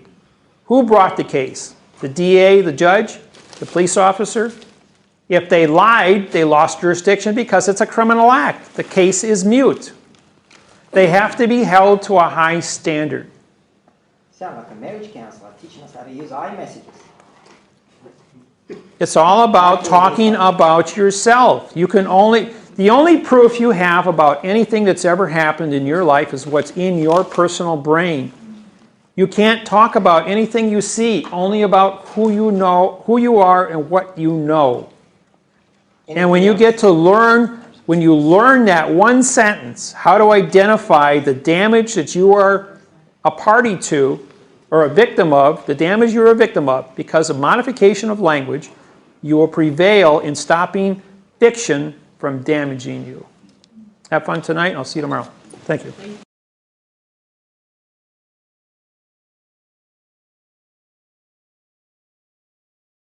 Thank you. As far as any questions go, that you remember later, send me an email and I'll answer them, write them up. I answer emails all the time. As this process goes on, you do more study, you have more awareness. You can contact me as long as you want to stay in the program, you can contact me. There's no cost at it. So, I wrote up here an act, 1953. This is when the origine flag was, Queen Elizabeth had recognized the origine flag. And this is what she wrote to go ahead and give it its approval. Now, as you know, and is an article and for and act. An always appears in front of a word stressed with a vowel. But because they left out with an act or for an act or by an act. They didn't use the prepositional phrase, so this now becomes an adverb, not an article, in front of a word that means no contract, because it's a vowel and two consonant. So then she goes ahead and says to declare. Now, de means know and clare is speak. And it's also a future tense adverb, which now takes declare to be a future tense no speak. So she said nothing. A certain flag now becomes undefined as to what flag she's referring to, making it an adjective pronoun, calling the flag a no, no, no. To is an adverb in future time, modifying the be condition of now time, but now it's used as a verb, which is an illusion. Then the is an adverb, making Australia to be a coloring national flag. So therefore it's another adjective pronoun. To make, again, in the future, which has no now time jurisdiction, which means you shall never make, now is a verb instead of a condition of state. Other is a vowel and two consonants, a no contract word. Adverb, now to make provision, PRO means no, VIS is sight, and ION is contract. You cannot see the flag. And it's also used as the coloring of the pronoun flag. And then with respect, re meaning no, inspector comes from phantom. So if you have no phantom condition, in future time, to flags as a dangling participle verb. You can't end a sentence in a verb. She's ending it as a dangling participle verb and then signs it. Is there any nouns on the page, or any facts on the page? Well, the answer is no. There's no prepositional phrases. There's no condition of lodio ownership. And she's given no now time jurisdiction to anything. So every word has been a condition of future or negative. So there is absolutely no condition or certification for a now time origine flag. And yet, since 1953, for the past 50 years, they have pretended to treat the flag as being a national Australian flag. But this is the type of information. Does Queen Elizabeth have jurisdiction here? Well, she claims to be your postmaster. But has the postal treaty ever been written with the correct sentence structure, communication syntax? The answer is no. So therefore, Queen Elizabeth, as postmaster, has no treaty whatsoever, trust, or contract with the entire country of Australia. She also has no standing in this country because she's not an origine. So therefore, she's an illusion that has come here pretending to be something that isn't, because there's no contract. And furthermore, you've got, when you do the violation on language to fool the people, you've lied as pretending to be a public figure and then telling lies to the people.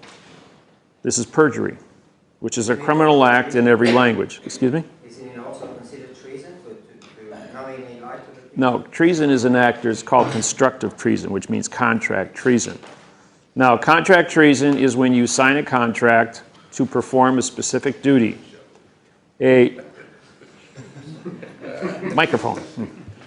Contract treason is when you sign a specific contract to perform a specific duty. Actual treason takes place during time of war. You have to be under a declaration of war to commit treason, and that carries a death sentence in all countries worldwide. The constructive treason portion, if you join the military, but it's peacetime and you do something wrong, you probably wind up in jail for 20 years. Right. My understanding of declaration of war is setting yourself up as an authority and governing the people unknowingly doing and carrying out such acts as to purposely hurt the people by removing their rights, various rights that they have, like human rights. Okay. When you use the word declaration, you're saying no spoken contract. And throughout the history of mankind, war has always been an issue of trespass and mind control. If I don't control your mind, I put a bullet or an arrow in it. And that's basically the fundamental. Anything that is acquired through war is called alien, A-I-L-I-N-G, which means corruption from the beginning. Mm-hmm. A conquering country, like when, say, Germany invaded Poland. After the war was over, Russia invaded Poland, And after Russia left in 1989, all the land that was taken in both the World War II by the Germans and then seized under communist control from the Russians was all given back to the original title, lodial title owners of 1938. So it is not just about the land, it's also about mind control or controlling the free will of other people. That's correct. Well, in that case, then most of the laws which have in some way taken away or reduced or made the citizens of Australia believe that they have no rights or their certain rights have been reduced and that those rights are given by the government rather than that they're making everything to be a privilege. Right. That's a declaration of war in that case. No, that's just misinformation. If that misinformation has been carefully designed for the purpose of making the people believe that they don't have those rights, then the minute they believe that they don't have something, they turn to voluntary compliance through fear of guns and clubs, better known as rape. Right. Rape is the performance of one human being over another without their permission or against their will. And if this was designed to be executed in such a way, and it's pre-thought. Yes, and so what they do is they give you all kinds of toys, benefits, have you sign contracts, driver's licenses, Social Security, make all kinds of promises to you, but inadvertently you become a good slave and 88 cents on a dollar that you earn goes to the government. So forcefully enforcing a law that is not a law is not upon people, unsuspecting people, it's not a declaration of war. As we've proven here, there is no treaty, trust, or contract written with the correct sentence structure here or any other country worldwide, and it hasn't been for 8,500 years. Right. But to rewrite mankind's history, you have to, that's why I established a constitution in quantum language. We take the same volition of what was intended or how the people believe it should be. We took away the future tense, we took away the past tense, we took away the negative words, we replaced everything with now time, prepositional phrases to articulate an order of operations that puts every single fact in its correct position of having an individual having knowledge, declaring that knowledge through the verb of thinking, making a claim for that knowledge, contracting with that knowledge in the correct sentence structure, communication syntax, and then authorizing it through their authors, their authentic condition, their authentic volition, so that we have a performance that the person knows that what they're doing when they do it. It's not an accident. When you go into court, one of the things that the judges have to go through, can you read and write? How far did you go in school? Do you have a driver's license, which means you can operate an automobile? Do you know how to run a computer?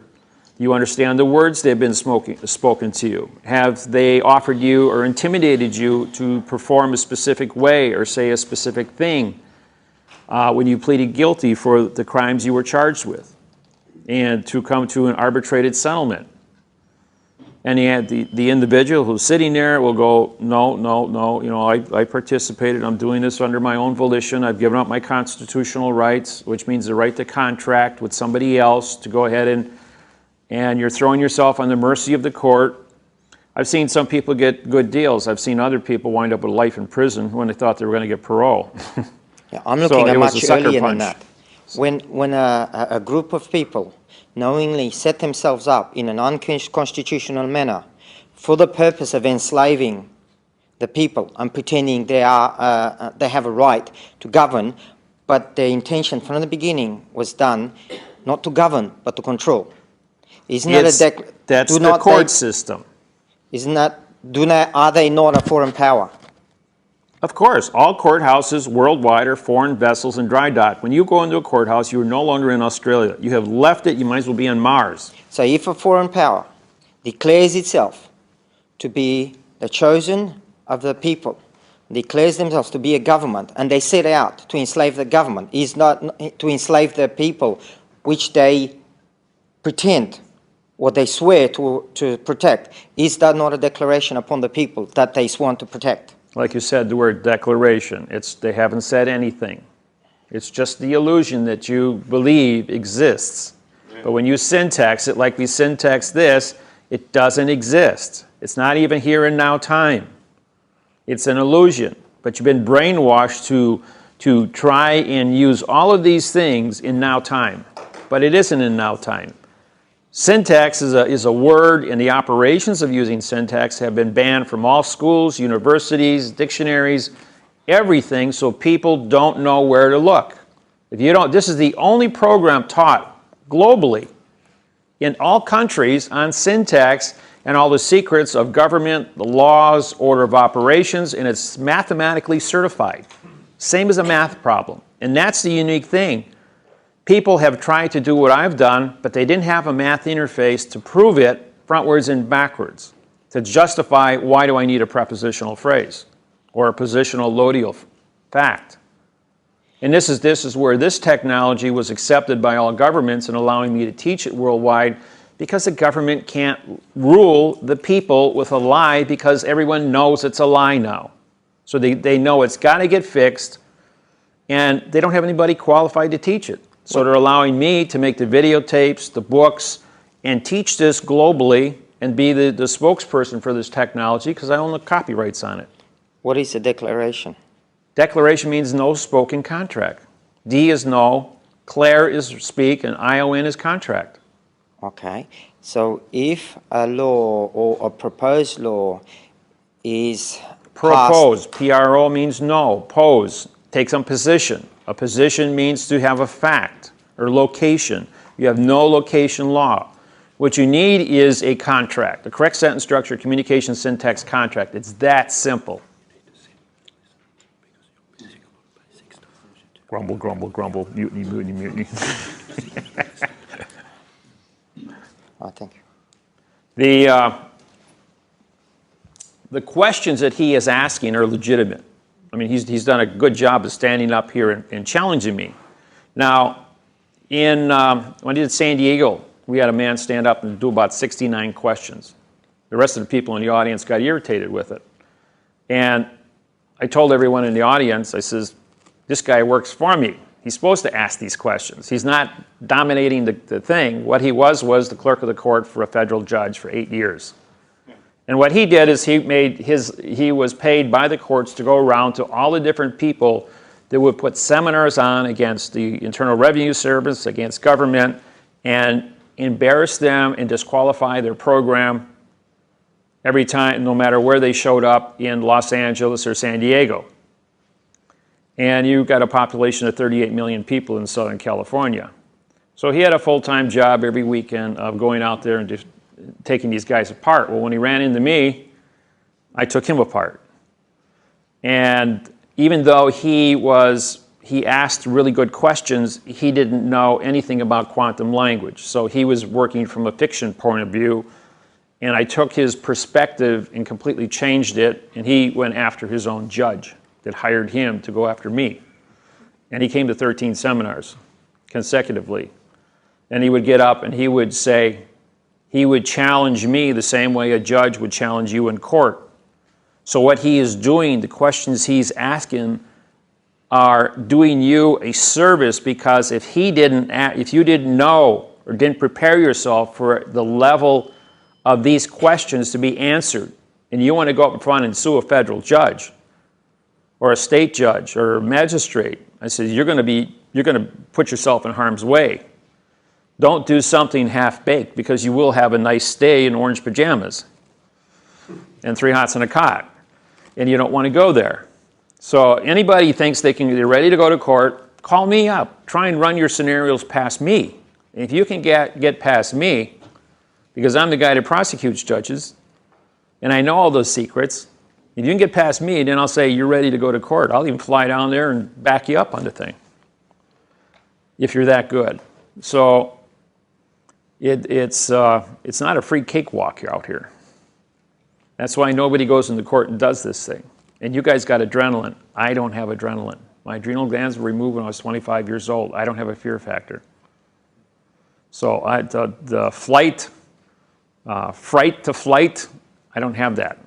My hobby is mountain climbing, hanging off a 1,000-foot cliff. You know, that's just so much fun. Any questions about this?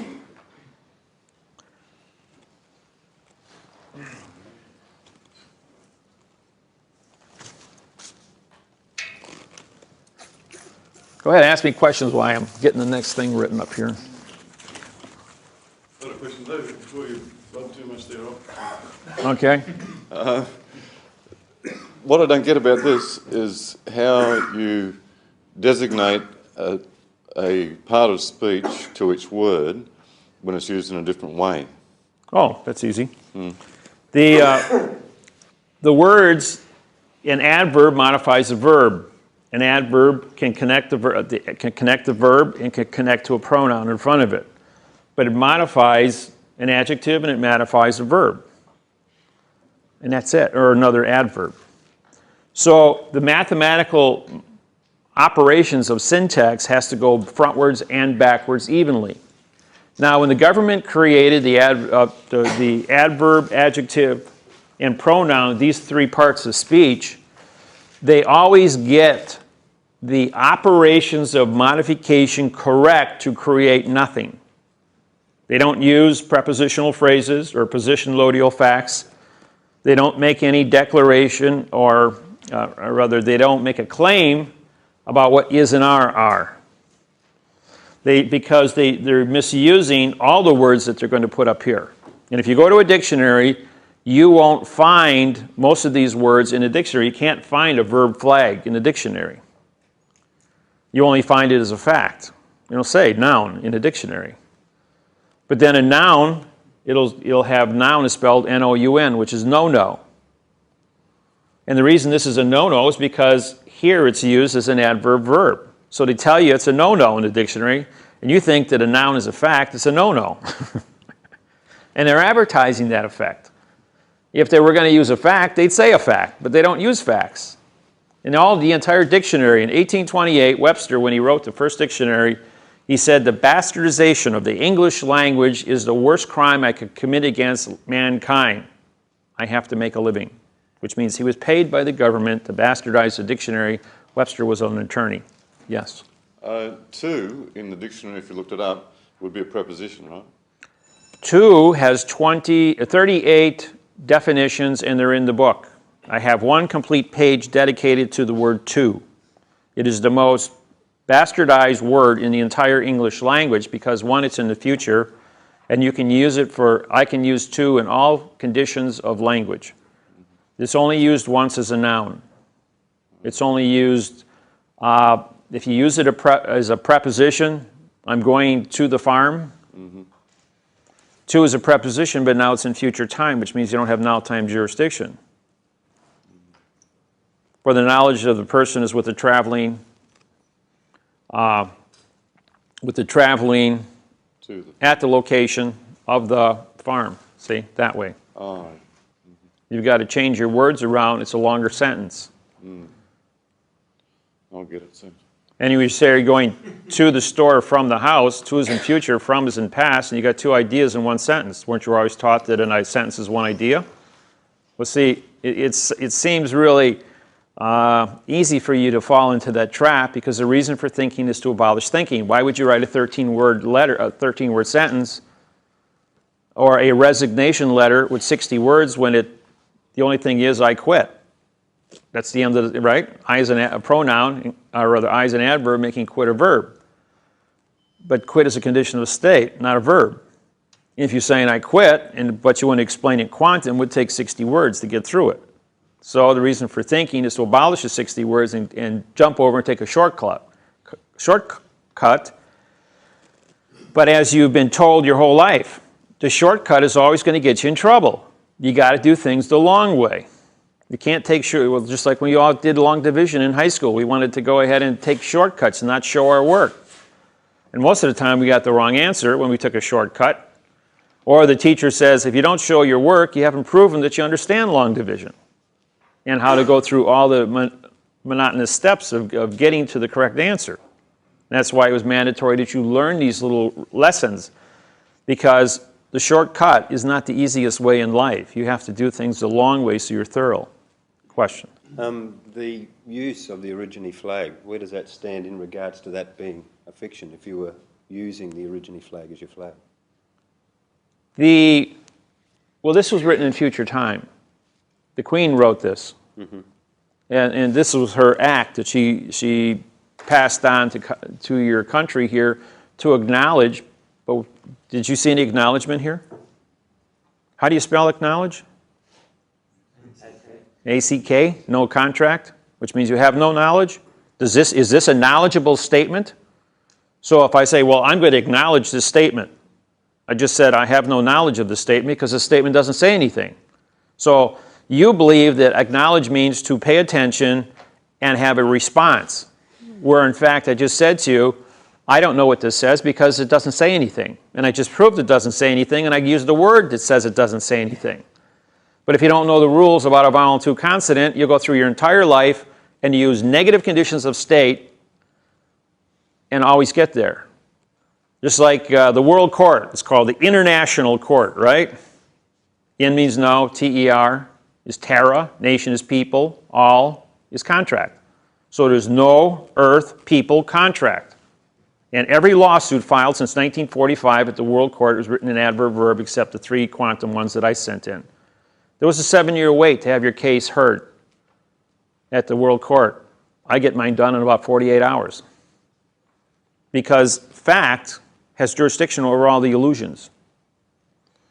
And the other thing is that the World Court, when we introduced all this technology, gave all the judges claims of the live life, had them sign oaths, made them postmasters, bankers, and judges in quantum. Russell and I did this. When I went to Amsterdam back in, I think it was 2004, I got off the bus, and the guards were standing at the guard shack that's probably about 300 feet away. And as I walked up, they said, Judge Miller! I walked up to him and he says, how did you know? He says, oh, we've been studying your material for 2 years. We knew you when you got off the bus. We know your body language and what you look like. I said, don't you want to see my passport? And he goes, not required. He says, we know who you are. We know what you sound like. He says, all the guys at the court here study your material. All the judges do too, and all the clerks. He says, you're welcome. You can run anywhere you want here. No restrictions. And I went there with a banker friend. And they said, this guy can't come in. He said, and he was here to check on a lawsuit. He says, well, he's with me. Well, if you're going to vouch for him, then he can come in with you. Otherwise, this guy would have flown over to Amsterdam, spent $3,000 for a round-trip airfare and hotel accommodations, and would have been standing outside the gate and not allowed to go in. And the same thing is at the Supreme Court of the United States. I go in there, and the first time I went in, I said, I'd like to see William Rehnquist, Supreme Court Justice of the United States. The guard says, do you have an appointment? I says, no, I'm charging him with treason. I says, and I have his signed confession. And they're going, sit down, you're under arrest. So I got 6 guards, they completely surround me. And Rehnquist comes down, he meets me face to face. I tell him I'm a real person. Fully understood what it said, and he fully understood how the people in Hawaii, the judges, couldn't read and write, and were just trying to run a bullshit scam against the Supreme Court. And the Hawaiian judges didn't know that they were prepared, waiting for them to walk into a trap. And they got thrown out of the Supreme Court with a real bad embarrassment. And this was all published in the newspapers. That was back 26th of February 2009. So then, to use any flag, if you establish it yourself in quantum language, it has standing. Right. We have a lot of people that have, here in Australia, have copyrighted the flag of Australia already.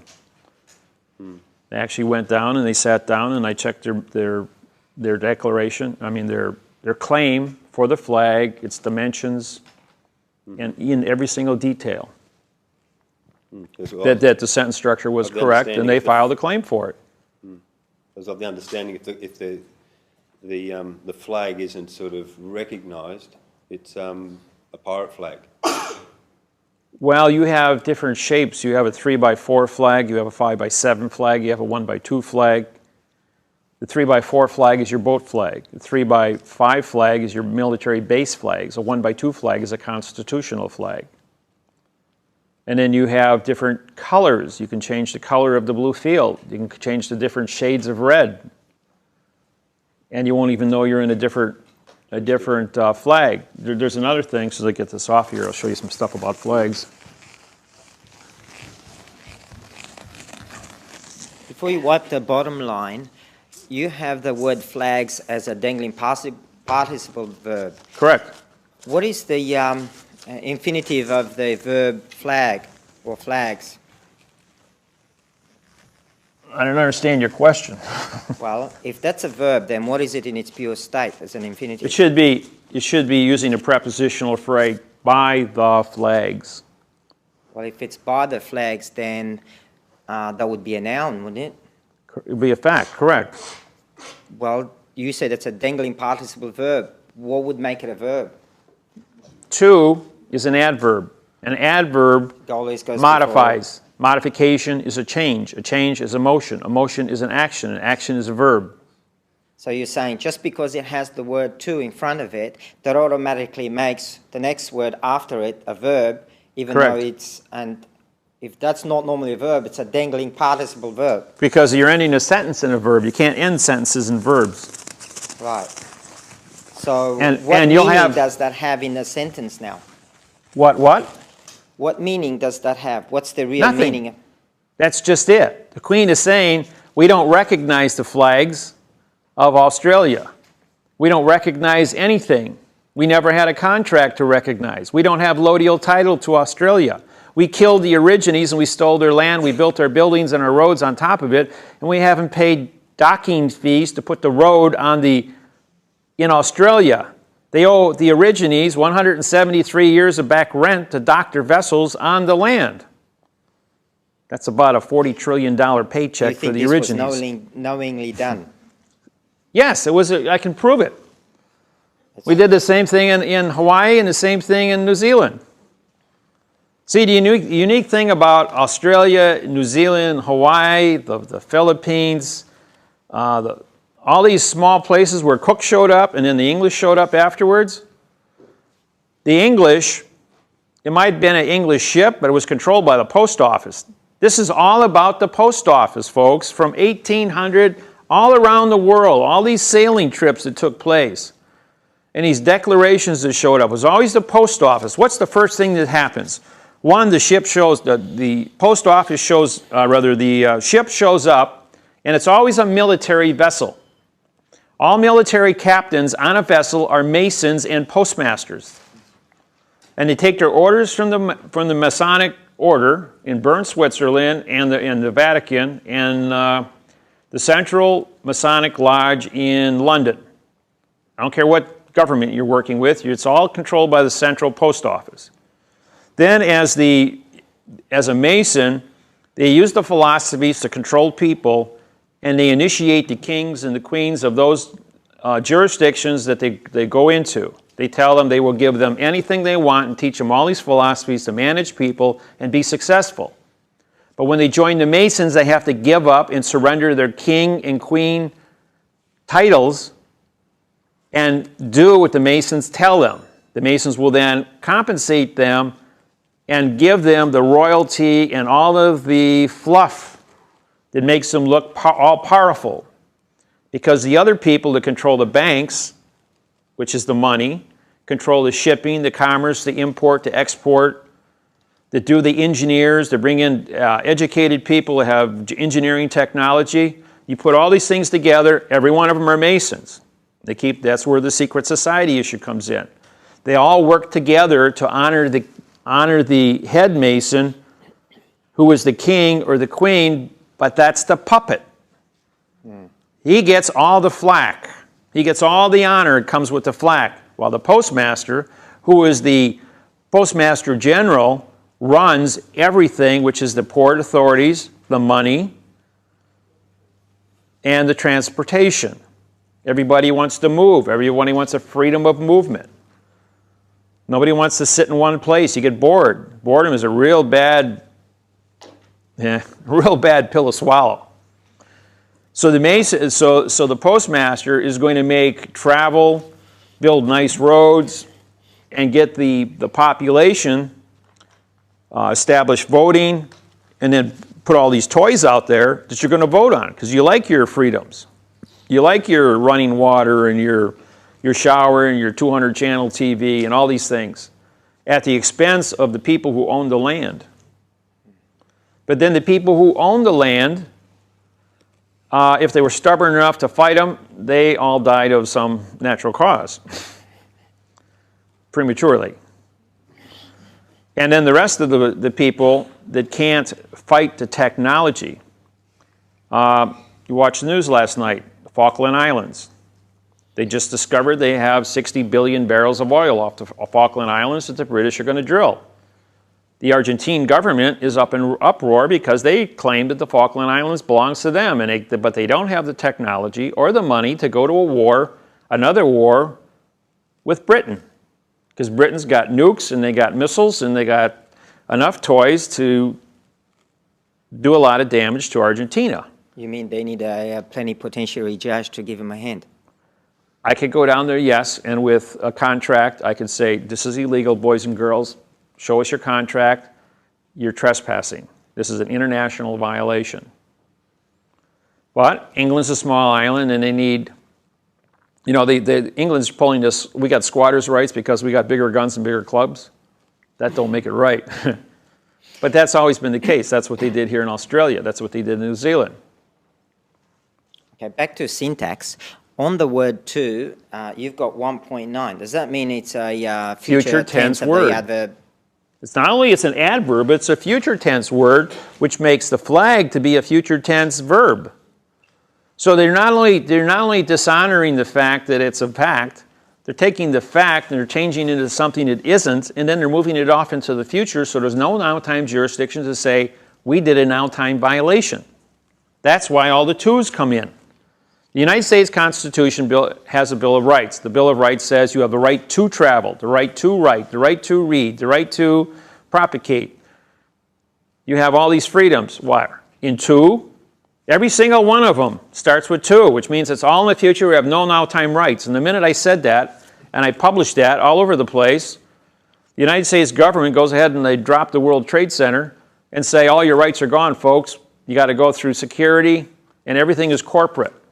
You want to walk into this building, you don't own it. You're going to be a trespassing individual. You need a passport. You know, Russell and I went to Europe. Russell mailed himself. He put a postage stamp and a flag on his chest and he mailed himself to Europe. Went down to the post office, sent his body registered mail, put a registered mail sticker on him, signed his name across it, and he mailed himself to Paris. First time in the history, since in 100 years, that somebody transported himself, a live body, between point A and point B of a foreign government and got away with it. And the reason he got away with it, and this is really weird, as the 747 landed in Paris, all of the immigration and custom officers went on strike. So they had 6 supervisors to handle 4,000 immigrants coming through the gates. We were backed up for a half a mile. I mean, this is really and they just opened the gates and they let everybody walk through, including Russell. With his, they just said, hold up your passport as you walk through.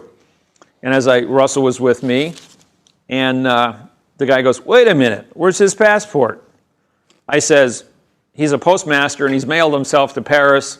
I'm a postmaster, and I'm in charge of my cargo, and I've signed my name across his registered mail sticker. All right, you can go.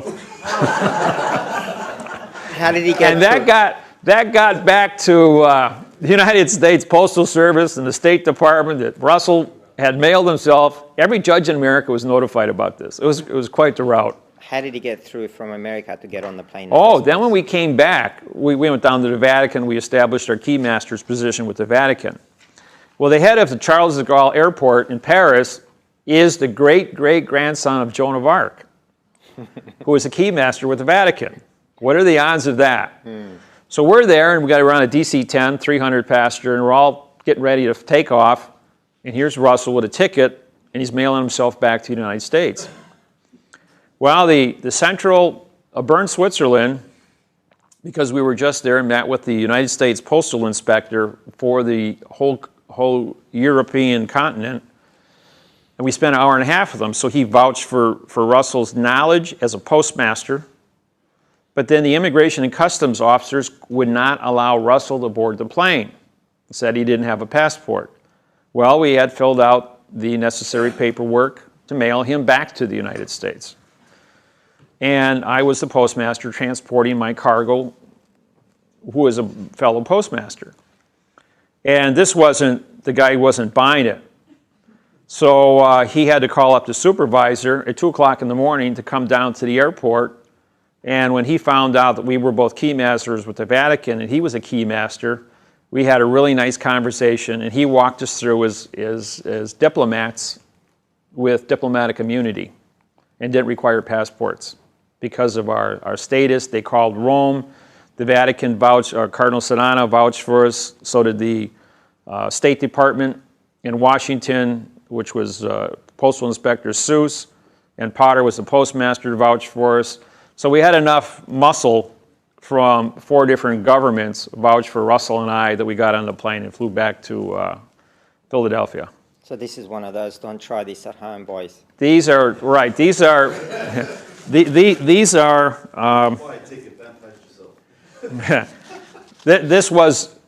this was something that got through the cracks. Everything that Russell and I have done for 10 years has been the first time it's ever been done in history because it was done through syntax. And so they slammed the door on anybody else ever trying to do anything that we were doing, from getting a postmaster general position to being muster master at the Pentagon to keymaster with the Vatican to postmaster of the Interpol, Bern, Switzerland, the Universal Postal Union, and Quantum, where they were in fiction. I mean, we captured Zurich, the World Court, Interpol, the Vatican, Washington, D.C., the Pentagon. I mean, we went around and we knocked all these things down, one after another. They couldn't keep up with us. They were spending thousands and thousands of dollars trying to keep up with the airfares of us. Captured Vatican? Can you elaborate? Sure. When we wrote a syntax quantumized international bank treaty with the Vatican, it was the first time they ever saw syntax. All their bank treaties worldwide since 79 AD were written in adverb verb and had no standing. Now that they've got a syntax quantumized bank treaty, it automatically vacated their entire position globally. And there's been nothing but trouble ever since that. So we still maintain our keymasters' positions and our postmasters' positions with the Vatican, and we do correspondence. Okay, well, talking about that later. I want to go back to the syntax. The word to, you said that's always in future tense? Well, they will use it as an adverb in future tense. So is there any time in Australia we use the word to in any, in future, past and present? And most of the time it's used in the present. You only think it is. It's not. The rest of the sentence, all the different words that are here are going to articulate why the value of that word is what it is. Now, the person that wrote this, you saw that there was a pattern. 1, 2, 1, 2, 1, 2, 1, 3, 4. And those patterns of the Queen don't change. I can look at any document I want. Queen Elizabeth has written. It's either written in 1, 2, or 1, 3, 4 patterns. Right. The reason I'm asking this, because we use the word to so much, and you said it is the most bastardized word in the English language, that means we're going to be offending our new knowledge of the syntax by being caught very easily using the word to. No, to is not found in my book.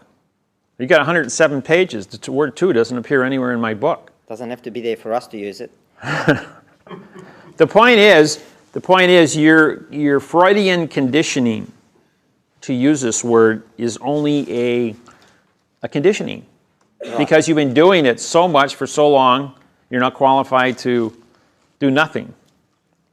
And that's exactly what happens when you use to. You create nothing. Right, so teach us how not to use it.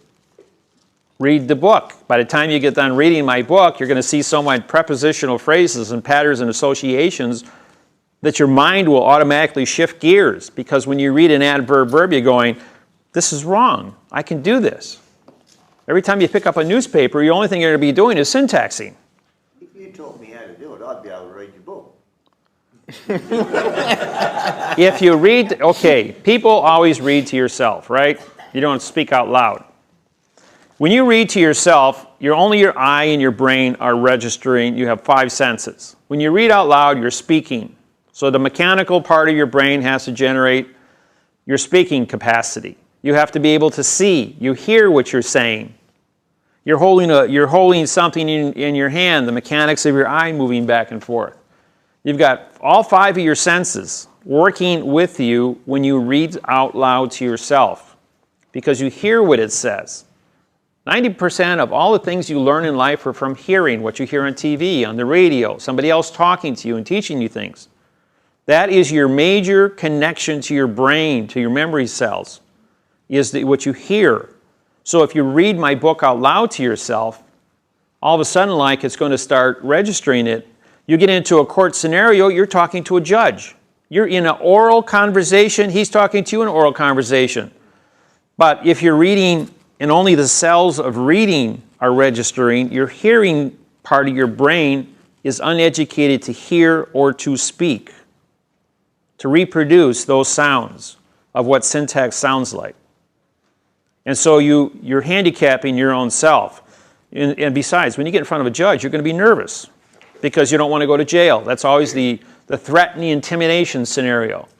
But if you read and you read out loud to yourself, you've got all these different senses working together. So if one gets nervous, you've got your other backups which are going to kick in and protect you. And it will calm you down. You'll be able to carry on a conversation intelligent. Not intelligently. Because you always want to put that ly, which makes all words that end in ly, are adverbs. Even the word family, only. Those are 2 words that are used all the time, but they end in ly. It's the ly words that kill you. And usually ly words, when you end a sentence, you're talking and you're ending that sentence with the ly word adverb. And so therefore, you've got a dangling participle. It should be a verb, but you've got a dangling participle adverb. Can you start a sentence with a pronoun? No. Only with a preposition. A pronoun says nothing. Just like, what is your name? But we start. That's a pronoun. I'm calling you. Sentences. We pronouns and adjectives. You're trying to grab that fuzzy little world of adverb-verb fiction. You're brainwashed. That's why you're trying to make an argument against syntax because you're trying to use nothings. An adverb is a modifier. An adjective is a coloring modifier. A pronoun is a nothing. It means no, no, no. You don't have a contract for a pronoun. How can you make communications if you don't have a contract? So what happens if you start the sentence with a pronoun like you and I and us and we? They're not always pronouns. I saw.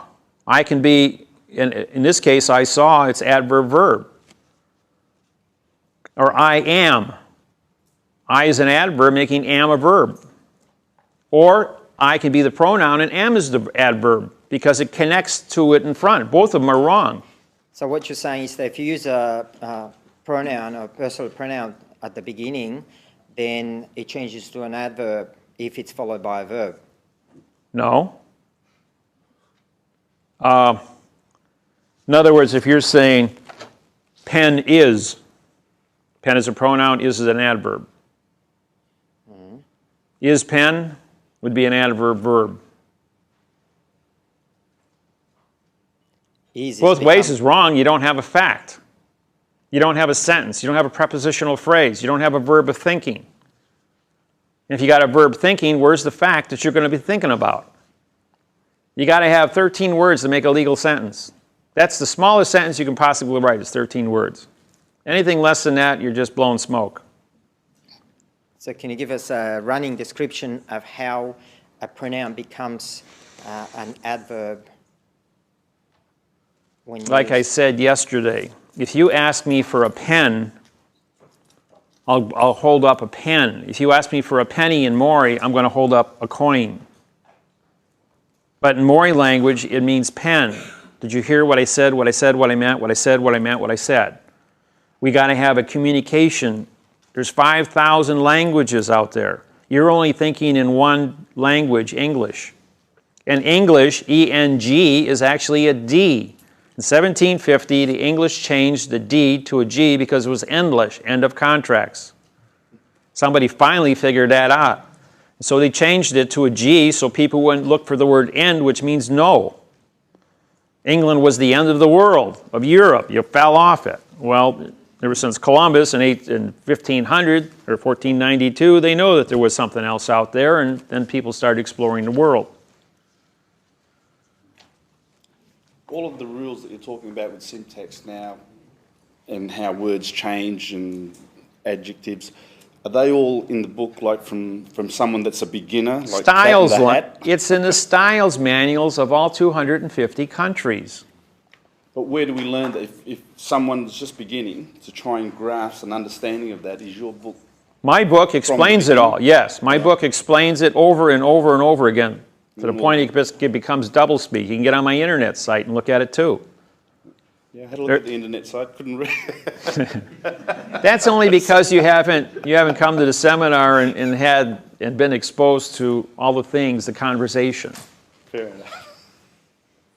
So.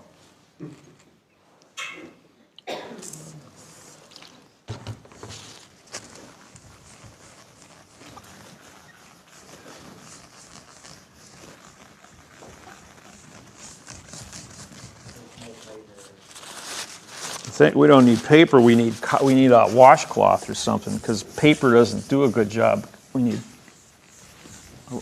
See if the management's got a ragger like we had here yesterday. Or get some get some markers that don't. See, what you need is a dry marker. A dry marker just wipes off with an eraser, because these things just smear.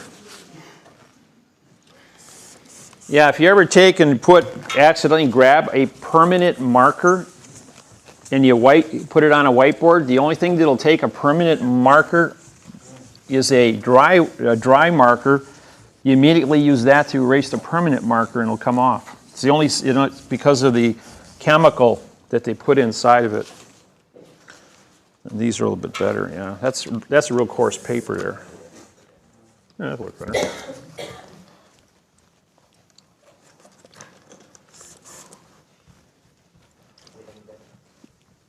Yeah, this stuff here works better because they're softer. That's a real coarse paper. There. All right, now this here is a personal injury lawyer's writing. Let me get my glasses.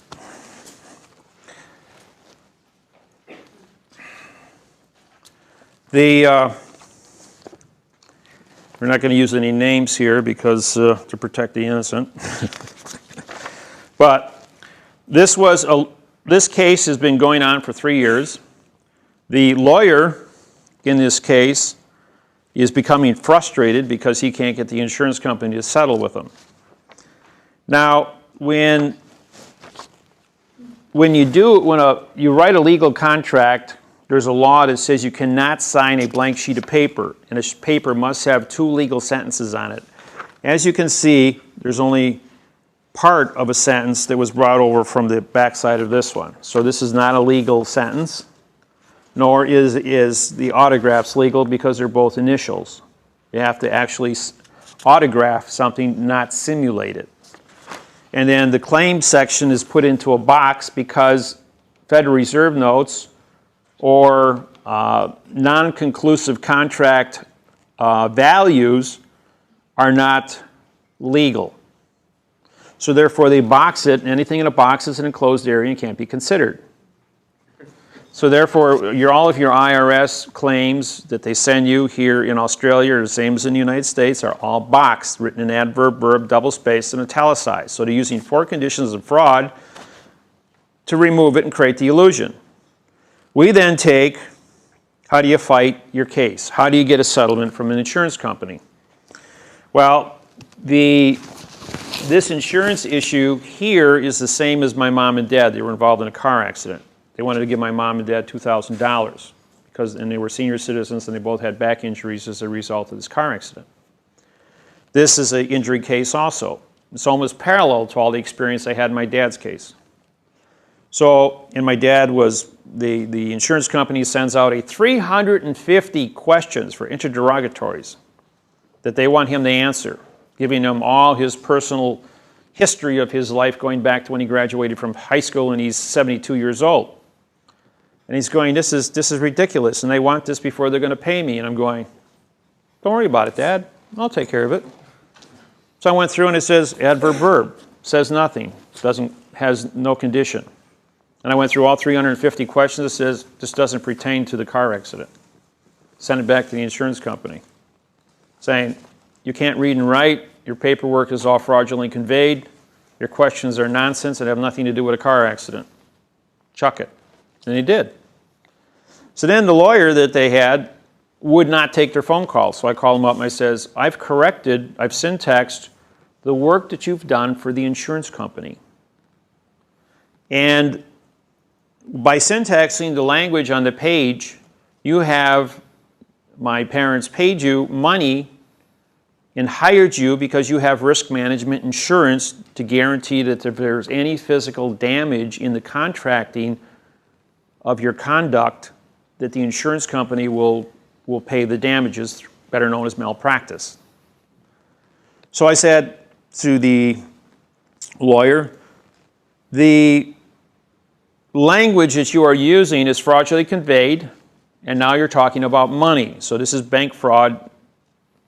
And the insurance company's lawyers are also fraudulently conveying their language back to you. And they are submitting a paycheck to their insurance company while they are fraudulently conveying language to keep this thing floating in the air and never coming to a conclusion. While at the same time that they are fraudulently conveying language and sending in a paycheck, the paycheck is reducing the assets of the corporation, which is the insurance company, which is traded on the New York Stock Exchange, which means they've extorted money from a corporation which is now stealing money from its shareholders, and the Securities and Exchange Commission now has to come in and say, why are you paying employees to commit a criminal act under Title 18, Section 1001, and a Title 15, Chapter 2B, Section 78FF, $25 million fine penalty and 30 years in prison while extorting money from a shareholder on the Securities and Exchange Commission? We only want $50,000. The penalty for fraudulently conveying language and extorting money from the Securities and Exchange is $25 million. And I've got a signed confession here. Well, can we settle this now, quietly? And 48 hours later, we get a check in the mail for $2,500. And I'm going, yeah, right, okay. We need it. I says, Dad, Mom, I says, we need $385,000 for the aggravation and all the BS that these people have caused you. So we submitted a complaint of $385,000 to the insurance company. They immediately, all insurance companies worldwide must take and put 10% of the initial claim in an escrow account which they cannot touch. So that's $38,500. Plus they have to take care of all the car expenses to rebuild the car and all the hospital medical expenses, which came to about another $30-some thousand. But the compensation for personal injury was $38,500. I says, that is all you're going to get unless you want to spend 3 to 5 years in a court, get to a jury, and it'll be a crapshoot. You might win, but there's a good chance you might not. There's an 80-20 chance on that. I says, by filing this claim and then showing them that the Securities and Exchange Commission is going to do an investigation on the lawyers from the insurance company as well as the individual who filed the claim with their lawyers, where they acted together in a joint conspiracy to deny both the client and pay the insurance claim. And now we have a conspiracy, which is a 10-year prison sentence, to extort money, which is bank fraud and Securities and Exchange fraud. So now we got a whole stack, and everything on the back of my business card also applies. So all of these things are now set on the table, and we go and we meet with their, I call my mom and dad's lawyer up, and I says, all these things are going to happen, and I hang up the phone. My dad says, now what? I says, just wait. I says, it'll probably take maybe 10, 15 minutes. I says, the phone's going to ring. Sure enough, 8 minutes goes by and the phone rings. Can you be in my office in 5 minutes? So we go in there, go over to the lawyer's office, about 6 blocks from my mom and dad's house. By the way, they lived in Tampa, Florida at the time. And we walk in there and shake hands with the man. Nice, warm handshake. And then I introduce myself as plenipotentiary judge, David-Wynn Miller, and that I have your signed confession here for all these criminal acts. I had a whole list of them. I think there was about 22 of them that I read off to him. And how he had acted to create this language and work with the insurance company who created the language to violate the Securities and Exchange Commission's rules and regulations and constitute mail fraud. Then we got up and said, we want $385,000. And I went to shake his hand, and he couldn't move his fingers. There was no blood left in his arm. His hand was as cold as if he had just soaked it in ice water for the last 10 minutes, and he couldn't move his fingers to shake hands goodbye. He couldn't talk. He couldn't hold a pen in his hand either to even take notes. He was that scared. And again, the next morning, we got a check for $2,500. My dad says, what do I do? I said, tear it up. Tomorrow there'll be a check for $3,500. Wednesday there'll be a check for $4,500. Thursday there'll be a check for $5,500, and so on until we hit $38,500. And so every day for the next 30 days, there was $1,000 more a day. And when he hit $38,500, I said, Dad, take the check down to the bank and cash it. You're all done. You got paid. They're going to take care of your car, your hospital bills, and you got $38,500 in your pocket, and it's tax-free because it's personal injury. And that was it. We never heard from the insurance company again. If you know how to get through the gauntlet, any one of you got a personal injury case, and I got the technology to take this as forensic evidence, get paid in 30 days. And I can guarantee that, I don't care where you stand in the country. Because we told, we're going to contact the insurance company. I syntaxed AIG, it was $100 a share, it dropped to $1.50. I syntaxed this insurance company's paperwork, and they're going to be out of business. And they already know what I did to AIG, so the minute I file a claim with these guys and tell them that I'm on board watching, they'll probably get this settled in the next 30 days without ever setting foot in a courtroom, and they'll get exactly what they want. When you get proficient at this information, and I talk to you on the phone, I'll say 265672. You know that if you go to page 26 of my book, you're going to get the definitions, the tricks and the traps. You go to 52, you're going to get an 18-page Title 42, and if you go to 72, you're going to know how to prosecute an attorney in cross-examination. Now, if I only got 2 or 3 seconds to give you information, or you're in court and you're at the witness stand and I'm not allowed to talk to you, and the judge has ordered me to sit there and keep my mouth shut, I can do this and do this. I just said 23. I says use page 23 for the tricks and the traps. You've already got it memorized, and you can go ahead and download on the judge because you just was something you got nervous and forgot about. That's how do you think basketball and baseball players talk in football? They're sitting there doing this here. You know, they're giving sign language to each other on the field. Soccer, hockey, doesn't matter what it is. They all talk in sign language because these are preempted documents, and all you have to do is be told what number to use, and it downloads 10,000 words of information.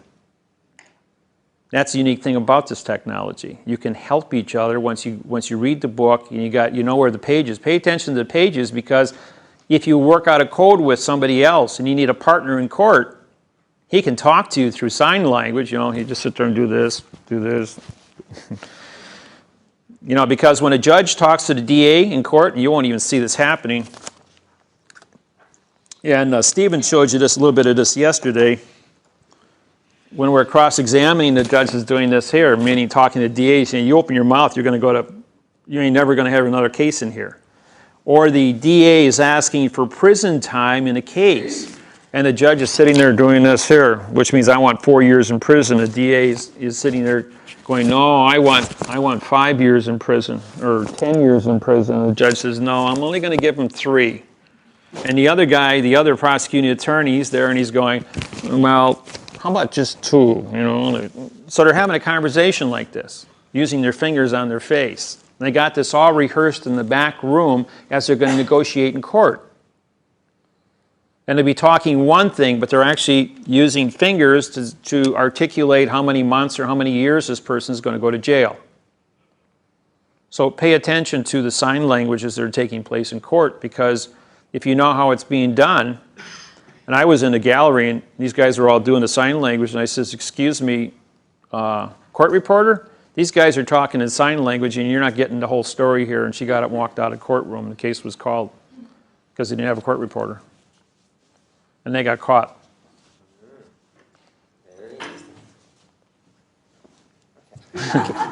With that sentence, there's still some serious issues I have with it. That's not in the first tense, not in the first person. It starts off with the third person, and it doesn't specify that you were the runner, that I witnessed you running. Yeah, your witnessing claim is here. Right, but it doesn't specify who the runner is. Okay, then we just add you as Sam's witnessing claim. How about Can that? we change the first Sam to my, for my knowledge, or for my personal knowledge? Yeah, because you're not, see, you're the person that's watching a runner. See, the runner is irrelevant. He doesn't require the knowledge. He isn't part of the sentence. It's your knowledge. You're the witness. So can I use the word, the personal pronoun instead of the name? Use what? The personal pronoun, my. No. My or mine. No, we don't use my, we don't use your, we don't use yourself, we don't use I or me. We don't use any of those because they're not first person specific. You have to have a specific name when you talk in a lawsuit. You have to specifically say that you are the claimant. Now, this is another thing I didn't tell you. When you write a lawsuit, at the beginning, the first thing says David-Wynn Miller, claimant. My name will be used as the claimant throughout the next 150 sentences on the page. At no other time will my name be used as a first person specific, because claimant is first person specific. Now, when I'm in a case with 3 other people as a witness, so we have 3 claimants. Now, in every sentence that ends where it's witnessing or making a claim against the other parties doing the damage, it says by the claimants, because we are acting as a corporation suing this one individual, and the 3 of us witnessing 2 or more, it's going to be claimants. And that way I don't have to keep writing everybody's name. It simplifies the way documents are written in law. This is standard procedure. Whether it be fiction or in my technology, in fact, that terminology and that way of writing is standardized worldwide. So the personal names are interchangeable with claimant in whatever capacity it's on the documents, but never with a personal pronoun. Right. You can't use a pronoun because you immediately drop it. You didn't take jurisdiction for the pronoun. Right. Then on the end of the sentence, if you can't use a personal pronoun, what can you use to identify the person who was running? Well, if you have his name, you're just simply witnessing a runner, that's all.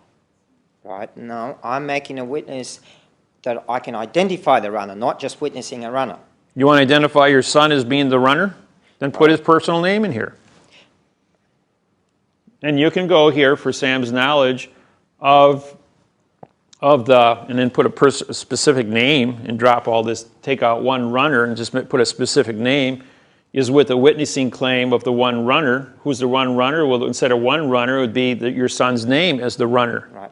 But my letter or claim is against you. So would I put your name in? You It's mean not I'm the runner? Against, but making a statement. Yes, as if a you want to witness. state, because when you're going to swear out an affidavit that you witnessed somebody, you can't use generics. You have to be specific that I saw this person shoot this person. He used his full name at this time and place and location. And now everything is time sensitive in law. Everything is location sensitive because of jurisdiction in law, or in the law. Location sensitive. Location, right, jurisdiction comes under. So a sentence is not only, it's some location you have to account for the time that the incident took place. You have to account for the location because of jurisdiction. You have to account for the specific individuals who are, and give as much specific information, the name, address, social security number, this has to appear someplace in the document. And any witnesses that will corroborate your position in another sentence, because a document is a bonded document. So all these points of information go together as a complete thought. If I were to write a document in the first person referring to myself as I did this, I saw that, I did the other thing. No, you would be a claimant. And then I gave it to the judge, and the judge would have read it. Out loud, When he the was judge would be the reading, one being the he'd I. be saying and the judge would be saying, I didn't do that. Right. Along the way, which is the reason why we need to be specific.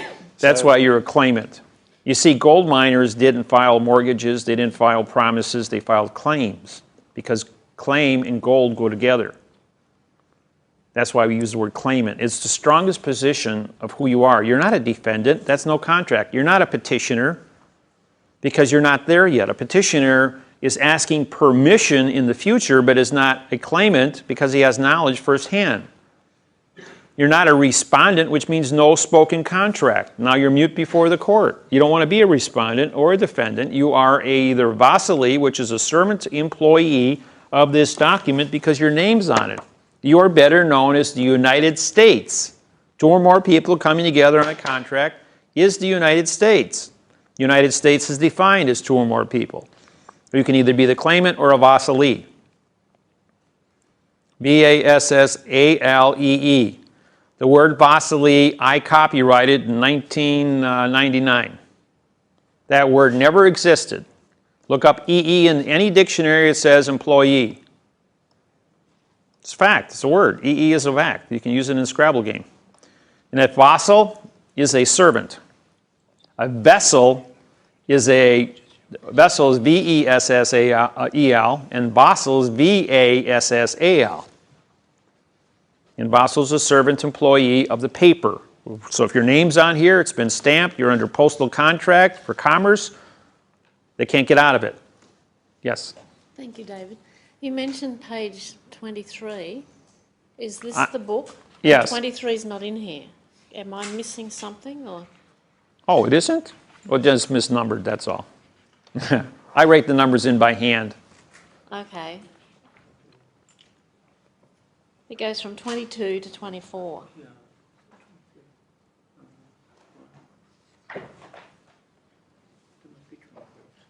Did you lose one? Oh, I get it. Thank you.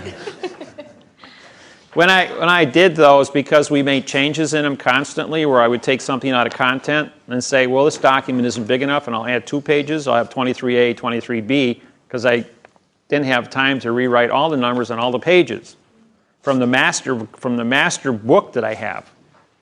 Otherwise, it's an issue.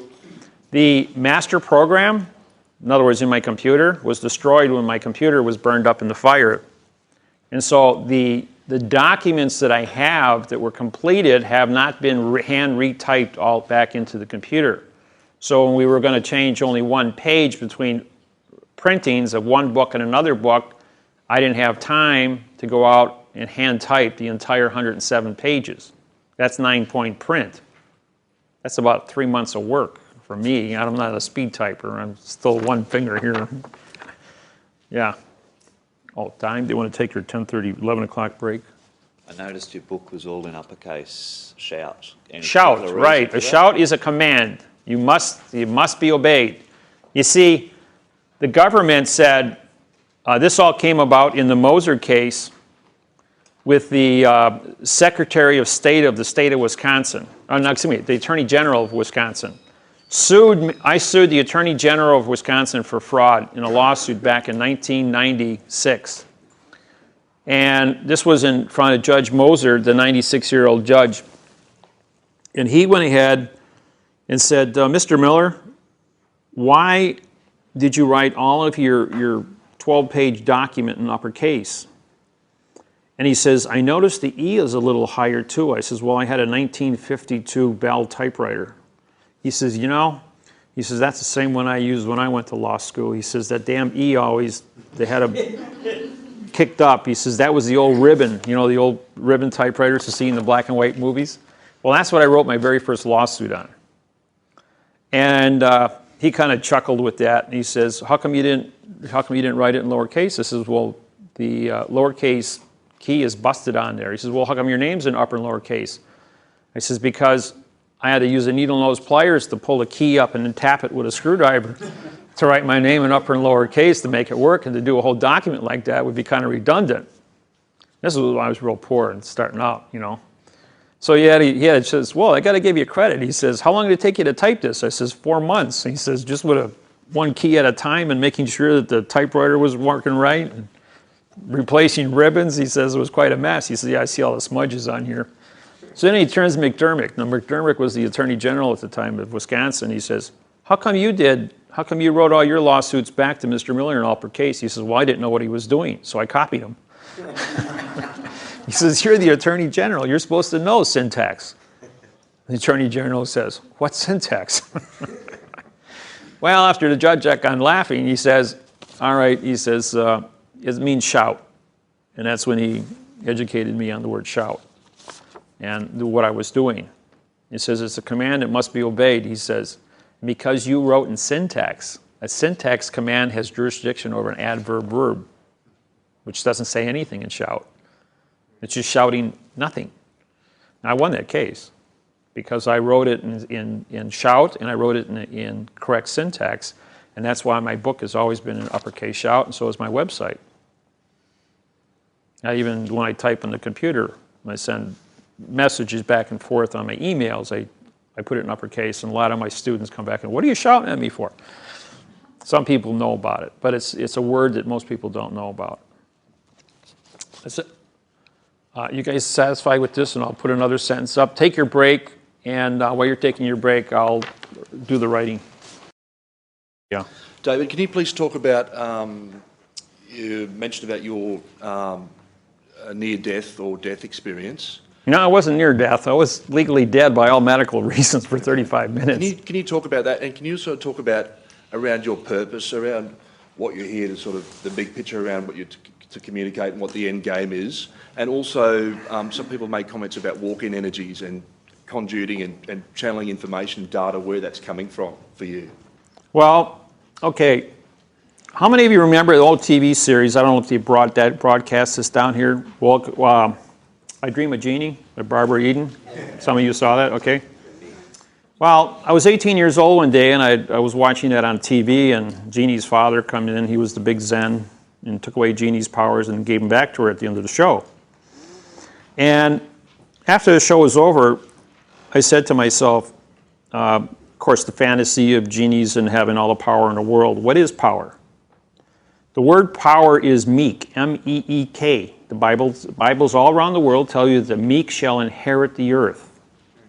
A meek person has absolute power over life and death.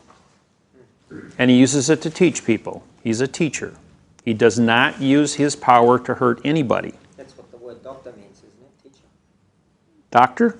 The word doctor, I think it means teacher. I don't know. I haven't looked that one up or researched it. So I looked up the word meek. I found out what the definition of it was. And then I was 18 years old, and I stood in front of the mirror, and I looked at myself in the mirror, and I says, if you were given absolute power, the knowledge over all things, what would you do with it? And I says, well, I wouldn't hurt anybody with it because it's not part of my personality. And I like to teach people, so I says I'd become a teacher. And I said to myself out loud, would you make a promise to yourself that if you were given absolute power that you would become responsible as a teacher? And you would never hurt anybody with it. And I says, yeah, I would do that. So I'm having a two-way conversation with me and the guy in the mirror. Don't laugh. I was a marriage counselor for 12 years. I know how to talk, how to communicate with people, and how do people communicate with other people. So I'm going to share this with you. So I said, yeah, I can do that. I made a promise to myself that I was ever given the absolute power that I would become the teacher. And I would be a friend and expand upon that and dedicate my life to it. Well, a few years later, a couple days after that, I got beat up in the 1968 riots in Milwaukee, and I was held down by 4 boys while the 5th one proceeded to kick my right kidney like you tee a football. And it killed my right kidney, and they damaged my left one. So I got kicked 4 times in the left side and 7 times in the right side. So I had a dead kidney in me for 7 years. It was excruciating pain on a day-to-day basis because I had a sack as big as my fist of dead black material in my side. And even at that, I had to work every day doing physical labor with the pain, and I got used to it. So my body created a super immune system because of the level of poison I had to deal with. Then when I was on December 3rd, 1975, I went into surgery to do an exploratory. The doctor, Pollard, who was the #1 kidney specialist, I don't think he's alive today, was supposed to do the surgery. He was out on the golf course. All the doctors came into the operating room with masks on. And I had a South Korean doctor who was only there as an apprentice, who had never cut anybody in their life, started to slice into me. Took out 3 ribs, took out my dead kidney, took my adrenal gland off the right side as well. Then he thought he was supposed to take both kidneys out. So because he didn't want to cut the other side open because I was already laid in half from my navel to my spine, he went ahead and he went through my chest cavity, pulling everything apart, and cut my left. He couldn't get at the left kidney completely, so he cut the left kidney in half, and he removed the left kidney top half. There's 5 chambers. He took the 2 out with the adrenal gland. As soon as he removed my adrenal gland, I went into anesthesia shock, and I was flatlined because anesthesia is a poison. I was legally dead, and he knew they screwed up. And of course, they told my parents and my brothers and sisters that I had died, and I was in the morgue for 35 minutes, cut in half, laying on a gurney. And the head nurse was down there, and she's the one that told me the story after the fact. She says, your heart started beating. And the coroner just said, oh, just let it, it's just gas from the body decomposing.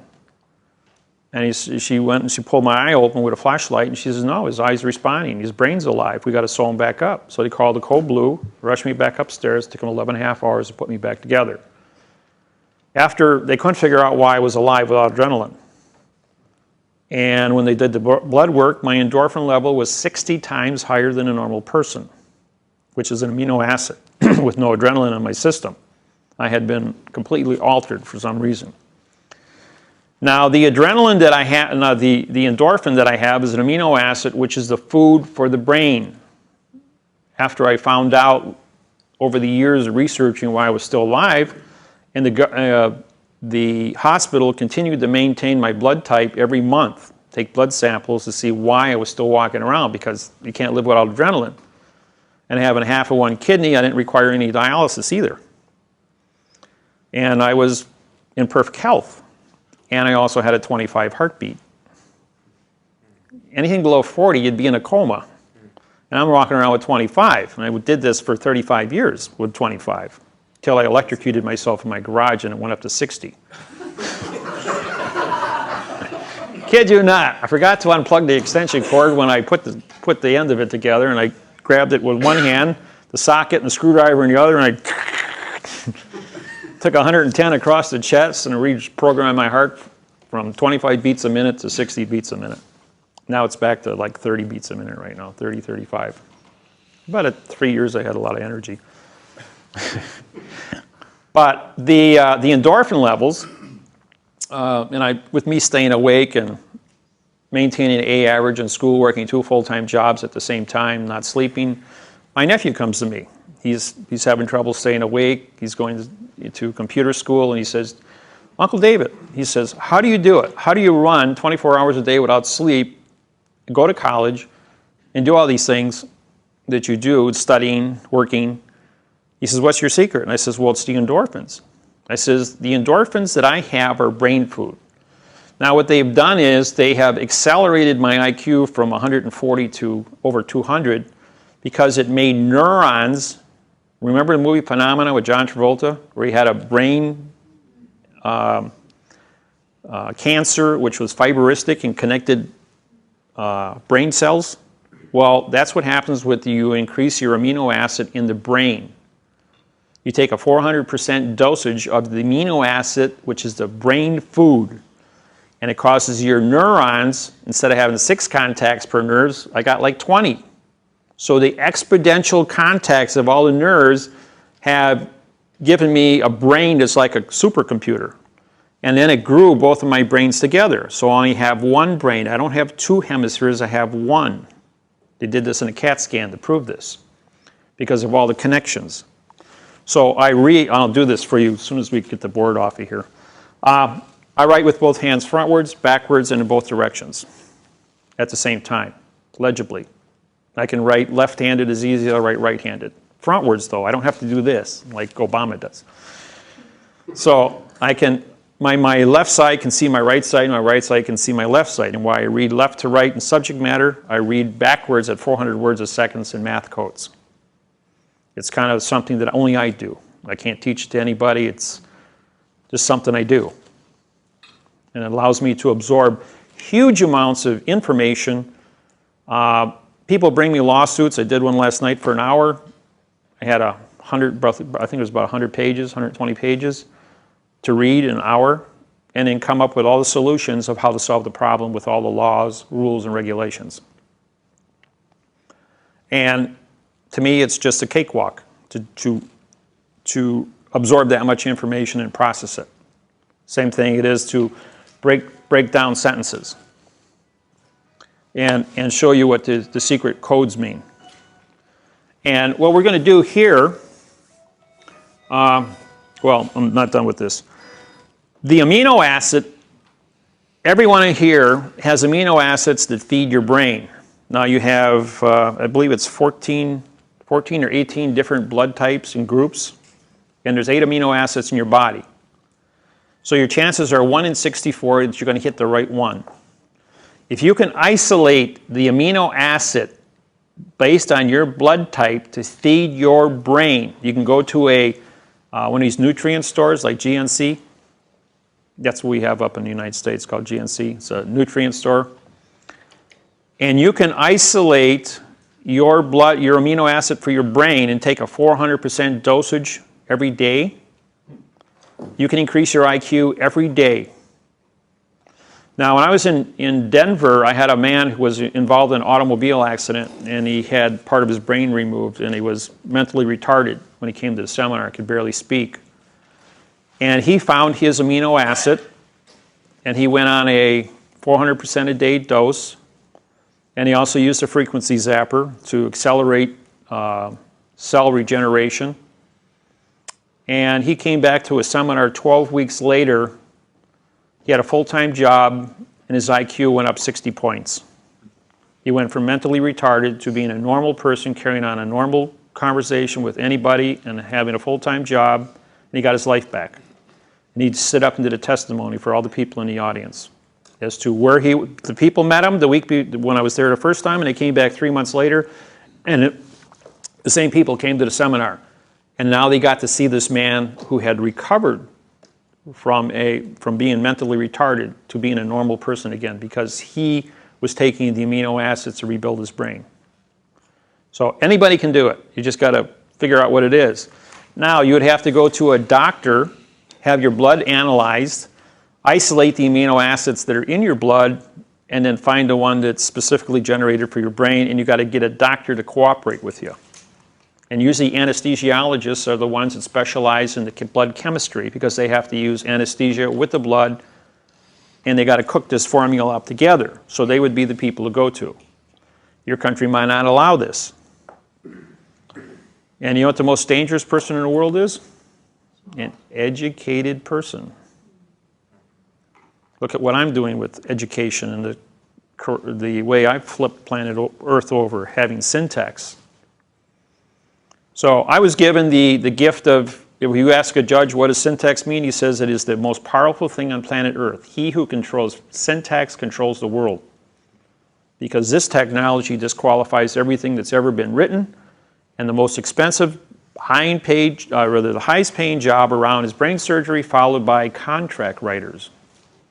If you can write contracts in syntax, like I'm writing constitutions, I can sit down and it took me 3 months to write the United Nations Constitution, Australia's, New Zealand, and Hawaii's constitutions. And what I do is I take the existing constitutions, I remove all the things that are future, all the things that are past, all the things that are negative. Get a book of synonyms, look up every single word, find the now time definition, organize the words in the correct sentence structure, communication syntax, and then put the missing words in to complete the sentence. And it's all done algebraically. Once the algebra is certified frontwards and backwards, and the sentence can't be obstructed, it's then put into the Constitution, and there's 69 sentences in the Constitution. It is a foundation by which you can study from to improve. And I think as a group of 50, you were to read the Constitution as a group and try to add more things to it, you could make it better. But in New Zealand, as well as the Aborigines here in Australia, the question was, well, somebody's got to do something. Somebody's got to do something. The American Indians, somebody's got to do something. That's all I hear is somebody's got to do something. The Canadian Indians, the Eskimos, every place I go in the world, somebody's got to do something. I'm going, well, okay, I'm going to do it. And I went ahead and I wrote all these constitutions. I wrote these lawsuits. I wrote all these programs. I put everything together. I says, I don't need your permission to do it. You prove it's wrong or make it better than it is. And there's your motivation. What is meek? Meek means I have the power to control the thinking capacity of 6 million people, to take this planet screaming and hollering into the future. I want a world where my kids can grow up. That they don't have to play, what is the answer to 2? Or what is your name? Where word games can't be an issue. That everything is as black and white as a math problem because nobody ever went to war over a math problem.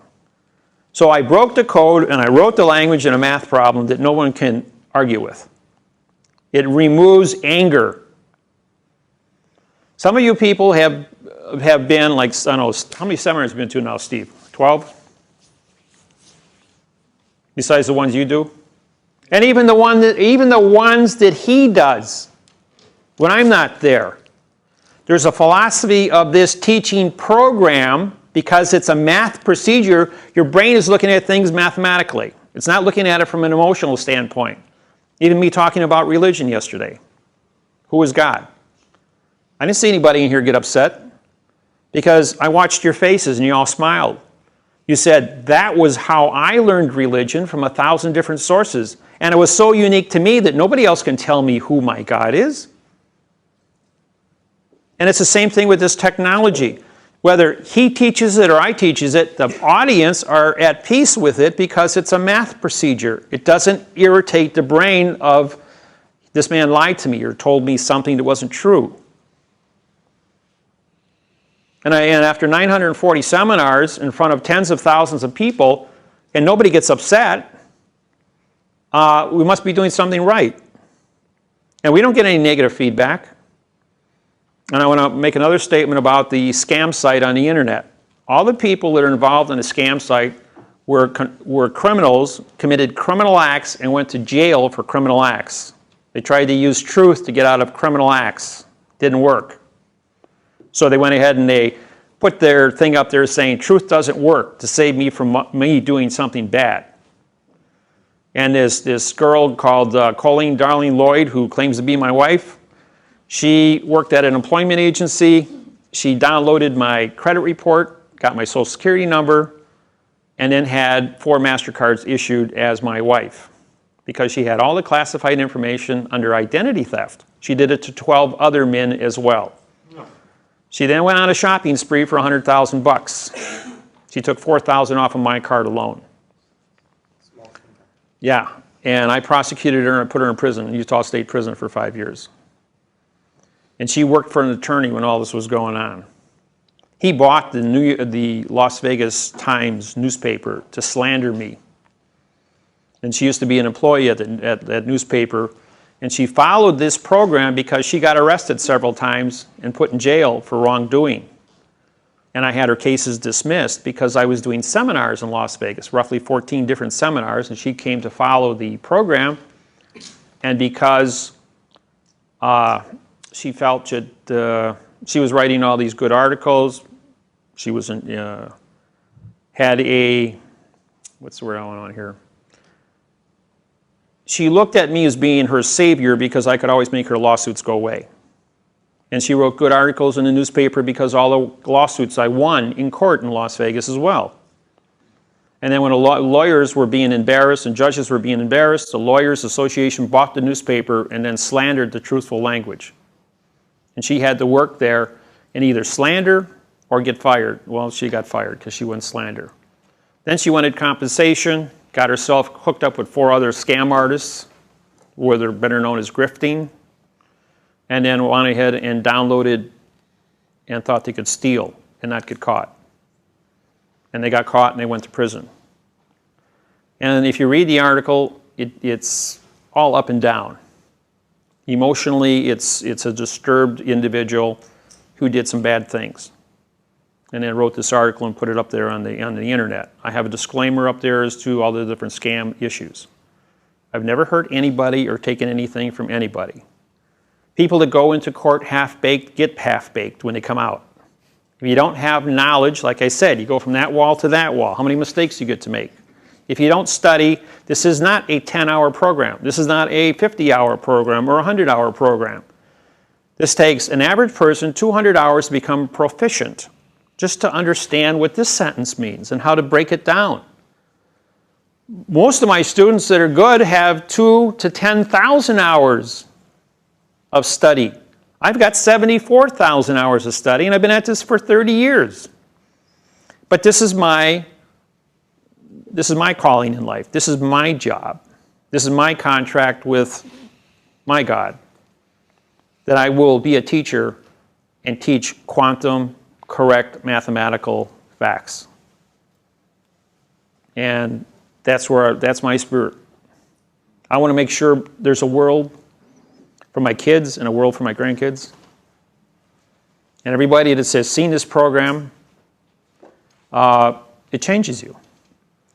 Now, another thing is the mirror. Just like I had made a contract with myself when I was 18 years old.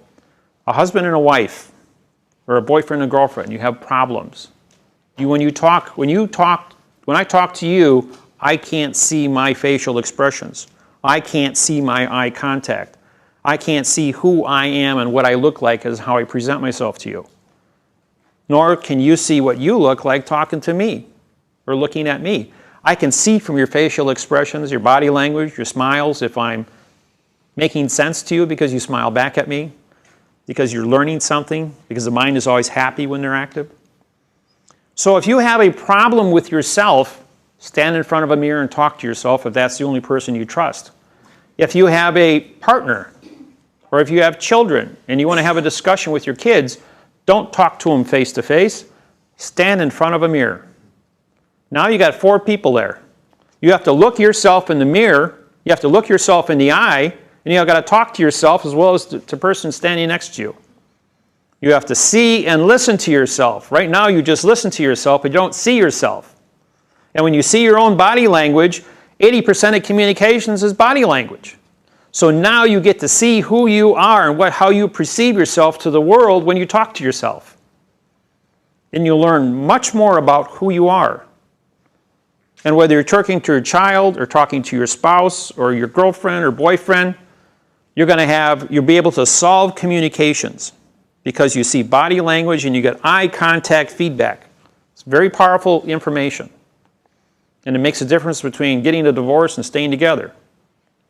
Another thing is you are what you eat. I can take any one of you in this audience, put you on meat and potatoes for 90 days, and I will create a personality and a body chemistry type that will perform a specific way. I can then take you off meat and potatoes and put you on vegetables.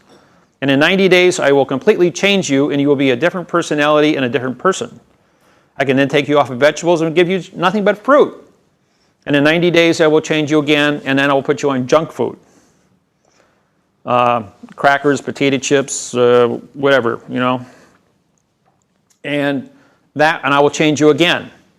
Take a husband and a wife. They live together, they eat together, they work together, and then along comes the 7-year cycle. 80% of all human beings, both men and women, go through a chemical change every 7 years. It takes 14 months for this chemical change to take place. The chemical change will start very slow, and about the 4th month you get into it, you want to change your diet, change your clothes, change your job. And by the time this thing accelerates itself, you want to get a divorce at the end of 14 months. You want to change partners, you want to change jobs, and you stop eating together. And the wife might be at home doing a normal meal, meat and potatoes and vegetables for the children, and the husband's out eating junk food or sandwiches or drinking beer or something and has a different diet because of a work schedule change. And all of a sudden, like, his body chemistry changes. When the body chemistry changed, the scent, S-C-E-N-T, changes. And all of a sudden, like, the attractiveness that kept you together when you got married because you were attracted to each other's scent and condition of thinking because your chemistries were the same, have now grown apart. You don't smell the same, you don't think the same, your personalities are different, and all of a sudden, like, you're living with a stranger. And after a while, it becomes so intolerable you can't stay together anymore. So if you're aware of chemistry changes, scent changes, food changes, sleeping patterns, and you sit down and you discuss it, you can get back to where you were. You can normalize your individual. See, in the old days, in the covered wagon days before we had all the instant transportation, a husband and wife would go out on a farm, they'd eat the same food, live together from cradle to grave. They didn't ever think about divorce because they were partners. Chemically, they were partners. Today, we are separated. We sit on computers. We don't talk to each other. We develop all these different differences. And the world breaks down. We all become individuals. So you can become anything you want to become in life. But you got to know what your diets are. You got to know what your personality is, your scent. You have to pay attention to things. Take your vitamins, your glucosamine. Know about zappers to stay healthy. There's 5 forms in life to take place. Your first rule is physical and mental health. Your second one is contract. You must honor all contracts that you make, because if you honor your contracts, your physical and mental health will be intact. The third thing is you must take care of the things you create. In other words, children, if you have children.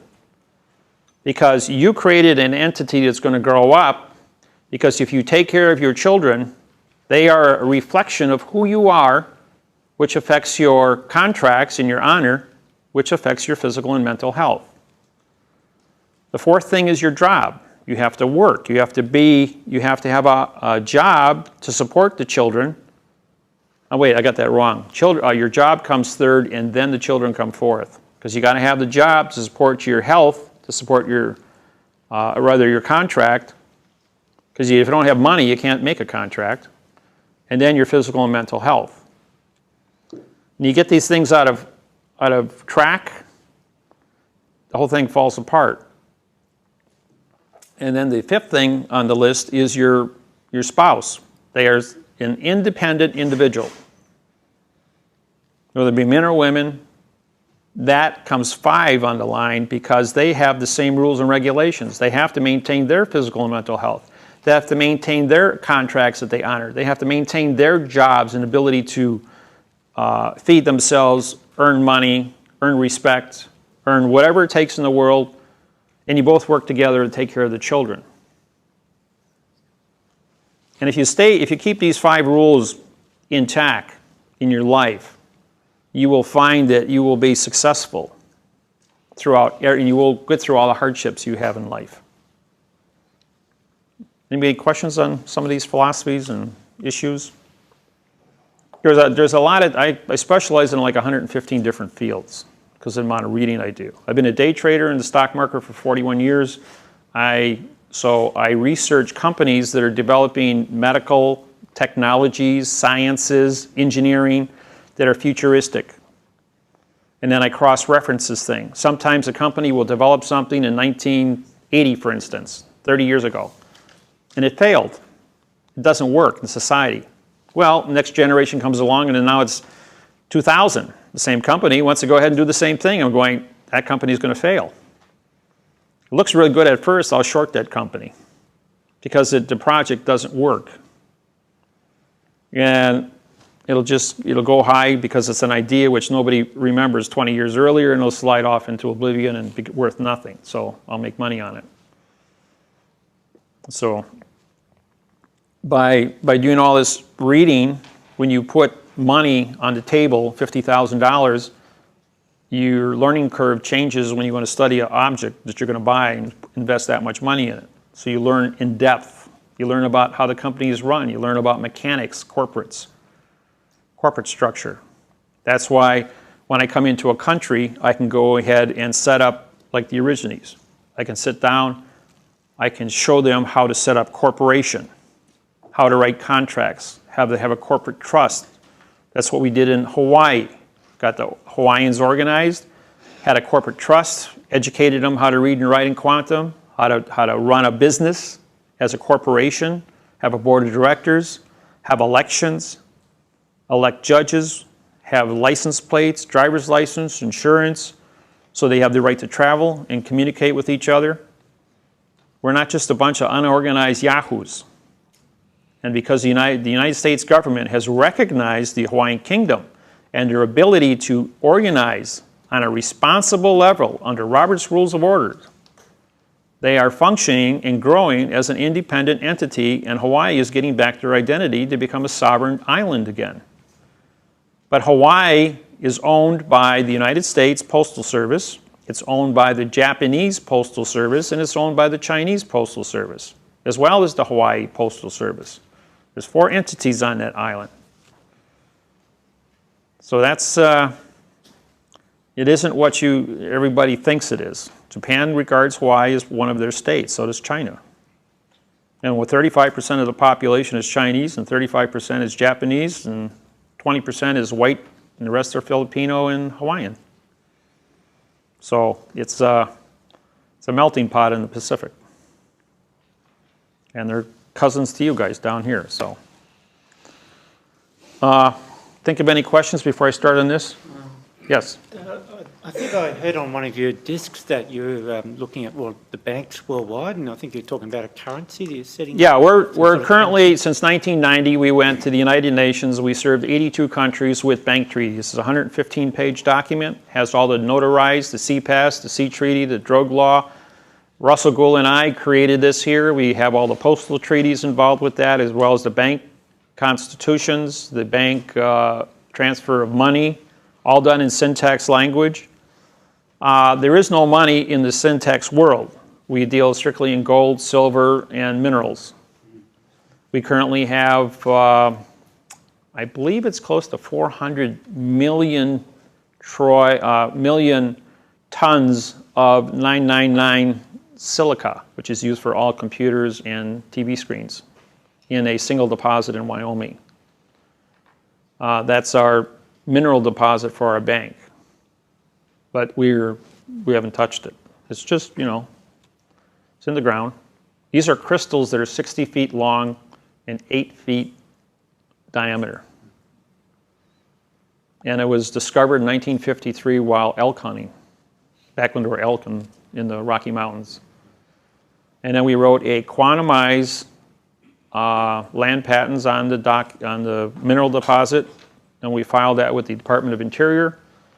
And the Department of Interior tried to sue for that our mineral claims were irrelevant by saying, yeah, in what language you guys, the Department of Interior, say that they own it. They don't have any constitution. They don't have any correct sentence structure, communication, syntax, they even have a charter or an oath of office. And our claims were upheld at the federal court level. So we we have access to these things if we want to go ahead and mine them. They started mining them last year. There's other areas around the world where gold and silver deposits have been contracted to go into a quantumized banking. Russell's currently overseeing that. We have activity taking place in Sydney, Auckland, Dubai, London, the insurance companies worldwide, with the Chinese on syntax banking. Everyone has the banks. They've had 10 years to study the information and get their people in order, but the whole world has to shift together. You can't have a banking truth and a banking fiction simultaneously, because the truth is going to disqualify all fiction. Last year we syntaxed the insurance and the mortgage contracts, which created the Great Depression in the United States and collapsed our housing market. We had 5 million foreclosures taking place as a result of that. And so everyone's really upset, but it's got to change. I mean, it's got to get fixed. So we'll go ahead and we'll do this. So 10 minutes, 12. Yeah, we got 20 minutes. All right, this is a lawyer wrote this, and the lawyer who wrote this is got 4 wheels spinning in the mud and he's not moving anywhere. Now the adverb we is undefined. Will becomes the verb. Be making arrangements, which is a no contract word. So making is an adjective here, making arrangements to be a pronoun. Now for you, now he's calling the client a verb here. And he's calling his law firm a we. So the law firm is an adverb and the client is a verb. Where's my fact? Now to be is an adverb verb in future time, which means the possessive has been moved into the future. And then they put medical exam. Instead of saying medical exam, it's medically examined, adding ly to make it an adverb, modifying the exam to be no contract as a verb in past time, and becomes a conjunction neutral. For assessments, which means no contract, MENT is contract. And they're going to make that into a coloring with what? With is a pronoun. So they're going to color nothing. And he said nothing here, so he's coloring nothing. A is an adverb, making a doctor to be a verb because doctors only practice. PRA means no contract. Doctors will write the reports in boxes. They will write it in adverb verb, italicize it, and double space it so that there is no medical report that you can come back and sue for malpractice. The doctor will guess about most of the things he puts down. Because he doesn't know the history of an individual, he can only see what's in front of him at the time and can't certify collectively what a car accident does to an individual. Short of seeing a broken bone or a ruptured organ, he has to guess about everything else. So they turn him into a verb. In due course becomes an adverb, adjective, pronoun. But when you're dealing with an adverb over here, this adverb can make doctor to be an adjective and in to be the pronoun and due course to be an adverb verb, turning it into a dangling participle verb. Now, when all possible, an attorney, if I look at all the rest of the sentence structures that this attorney has written in 125 pages, if he ends sentences in a dangling participle verb, that means that this is his volition to never complete a sentence. And then this will be correct because it is associated with all the rest of the patterns that he has been creating. And so this top line here is a fiction. So is the bottom line a fiction, but this is a more correct fiction based on the other patterns and associations that an individual has done. So in a medical examination or an insurance claim, we would go ahead and take, how would you write this? The question is, how would you write this? We showed you what's wrong as a syntax sentence. Well, first off, we doesn't exist here. Will, we're not going to use that word because that is undefined. Be is undefined. Making is undefined. Arrangements is a future tense thing. It doesn't, it's a no contract word. That comes out. But if they're going to make an arrangement, you got to have a contract.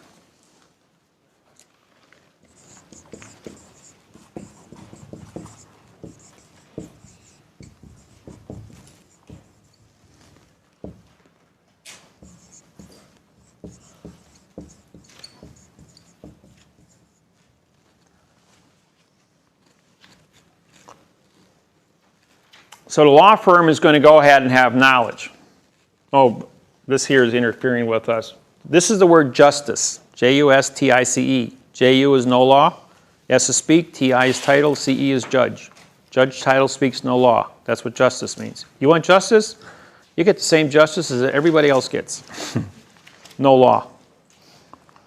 That's one of the traps. You know how we found that? The dome in the state of Wisconsin has Lady Justice standing like this. It's a mosaic on the ceiling of our dome, our Capitol dome. And it's J-U-S-T-I-C-E. I'm going, why would you break a word up like that? So I looked up the symbols of J-U-S-T-I-C-E in the Masonic codes, and this is what it says. So they were advertising. And authority always runs backwards, so there it means judge title speaks no law. Okay. The implication is for you. To be is in future time. We don't want anything to do with that. We know we've got to have something to be a medical exam. So that's relevant, but that's a compound word. But a medical exam, EX means no.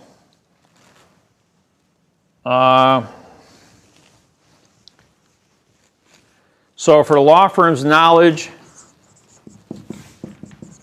of the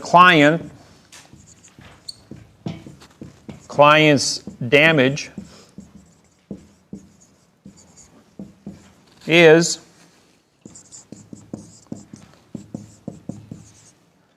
with the medical claim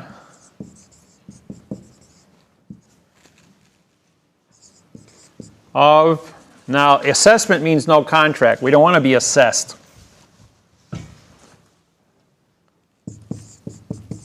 Of the evidence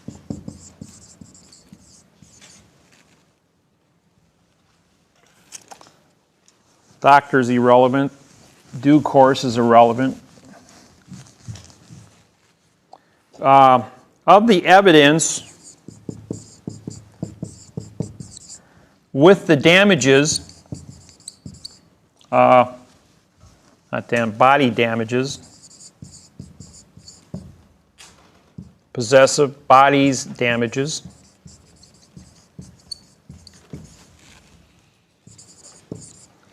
by a doctor. There, now that's a correct sentence. That one will hold up in court. That one will get you paid. So we don't want a doctor to do an exam. We want a doctor to certify the fact that there is a damage.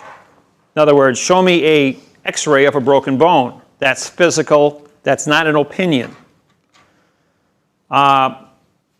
Proves that somebody has a headache. Anybody can say they have a headache. Prove it. Well, if you take a picture of an aneurysm or something that's a disorder within the brain, yes, we'll have physical proof of it. They can do a blood test and say your blood pressure is too high. You have too much creatinine in your blood. That'll cause a headache. Do you know what headaches are caused by? Two things. High blood pressure or low blood pressure, or you got to go to the bathroom. Because if you don't go to the bathroom, whether it be urine or feces, you got too much poison in your bloodstream. And there's another cause. If you have, if your flatworm creates too much feces in the cartilage, it'll create pressure in the spinal cord, better known as nitrogen. And if you take and you crack your neck and break the bubble, Usually it takes about 3 seconds from the time that the nitrogen bubble removes itself from the spinal cord, your headache goes away. So sometimes it's just as simple as cracking your neck, going to the bathroom, or checking your blood pressure. If your blood pressure is either up or down, it means you have a chemical imbalance in your system due to probably your diet. Say again? You might need water, you might need coffee with little caffeine in it to jack you up a little bit, or some ginseng. You might need to calm yourself down. If you got hypertension, take some baking soda. Pull your pH down in your blood. Baking soda is great. You got jumpy legs, leg cramps, sore feet, any of those kind of things when you lay down. As soon as you lay down, your blood pressure in your legs changes. Goes from 180 down to 100. There's not enough circulation to remove the amino acids out of your bloodstream. You get leg cramps. Take baking soda. It's the safest, cheapest cure-all that you can imagine. 15 seconds later after you drink it, it'll totally check your whole bloodstream. What sort of dilution? What's that? What sort of dilution? I use a half a teaspoon in 4 ounces of water and drink it. That's enough to knock it out of you. Based on, I weigh 180 pounds, so that always takes care of me. If you're a 240-pound guy, you might want to take a whole teaspoon. Or a 300-pound person might need a whole teaspoon. 100-pound person, maybe a quarter of a teaspoon. Take whatever you need. If that's not enough and you still feel a little bit tight, take a little bit more. If you take too much, it'll make you feel like really weird for about 20 minutes, but your body will neutralize it. Yes, question. If you're corresponding with a company or corporation or a bank or whatever, like with the first letter, it was understanding, we will be making arrangements for you to be medically examined for the assessment with the doctor in due course. I get that completely. I know what's coming up. If I receive something in the mail that said, for the law firm's knowledge of the client's damage I wouldn't understand that. So is there a place, what I'm saying is if you're writing in syntax to a corporation and you want to write it in truth English, and they don't understand what you're saying because they don't do syntax, well, where is the breakdown in the communication? Write it both ways. So you could write it this and then... Sure, you can write it in adverb, verb, syntax, that you're used to, and then go ahead and say, well, we wrote it to you the same way a lawyer would, and make that statement. This is how a lawyer writes to you, this is how your lawyers read it. So you can understand it. And then syntax it and say, this is how many syntax mistakes you made, and this is what it looks like corrected. And give it to them both ways. Now, when we do lawsuits, the federal government requires us that we have cover pages on our lawsuits. When you file federal, you have the same rules down here as we do up in Wisconsin, or should I say the states. And they say, we won't file the papers unless you use our form. Same thing with process of service for notifying the clients, the individuals. Now, don't forget, you guys are schooled in syntax. The people you're talking to are not. And you know from your own experience that it takes a long time to learn this, so the guy you're serving is not going to be a spontaneous combustion of, bang, I understand this right away. So don't worry about it. Give him his papers in adverb verb, use the government's form, slap the quantum on the back. Give it to him both ways. That way you're protected under quantum, and they have the volition, if they show up, all service is good service. That's the rule. That's because the person shows up in court and says, I didn't get service, Your Honor. It says, well, if you didn't get service, what are you doing here? In other words, how did you find out to be here today? By his own confession that he is there shows that he got good service. Simple as that.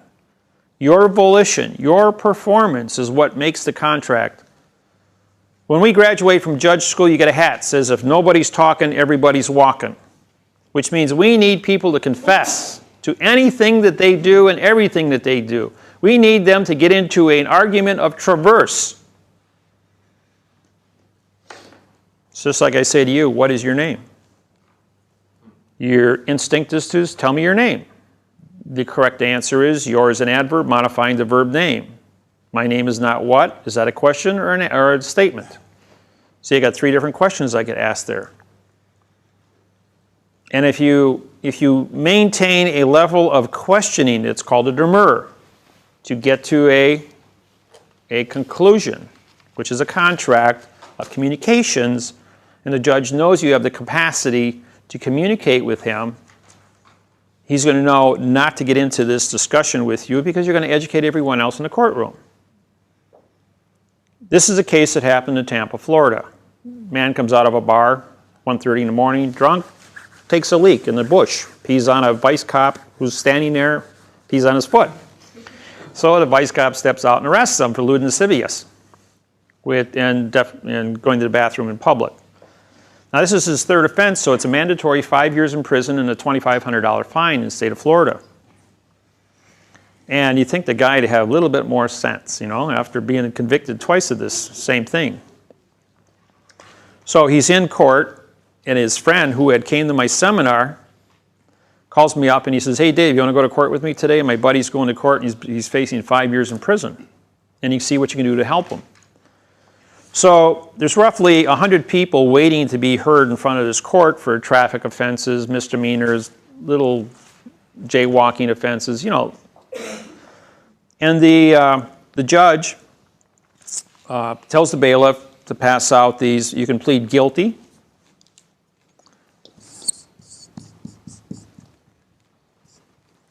not guilty, no contest. Okay, adverb, verb, and guilty means responsibility, which means no speak. So you can plead no speak, not guilty, which is adverb, verb, and a negative condition of making this a verb, or no contest, which means that my contest is a verb, and it's a no verb, or rather a no contest, which means a no contract. So which part of no don't we understand? So I went ahead and I take the form, and I corrected the 88 mistakes on the form. Then I assigned a Title 18, 1001, fictitious conveyance, under mail fraud to extort money, criminal activity under Title 42, 1985, subsection 1 for conspiracy, subsection 2 for obstructing evidence of witnesses, and subsection 3 for depriving evidence and witnesses for an act of racketeering under Title 18, section 1961. And then I said to the judge, you just caused a damage under Title 42, 1983 as a personal damage against this individual. Would you like to participate? The judge looking and he says, "Oh my God," he says. And he looks at all the people. There's 50 guys in the audience. And he goes, "Give this back to the man. I'm not going to accept it." And as soon as the bailiff got it, because he's the one passing it out, he crumples it up. My client goes, "That's my evidence. I want my evidence." Judge says, "That's your evidence?" He says, "Yeah." He says, "You guys made 88 mistakes. You tried to extort money from me." Judge says, "Give me that back." He looks at it and he says, "All right." He signs the bottom of it. He says, "How much money you got in your pocket?" He says, "I got $20. He says, $20 court cost. He looks at all the people in the audience and he goes, "Oh, we're going to do something different, bailiff. Lock that door." He says, "Every one of you in here," he says, "if you pay $20 court costs," he says, "all your cases are dismissed. We got speeding, drunk driving, lewd and lascivious, burglary. There's a couple of fights, disorderly conducts in bars." I mean, everybody in the room was facing hundreds of dollars and years in prison, and they all lined up and signed, paid $20 and got out there and had all their cases vacated. Because the judge just found out that he gave all 50 people a lie. And we just discussed how the paperwork was a lie. As soon as he had the courtroom cleared, the next 50 guys came in and he harvested all of them because they didn't know they didn't know. He told me to get out of the courtroom. So the rest couldn't be harvested.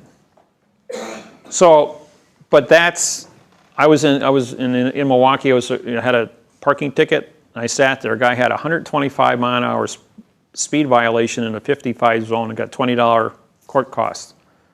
Because I was there to witness, and a judge can't commit a felony in front of the judge prosecutor. Everyone in the courtroom got $20 court costs in Milwaukee, was dismissed. And as soon as I walked out the courtroom door, the next group got He had tinted windows, $88 fine and 4 points against his driver's license. I mean, it's pretty serious stuff. Drunk driving, 6 months in jail, $2,500 fine, which is normally just about a $300 fine.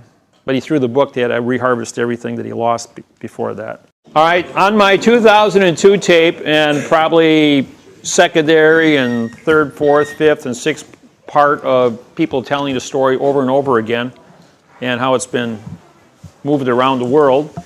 Puerto Rico, on my tape, I said that things are part of Puerto Rico. The post office is the UPU. The UPU controls, all post offices worldwide control the port authorities. Port authorities are the ones that pay the judges because they work in a foreign vessel in dry dock.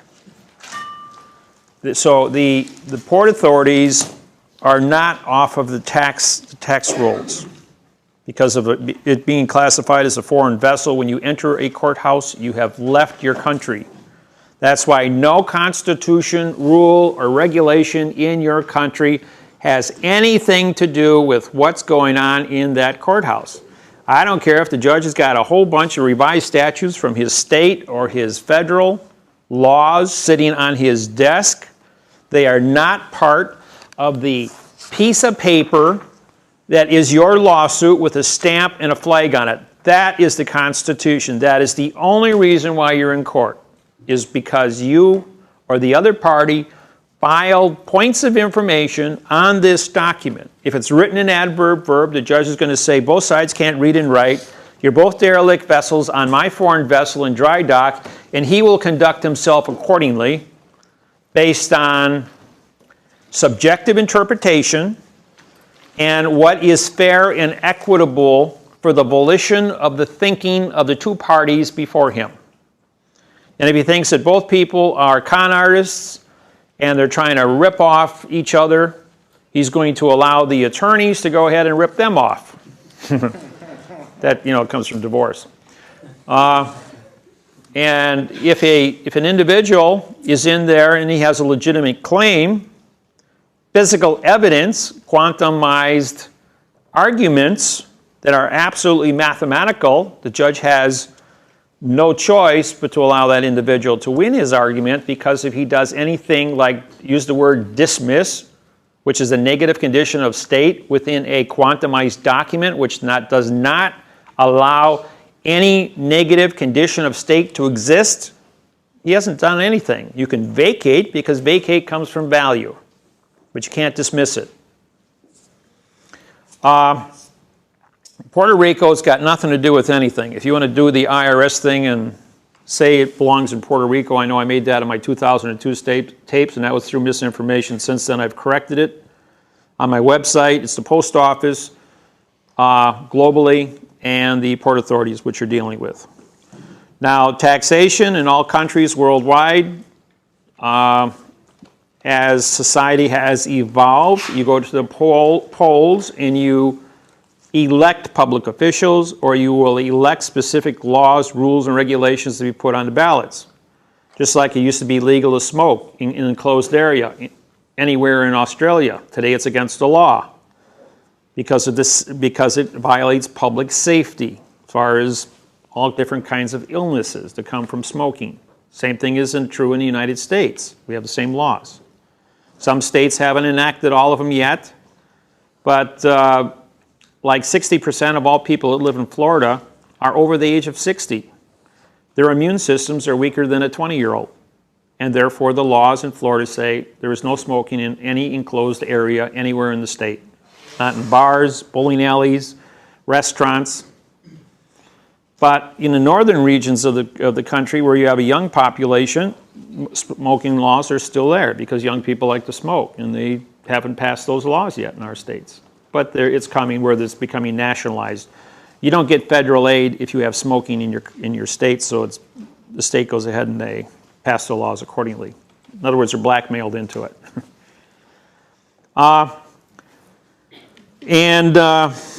There was comments made about the $400 million that was won at the World Court in the C.s.s.C.P.s.g.p. cases. Those were all disqualified by me That never happened. That was misinformation that was circulated.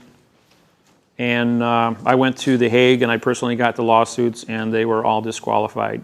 So that never took place. There was never any banking monies transferred or judgments paid out on any of that stuff.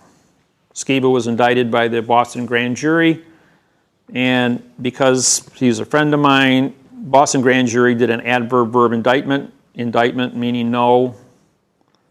Well, I'll spell it for you.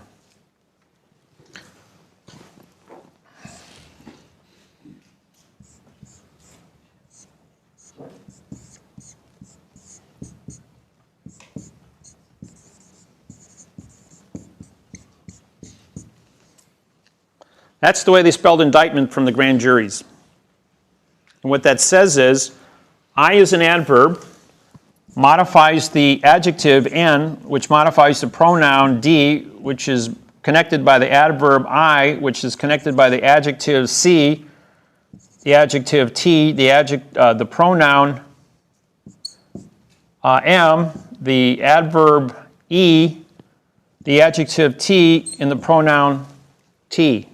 Because it's underlined and the continuance of evidence is broken, this here, all letters in the alphabet are facts. Your vowels become, the I's are vowels, and but they're used as adverbs in this argument. And I and E's are interchangeable. So what they've done here is they've done a 134, a 1334, a 134. It's not a word. It's an acronym of misinformation.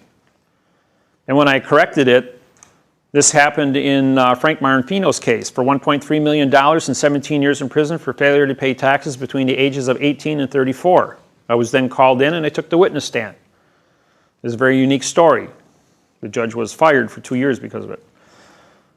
I took the witness stand and I said, ladies and gentlemen of the jury, I have a question for you. DA jumps up and says, Mr. Miller, you cannot ask questions of the jury. I says to the DA, I says, well, if I can't ask the jury questions, I can't qualify if they're smart enough to understand my answers. The judge says, Mr. Miller, you can't ask the question of the jury. I says, well, then I'll ask you the question, Your Honor. I says, and you ask the jury. It's your court. You've got ruling on that. He says, yeah, it's my court. He says, I'll tell you what, Mr. Miller. He says, this question, if I don't like to question, will you spend 6 months in jail? Yeah, no problem. He says, it's really that important that this question be asked of the jury. I says, absolutely. I says, if you don't ask the jury this question, how are they supposed to know what I'm saying to them? And the judge goes, well, it must be a pretty important question if you're willing to spend 6 months in prison over it. And the district attorney stands up and says, I object, Your Honor. Mr. Miller's not allowed to talk to the jury. He says, overruled. He says, Mr. Miller, you will whisper in my ear the question, and I will then ask the jury. So I whispered in the judge's ear, and the judge goes, you know, that's a really good question. He goes, I would really love to see the answer. He says, if I don't like your answer after you ask the jury the question. No, he says, if you don't have an answer for me after I ask the jury a question, I am going to sentence you to 6 months in prison if I don't like your answer. And I says, so be it. He says, okay, we have a contract. Ladies and gentlemen of the jury, I'd like to see a show of hands. Does 2 plus 2 equal 4? And all 12 hands went up. I says, and I blurted out, does TO plus TOO equal FOR? Does TWO and TO equal FORE?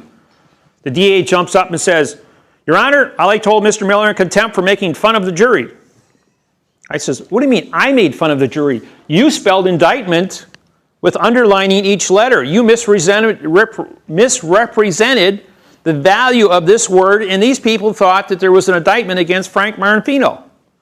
I says, by your own trickery of syntax, and you wrote the documents in adverb-verb, and the IRS supplied you with information in adverb-verb, you both acted in a conspiracy to obstruct this jury. And this jury didn't know any better because you read off what you were here for today. So you committed a fraud in syntax, you committed a fraud in communication skills, you committed a fraud in 2 plus 2 equals 4.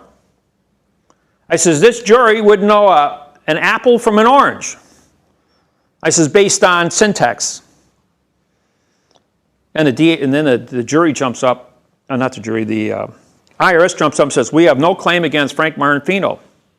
And then the DA jumps up and says, well, my claimant has now withdrawn all charges. I have no claims against Mr. Frank Martinfino. The judge stands up and says, Frank, there's no charges against you. You're free to go.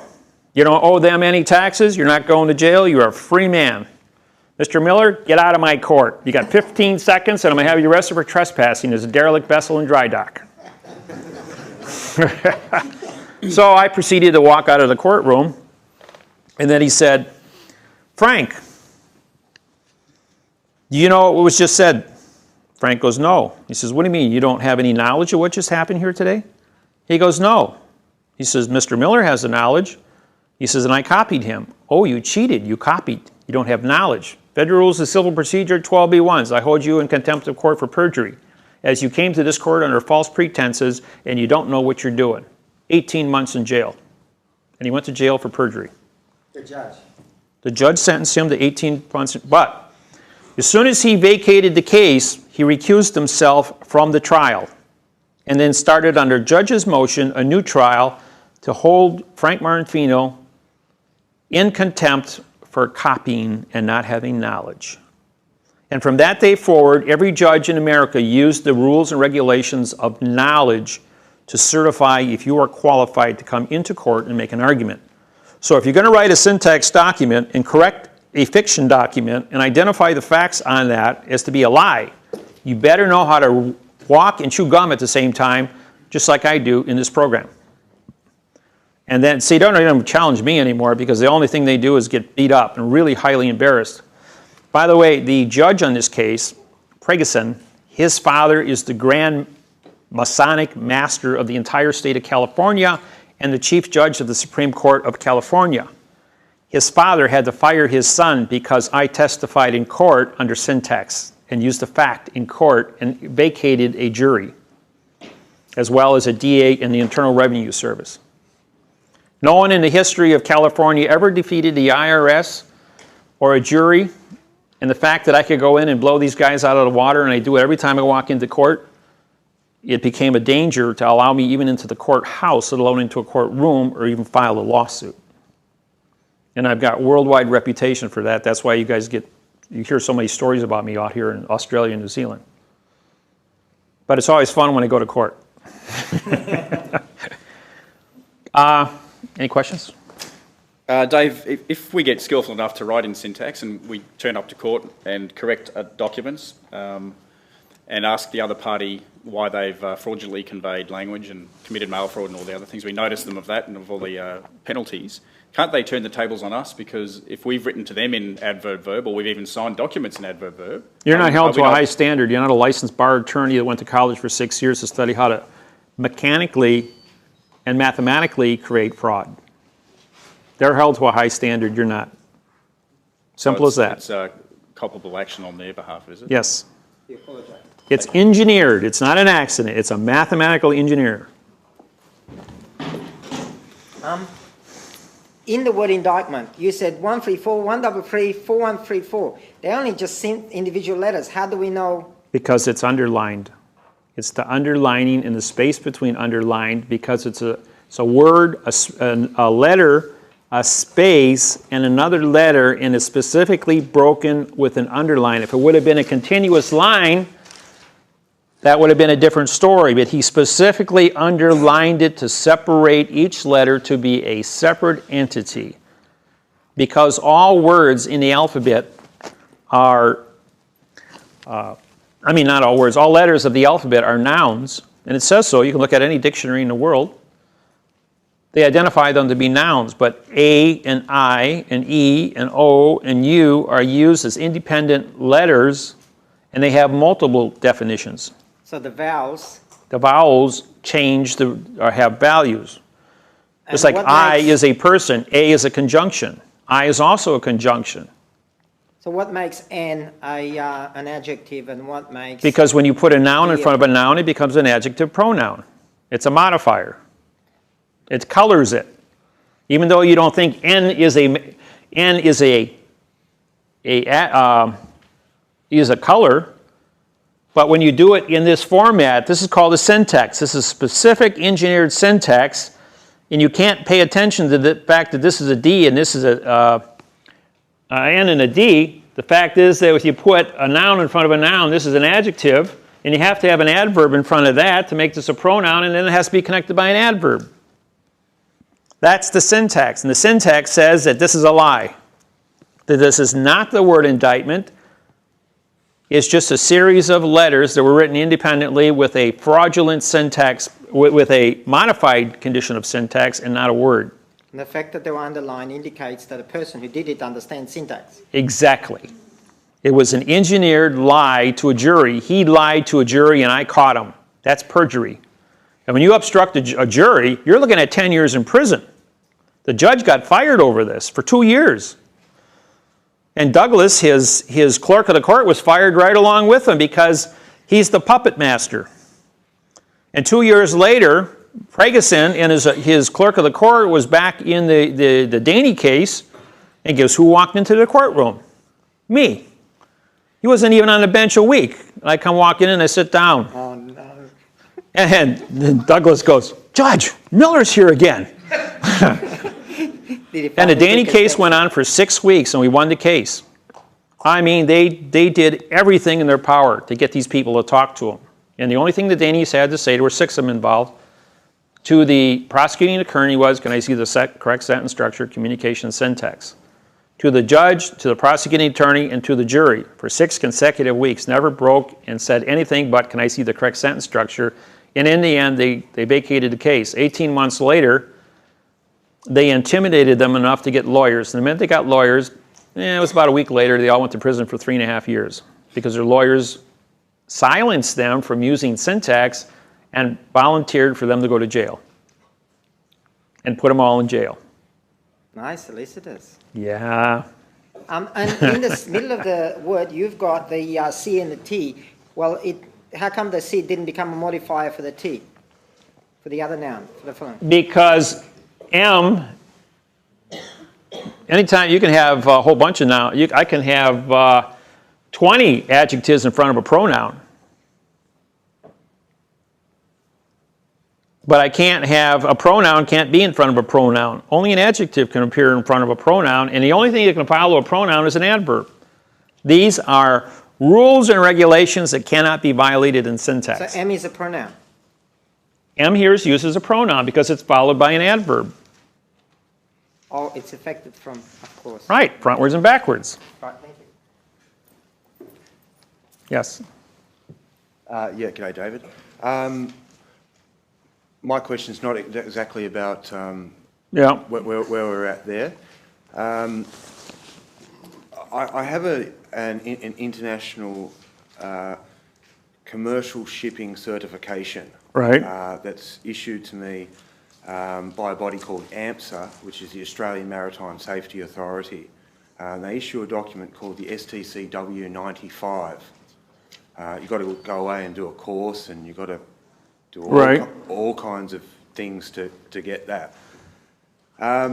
During that course, you know, they're getting you ready for your life out at sea, you know, doing commercial shipping.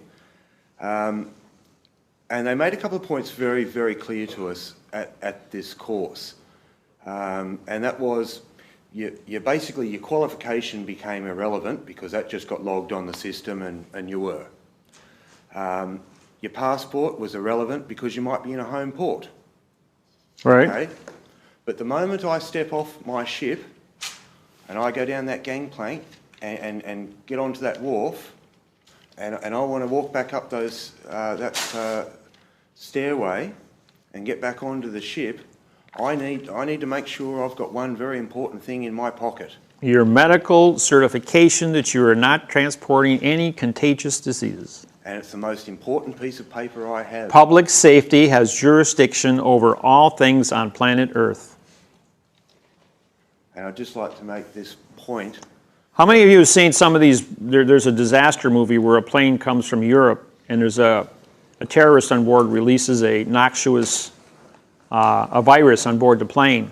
The plane is ordered to be vaporized by the military before it enters U.S. airspace.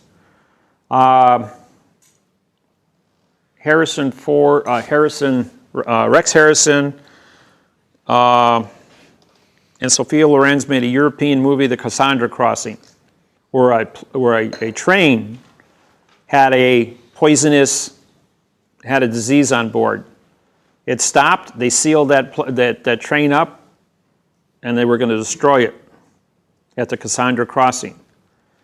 But because they had a medical team on board the train, they realized that they could cure the disease with oxygen at 20% rather than 14.6, which is atmospheric, and saved everybody's lives, and were able to stop the train and prove that they didn't have to be disintegrated and killed. You know, everyone killed on board, and everybody's life was saved at the end of the movie. The point is that if the Black Plague, because it wiped out half the population of the world, or if you have what they call the devil virus, gets free, viruses don't know any boundary. There's been enough movies made about how a deadly virus can get free and destroy the population of mankind. The Omega Man is another one, the new one they just come out with. Let's see, what's another one they did? The Omega Man was done with Charlton Heston, right? And then the new one is with Wilson. So I guess my question is, David, when I board a foreign vessel in dry dock, the court is the same way. You walk into a foreign vessel in dry dock, I tell everybody, if you're going to do a syntax, because they arrested several of our people saying you have a mental disease and we're going to put you in a mental institution because you're a quantum in a world of fiction. You didn't know where you were.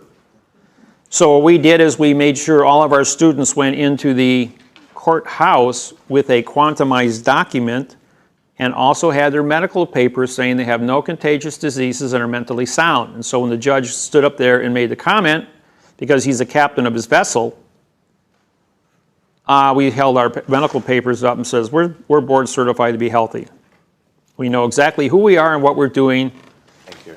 And that stopped that. And no one's been locked up anywhere in the planet for the last 10 years. So that was the only defense they had back then. But then we came back with, show me, Judge, your board certification that you're a doctor or you're a psychiatrist or you have any kind of mental training. And it disqualified them. So, another question. David, when you mention the titles, like you mentioned 41A, etc., where do we find those? Are they American or Australian? Or? Okay, all the titles, whether it be in your country, my country, China, Russia, doesn't matter where it's from. The piece of paper that we call the courthouse, you have to define your title. If I want to say Title 18, 241 is conspiracy, and I assign it a definition, it's just a reference within this document, and that's what it means, because I defined it with a quantum definition. I could say Title 18 USC 3 is conspiracy. I could say ABC equals conspiracy, as long as someplace where I take that abbreviation and I assign a definition to it on this vessel when this vessel goes into court. Now what I've done is I've taken their definitions, and their definitions when they are written, Title 42, that's the way the government writes it. Well, I went ahead and I said, well, that's not the right way. First off, it has to have a colon to make this is for the Title 42, and this is a hyphen, wrong way. Yeah, this is a hyphen tilde. The hyphen separates the word because tilde is a location. 42 is not a value. The government called it a value. It's a location where you find a definition. So I was grammatically correct and copyrighted the correct use of punctuation around the words, and when I copyrighted, a judge will look at that, he knows what his fiction side is, and I've already syntaxed it so he knows what the definition is corrected, and then it's assigned to my documents. That way I can communicate both in the fiction and fact world simultaneously. Now my copyrights in the United States, or rather my copyrights for these this technology is worldwide. I don't care what government you go to, all courthouses are foreign vessels in dry dock, and you are not in Australia. You are not under Australia revised statutes or state of New South Wales statutes. You are whatever it says on that piece of paper. So if you go in there with a half-baked definition and a half-baked attitude and you don't know what you're doing, he will declare you to be a derelict vessel who doesn't know up, down, left or right, in or out, and he will harvest you for trespassing on his vessel. So don't make nonsense. If you file nonsense, it will be treated as nonsense. Yes? So would you suggest that you notice the court in advance, 10 days in advance of the court document that you plan to... No, because when you file it, that tells the judge by contract that he's got 45 days to schedule it for a hearing based on the forensic evidence that's in that document. If he cannot vacate your ability to communicate at a level of mathematical accuracy, then he has to give you a court date. Now, from the time you file the papers, you're going to get a received document stamp, which starts a clock that runs for 30 days. At the end of 30 days, you must have within that 30-day window service upon the people that you are talking to, and that information of service back to the judge, and the judge then will issue a summons to answer the court within 20 working days. Saturdays and Sundays don't count in a state, and it's 60 days for federal because Saturdays, Sundays, holidays, they all count. But it all comes out to be a 45-day trust law then because they're giving you 45 working days of the 60. Now, the 60 days that they are talking about, that the federal courts always tell you that you've got an answer, is a trap. We don't give them 60. That's in their world of fiction. You take 45-day trust law, which vacates, you've got 10-day answer and a 10-day answer back to the answer, that's 60 days. You vacate your own case because you don't know the difference as to what you're supposed to be doing. So you only allow 20 days for an answer, and because it's a syntax document, you set down the rules and regulations, not them. Can their answer be that they need more time? No, don't give it to them. Okay. Also, they're going to ask, because the minute you waiver your time, your 45-day speedy trial, they can wait 10 years before they answer you back. They can't win in syntax, so the only thing they're going to do is tie it up in time. Don't give them the time. Also, if we feel we're proficient enough to speak, to write in the truth, but maybe not to speak in it. 2 plus 2 doesn't equal 4. Speaking is irrelevant. Only what's written counts. So you notice the court that you're happy to traverse in adverb verb? The court's going to make a summary decision based on the forensic evidence that you present to them on paper. Yep. The only reason they're going to bring you into the court is trying to entrap you to disqualify your own paperwork. And so you would speak in syntax to notice them that as it's written, say, shall it be? 9 out of 10 cases are done under summary judgment based on the forensic evidence of the lawsuit presented to the judge.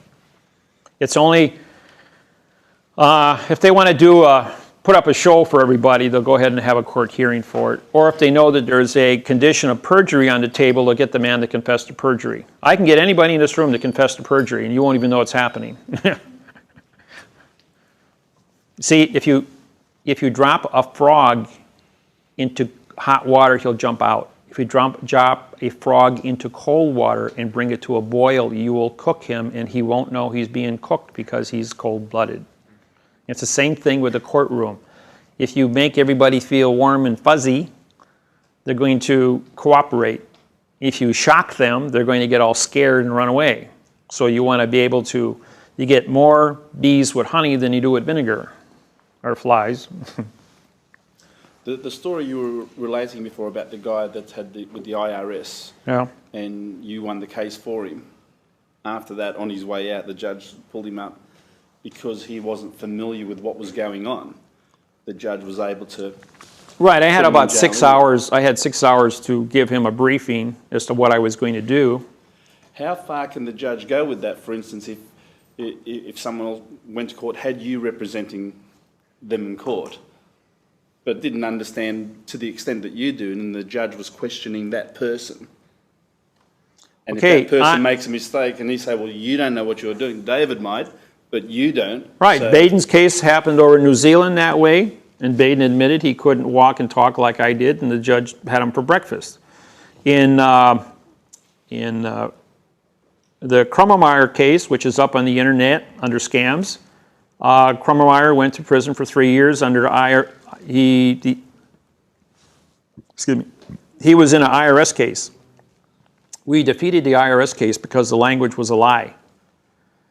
But 10 minutes before he was sentenced, I found out that he had cashed $800,000 in insurance checks, which were never made public to me, but the DA's office kept it secret until he made his final delivery, saying, you didn't pay taxes on the insurance checks. You laundered money. You lied to the court and to the jury that you didn't have any checks. I've got $800,000 in checks you signed. I'm going, well, that's perjury. So he got sentenced to 3 years, 4 counts of perjury, which was 30 years in prison, and they only give 10%. So he got 3 years of hard time in a federal penitentiary. But this is the 3rd time he's gone to prison over perjury for IRS claims on checks.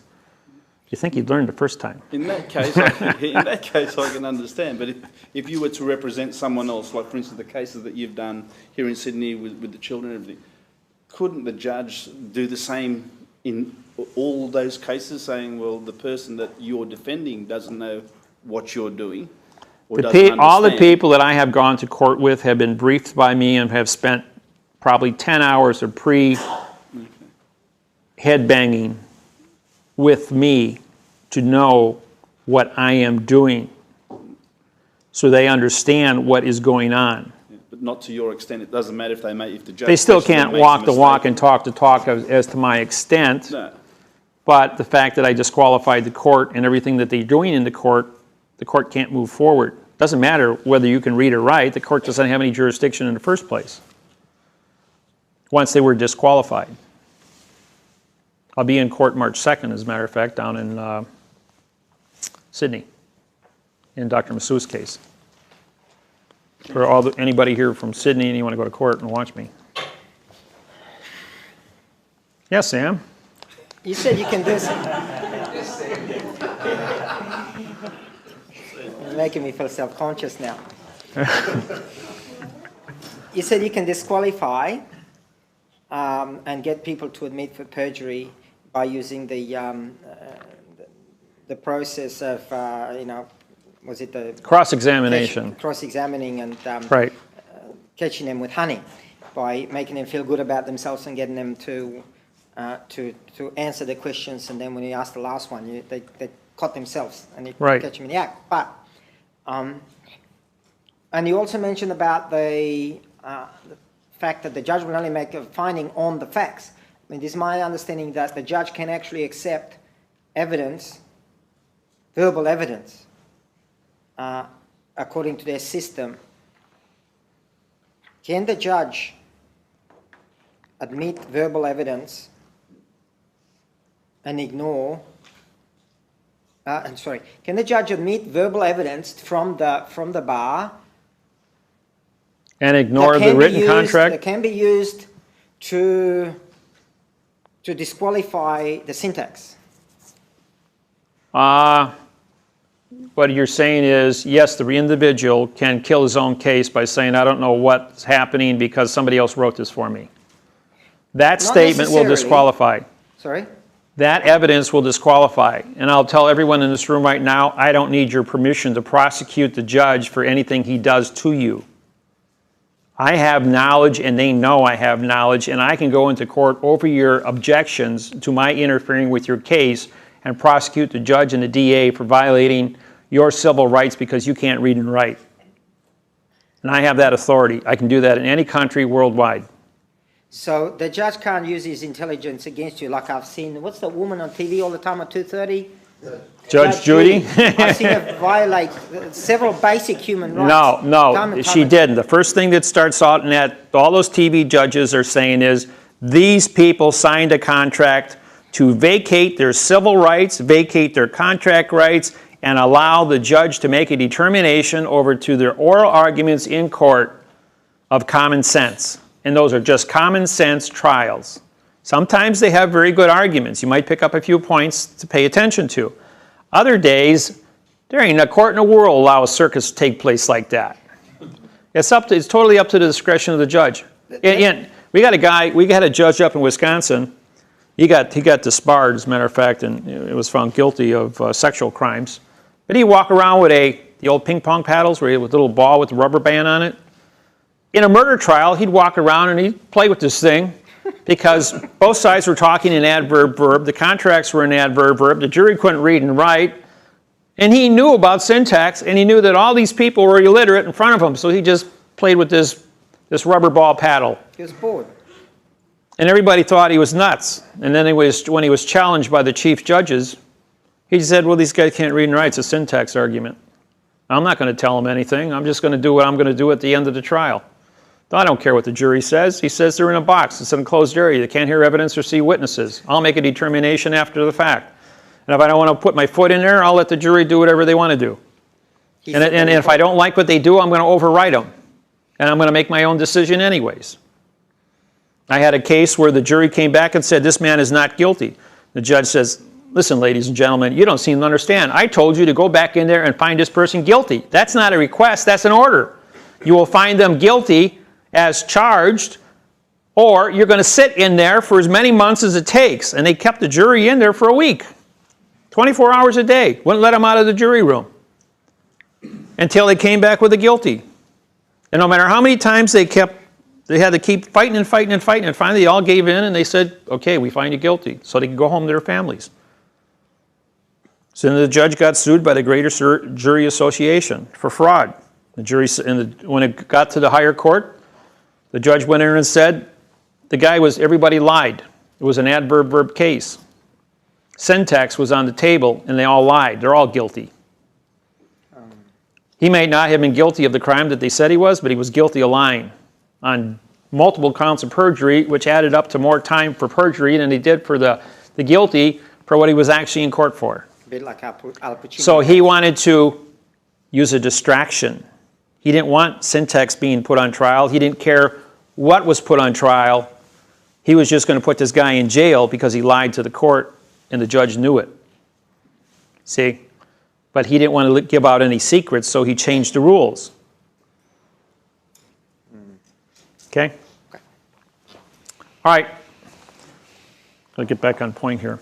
This here is a graph. Your mind, now this is the same, these are the title sites are in the back of the business card. These are the words.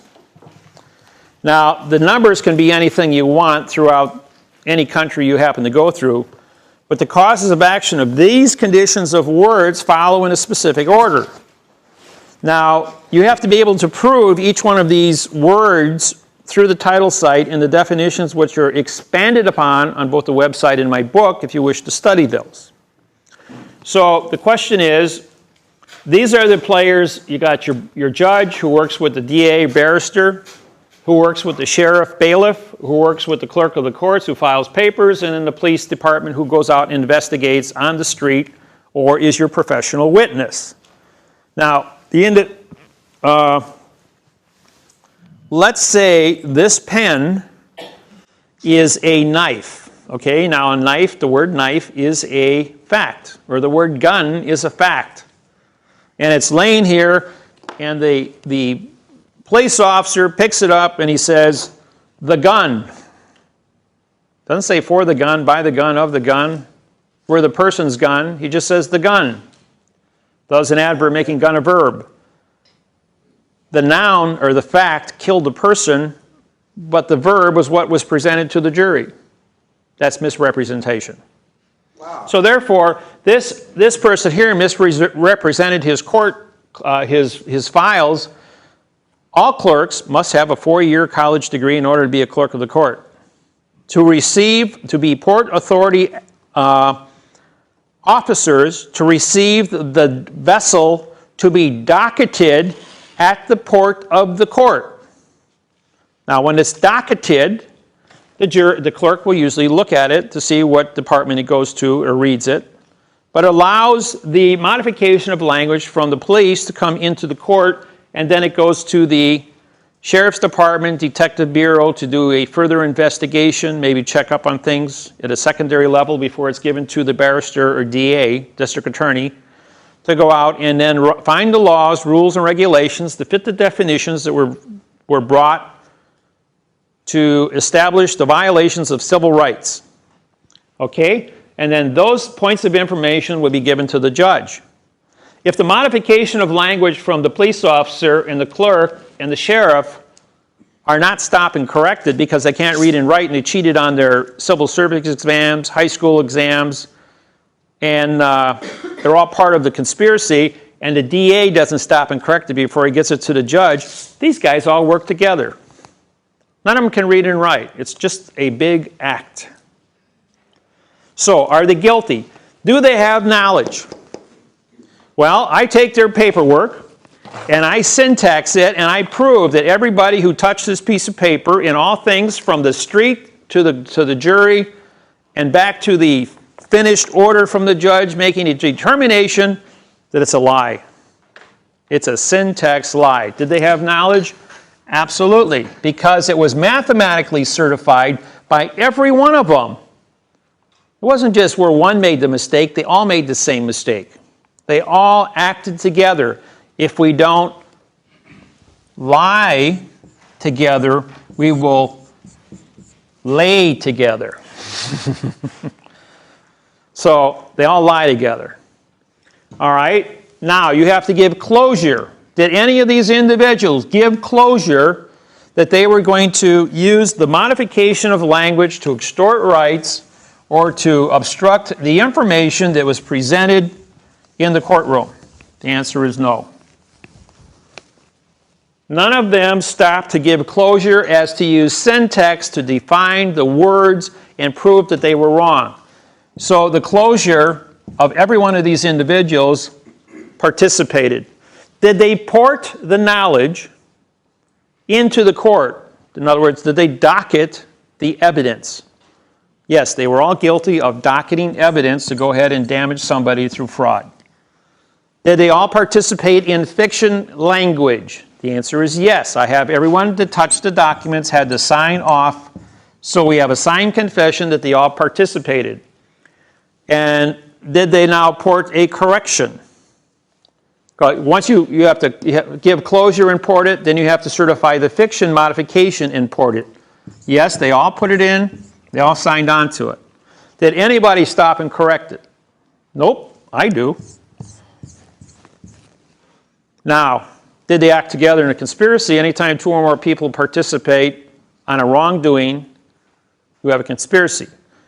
Now, that comes under Title 18, Section U.S.C. 3. That's an association after the fact that a fraud has been perpetrated and all individuals participated together to make that fraud go forward without obstructing. Title 18 U.S.C. 3. So the conspiracy first is brought as a civil. After the civil is argumented, then it's responsibility of the DA's office to go back and criminally prosecute everyone under conspiracy criminal, which carries a 15-year prison sentence and $15,000 fine. But when they modify language to extort money and privileges, it now goes up to $25 million and 30 years in prison. My program, however, carries 1,225 years of prison time and I think it's up to $60 million in fines. Yeah, I only got to prove one to get all of it, which is easy to do. Okay, now, did they obstruct? Absolutely. They obstructed evidence, they obstructed witnesses, they obstructed paperwork because they modified everything from the original facts. Now, did they deprive the individual from having a correct trial, correct information, correct evidence, correct due process? The answer is yes. And so all these get checked off. Did they all act together to reduce this individual beyond the point of recovery, to put him in a box in orange pajamas? The answer is yes. That's a 30-year prison sentence, Rico. Was the guy damaged? Well, I only got to prove one for damage, and I've got 1, 2, 3, 4, 5, 6, 7, 8, 9, 10 times 5. I got 50 damages. Is the guy damaged? Yeah, I think a jury would pretty well sight through that. Because you've got a chart on a whiteboard in front of a jury to make and take all the evidence, syntax it, define it, and educate a jury of 12 And it doesn't take a rocket scientist to figure out that somebody lied, that somebody damaged, that the court was just an illusion. Now, if the guy committed murder, rape, major drug dealer, did some other kind of hideous crime, bank robbery, beat somebody to death, you know, there are certain crimes in society. It doesn't matter what the language is, doesn't matter what the jurisdiction is, these people will be removed from society. They can't get out of it. There's no tricks or traps in truth or fiction that are going to get you, that are going to allow you to stay in society if you violate public safety.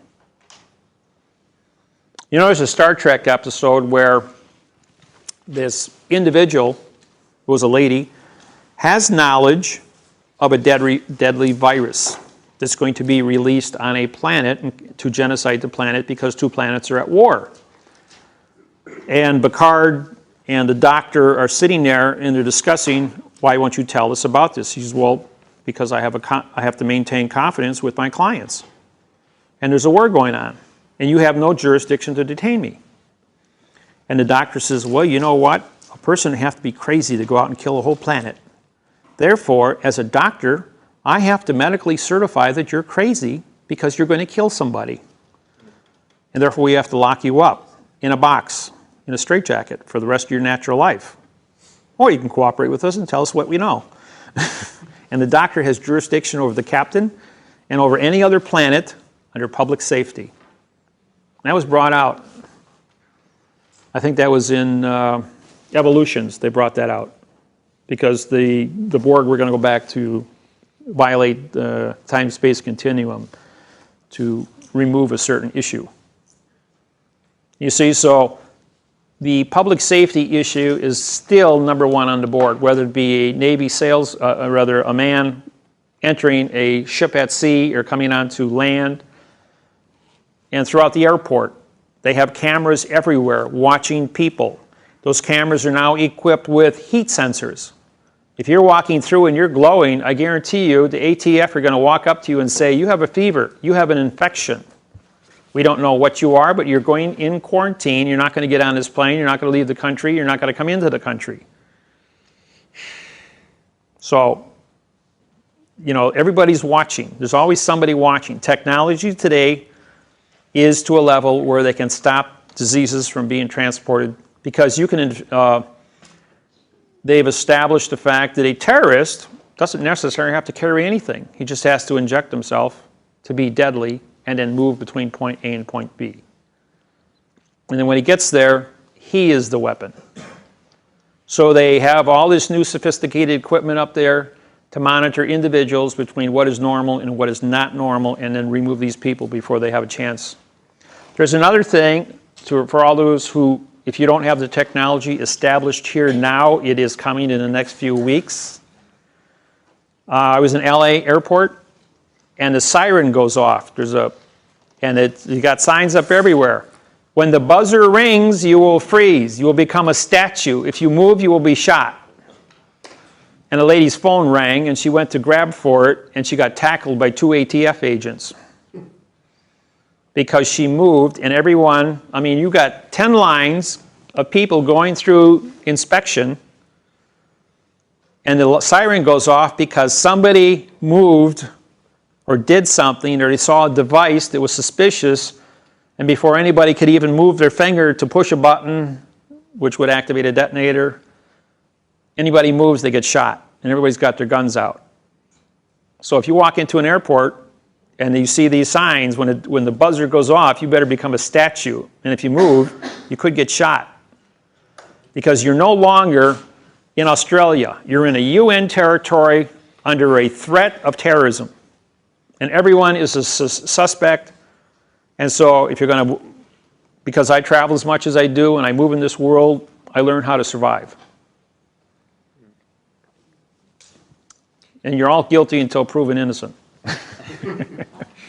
I used to be a private investigator and they taught us that we have to write the reports in such a way that whoever reads it, their attitude should be, bring the guilty bastard in, we'll give him a fair trial.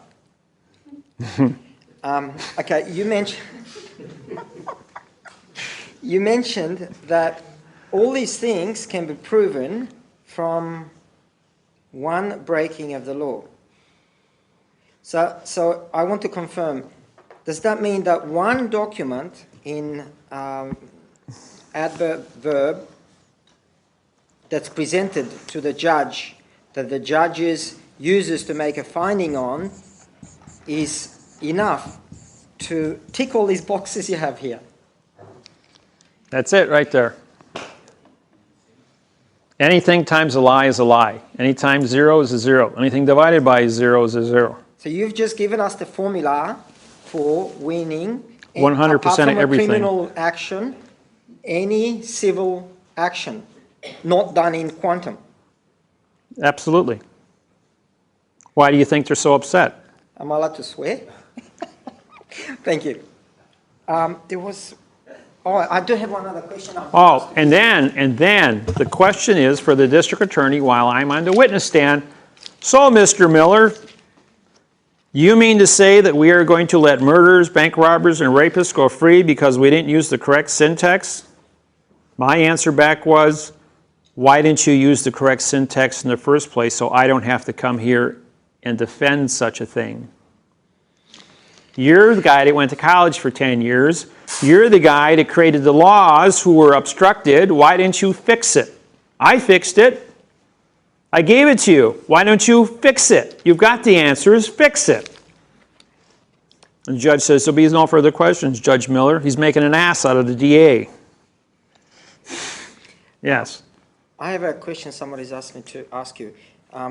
Yesterday you put it in a box that in some sort of pyramid style. It's a triangle, folks. It's got 3 sides. A pyramid has 5 sides. There's 4 sides to the pyramid, and it has a base. That was a triangle. That was a triangle. Okay. I could have used a circle and just wrote the numbers around a circle and put it in the middle. The point is you have 3 elements. You will always be correct. You will honor your correctness. And there you will find your, you will make a contract, and you'll write a correct contract, and you'll honor the correct contract. Okay. What's the first one? The first one you have contract, honor, and duty. Okay. You know what duty means? It's responsibility? Huh? Responsibility? No, responsibility means no spoken. But responsibility and duty is quantum, responsibility is adverb verb. It's a lie. Duty is something you must do. A duty is a contract that you are sworn to uphold because you have an oath and a contract definition to perform that oath. That's why military personnel have duties. Civilians have responsibilities. Civilians are on a different plane than military. And military are under contract, and you have duties. And in a civilian world, you have orders, which means no contract. And in the duty of a military, you have commands, C-O-M, contract commands. If you don't follow your command, you get a bullet in the brain. In civilian, they put you in a box. Okay. So how does that affect what type of God you believe in? What kind of a God do I believe in?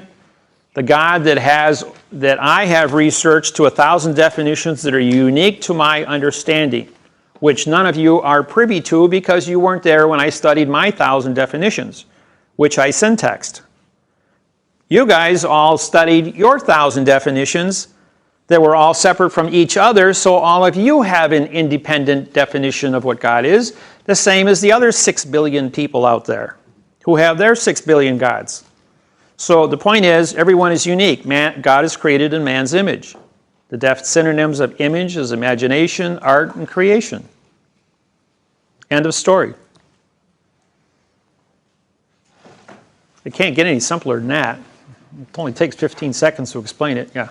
I just wanted to clarify something I think you said yesterday in relation to now working for the American military. Was it to put in place something in syntax to prevent them from any future prosecution against, was it genocide, war crimes, things like that? Well, okay.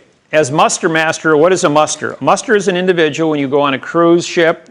The muster, you'll go to your muster stations, learn how to put on a life jacket, where to go to your lifeboats in the event the boat sinks after Titanic. Number 2, you get onto an airplane. For those of you who have flown, the stewardess tells you how to put on a life jacket, how to put on a seat belt, what to do in the event the plane's going to crash.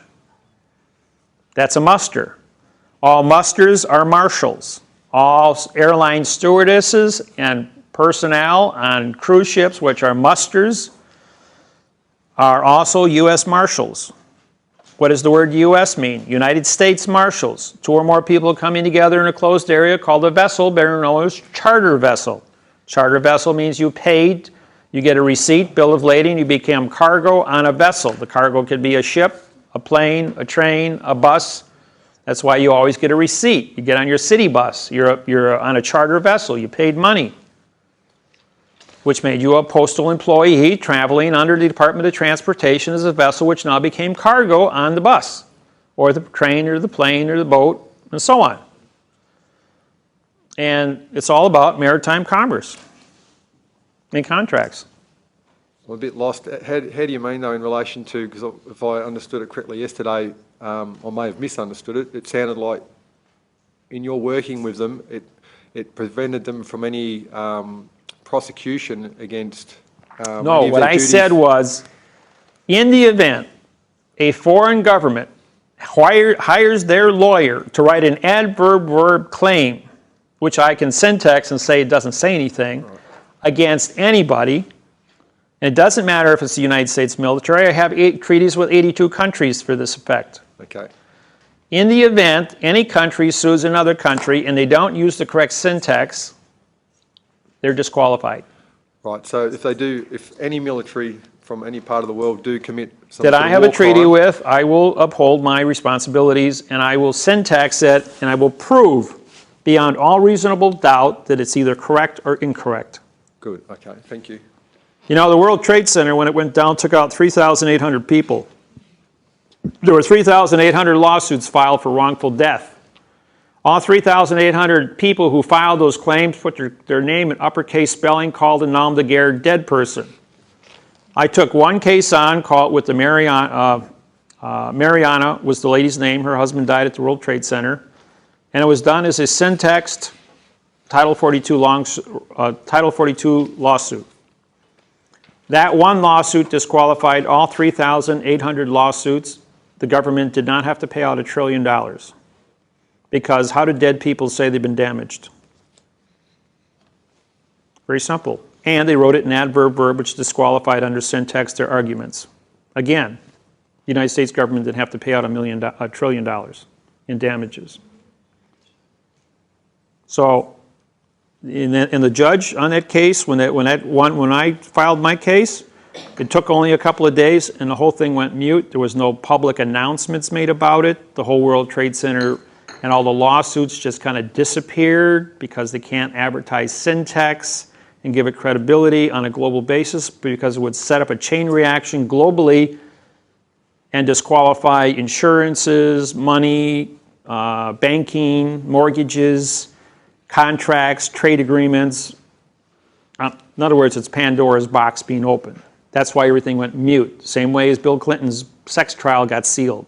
They can't let it out. They can't let Pandora's box out of the bag at this point yet, till the whole world is brought up to speed simultaneously. So everything is being done covert, quiet, and allowing me to do these seminars. Yes. Yeah, David, just still gaining clarity on the title, Title 41, 42. So are they actually in your book? Yes, everything's in there. There's a whole section on titles, whole section on dictionaries. I can't find them in. Every single law, there's 2 lawsuits in there, civil, the divorce, in the back of each one of those. As you read through it, you'll see them specifically listed. They'll say Title 42, knowledge. Every single time I use a title cite, I also assign the definition to it, a short definition. And these titles... And then there's expanded definitions in there on each one of the titles and what they mean. So when we refer to a title, I know you said like we do the tilde and with the number. Right. And these are written in quantum. Yes. Where's the original ones? Are they part of? The original ones in the United States codes or in your Australian codes are all written in adverb verb. If you use them, it's nonsense. In what sort of law? What?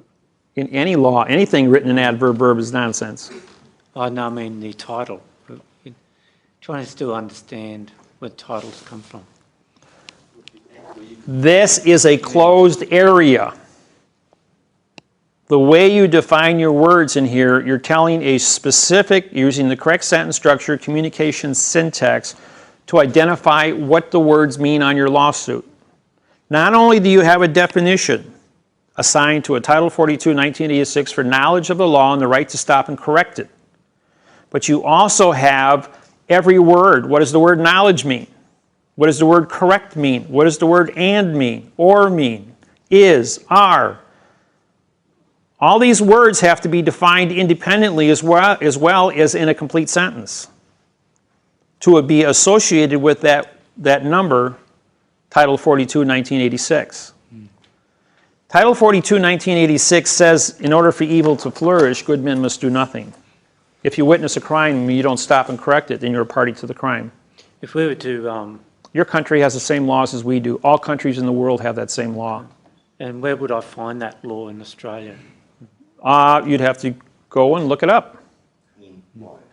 In your revised statutes. Australian revised statutes. Statutes. Yeah, okay. Yeah, common law, criminal code would be one place. Civilian code.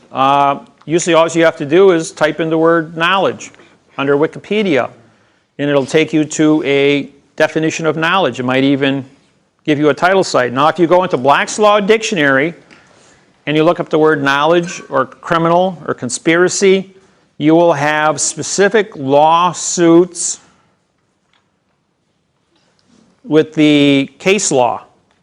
But the case law is written in adverb verb. It will also give you the title sites for those. And then that is cross-referenced through a central library on Lexis and Nexis, which is a worldwide internet for judges and attorneys and barristers in all languages. And you've got to be a member of Lexis and Nexis or an attorney with a code to get into that. Okay? It's not open to the public. They don't want the public being able to do their job for them. Question?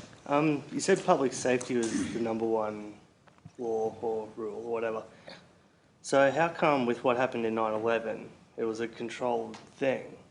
How come that was a massive public safety breach, obviously? They declared it to be an act of war so that they could avoid all the public safety issues, wrongful death, poisoning half of New York City with asbestos. And you know, the asbestos argument has never been made public to anybody, even though we got 50,000 people dying of cancer right now in New York City from asbestos exposure from the World Trade Center coming down, and all the smoke that you saw was all asbestos being blasted all over the whole city. Talk about population reduction. So how come everyone didn't notice the Arabs planting bombs in the buildings weeks before? Yeah, it didn't have technology like that. That wasn't an issue of a bomb. That was an issue of taking and creating an electromagnetic pulse. That kind of technology goes into people who own a C4. You see, the Department of the Pentagon that was destroyed is where all the black ops is practiced. All the guys that deal in C4. What's the first rule of the assassin? Kill the assassin. So you get everybody together that was involved with that in the Pentagon and then kill everyone, 186 guys in the same location. Anybody else that slipped through the cracks, they're going to be so afraid they'll never talk. Conspiracy theories. What Arabs? Big one? You know, it's like I was at the Pentagon the day after a 737, 173-foot wingspan created an 8-foot hole. Considering the fuselage is 20 feet across. You figure that one out with no airplane parts around it. How did people, why are people gullible like that? I just can't understand it. Or Flight 93. The only plane in history to crash in the ground, making a hole 50 feet deep and 100 feet wide with no airplane parts around except one 50-pound piece of aluminum, which I think somebody brought and threw it on the ground. Even the titanium motors, which have melting, which are specifically built, the blades are specifically built by Rolls-Royce, and they can withstand temperatures of 3,200 degrees. They all vaporize too. And there was no airplane residue, not even fuel residue. Everything disappeared. Must have flew through a vortex. Yes. Just a couple of questions about stamps, David. Values, the stamp values. When do we use whole denominations? I always use whole denominations because if there's any discrepancy about fractions, there's no such thing as a fraction in law. That's right. Don't open it up. 1873 for a 2-cent stamp. You could mail anything anywhere. That law has never changed. You can put a 2-cent stamp on any letter and send it anywhere in the world. It'll get there eventually. And they can't demand any more than 2 cents because that was the original postal treaty. But if you want to get it there and you don't want any hassles, put the right postage on it. Sure. It's just easier. Okay. Okay? Yep. I guess I'm still trying to get my head around the whole concept of, not to get off topic, but you doing what you do and being allowed to continue doing it, still with things like 9/11 taking place, them showing that whichever the powers that be who orchestrated that are prepared to go to such lengths to kill people. Why would they see a language coming into the system as a better way than what they've done for so long as it is, and that's just killing people, controlling them, manipulating them, keeping them in fear? Why would this... I know you said it'll make a more lot money. of people have not heard the program, don't even know it exists. Yep. And these are people that are still don't know, and are still out there doing what they do because that's the only thing they do know. Yep. Once they've been exposed to this program, whether they accidentally get on the internet, have seen a videotape, been to a seminar, they absolutely can't go back and look themselves in the mirror today and say, I'm going to make a living becoming a liar. Just doesn't work. You're going to get caught. Everybody gets caught that lies. So... it's just, with 400 million people already out there with this information, and it's only going to be a couple more years, and I'm going to have 51% of the population, and they're going to vote in correctness. I can understand that, but I guess I'm thinking that they would be aware of that, so why would they allow you to continue that? Because there's nobody that can replace, there's nobody out there qualified to do what I'm doing at a level to which I do it at. I've answered all your questions, don't I? Who else is going to stand up here and answer your questions on all the different topics you guys come up with? Yep, and I've been doing that for 940 seminars. So it's, in itself, it's an impossible task that I've made possible. I says, sure, anybody wants to do what I'm doing, fine. Stephen does it. And he, if he doesn't know the answer, Stephen will say one thing. And this will go back to a story with Henry Ford, president of Ford Motor Company. I tell this at all the seminars. A young executive walks up to Henry Ford at one of the big shareholders meetings, and he's got all these big, important vice presidents around him, and says, Mr. Ford, may I ask you a question? Ford says, well, of course you can. And everybody goes silent. He says, what's the answer to this problem? He says, you advertise the fact that you know the answers to everything. He says, yeah, that's correct. So the man asks him a question. He says, phone. Punches it up, calls his brains, his think tank of 200 IQs, asks the questions, I need the answer in 15 seconds, gets the answer back, tells it to the man. Is that the correct answer? He says, yes, it is. He says, but you didn't know the answer. He says, but I know where to look. Oh, and by the way, you're fired. Okay, just one final question. I guess it's just to appease my own sense of, good and bad as best you can judge it as an individual. Does your syntax language in any way facilitate stopping any future criminal proceedings against people who have in the past done crimes against humanity? No, not at all. So fiction in, fiction out. Fact in, fact out. Okay. And if an individual committed a crime and he thinks he's going to use truth to legalize his crime, and he knew it was a crime, because he'll actually convict himself in his cross-examination of his argument. And if the government needs me, I don't care who you are, if you think you're smart enough to talk in syntax, I can get you to confess to anything in about, I don't know, maybe 15, 20 seconds. Okay. I've got the knowledge to put the words together, and you'll feel all warm and fuzzy and participate. Thank you. I think it's a very small percentage of the population that understand the truth. How do you see the transition of the world waking up to this? Because when I first found out about the truth 18 months ago or so, I was pretty pissed off. So how do you see the masses, if there is a 10 people knowing 10 people and an explosion of information that they've been lied to for 8,500 years, how do you see that being managed? Or how do you see that transition? Because people will only move as fast as their ability to comprehend an issue. When the judges and I get together, like I said yesterday, people are lazy. As long as they have their TVs and their beer, they don't care where the tank parks. They will study for a while and they'll get tired. They'll go and experiment with a half-truth and say it doesn't work because they don't have the full amount of information. Or they get tired or they don't have enough spine to complete the task and they just quit. They drop off. It's easier to be part. It's like the movie in The Matrix. One of the guys says, I'm tired of living in a crappy submarine, eating crappy food. I want to go back to my illusion and have a steak and be somebody important in my dream world.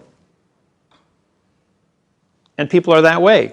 They made those statements in the movie Matrix because the average person who has sued the government or who has brought action against the government, as what you call the patriot groups or tax protester groups or anything else, they find that the individual has an attention span of 24 months.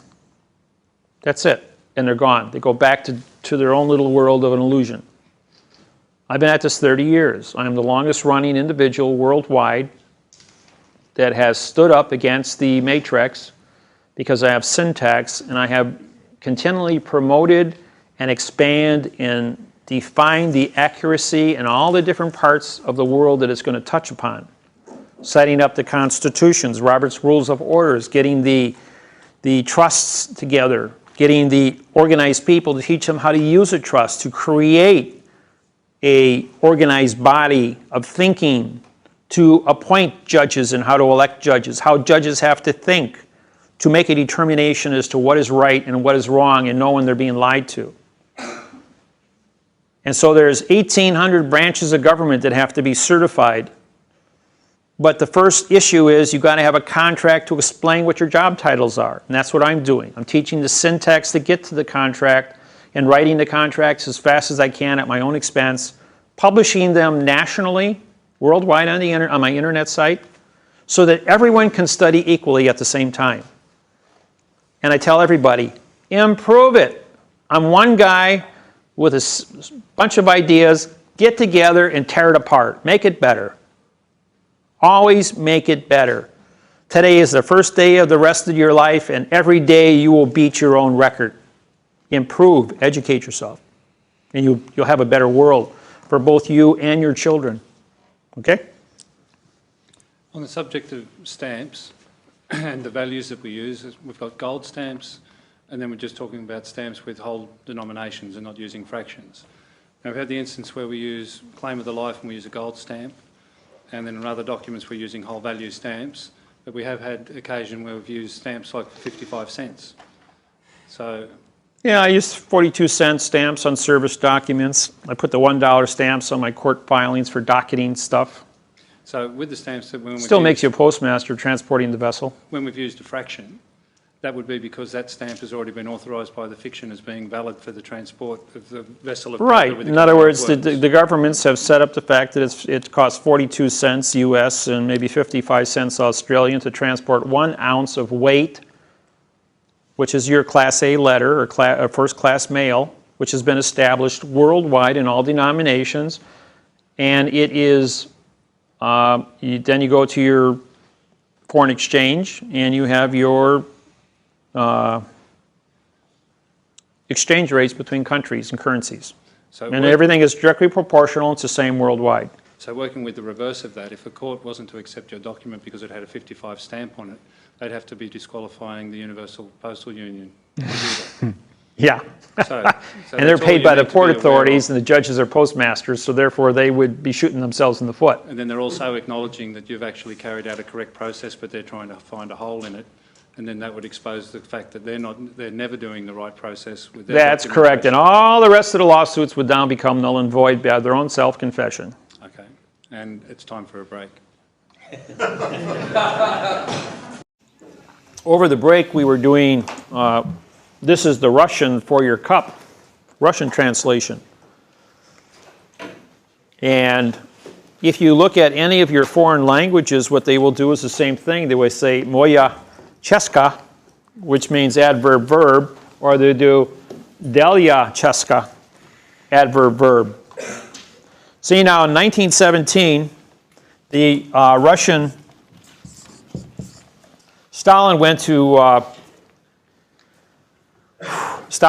Rothschild to borrow money and put Russia into bankruptcy to fight the Bolshevik Revolution. Under international bankruptcy, you had 70 years and you get 1987 plus 90 days and 45 days of trust, and you get 1988. And what happened in 1988? President Ronald Reagan said, "Tear down that wall, Mr. Gorbachev." Well, guess what happened? At the stroke of midnight, about an hour after he said that, was the stroke of midnight, in the 70 years, international bankruptcy, plus 45 days of trust, plus the 3-day Lemon Law, and 90 days to become sovereign expired. Ronald Reagan knew that. So by him making the statement, everybody regarded Ronald Reagan to be this big hero that brought down the Iron Curtain. The Iron Curtain was no more than the expiration of the 70-year international bankruptcy trust. The Russian bankruptcy dollar went from $1 to 10 cents. And then Russia got their heat turned off for the next 10 years because they had no commerce to import. They cut down half of all the trees in Russia, the Black Forest. Then they discovered they had gold and uranium and coal and tons of oil, and they dug it all up, and now they export it, and the ruble is back up on the standard. But they're just barely becoming capitalistic, and they're just finally coming out of the 1988. It's been 23 years, and they're getting themselves back on their feet. But they've been out of bankruptcy as a sovereign country, exporting their oil and their coal and their gold to rebuild their country, their infrastructure.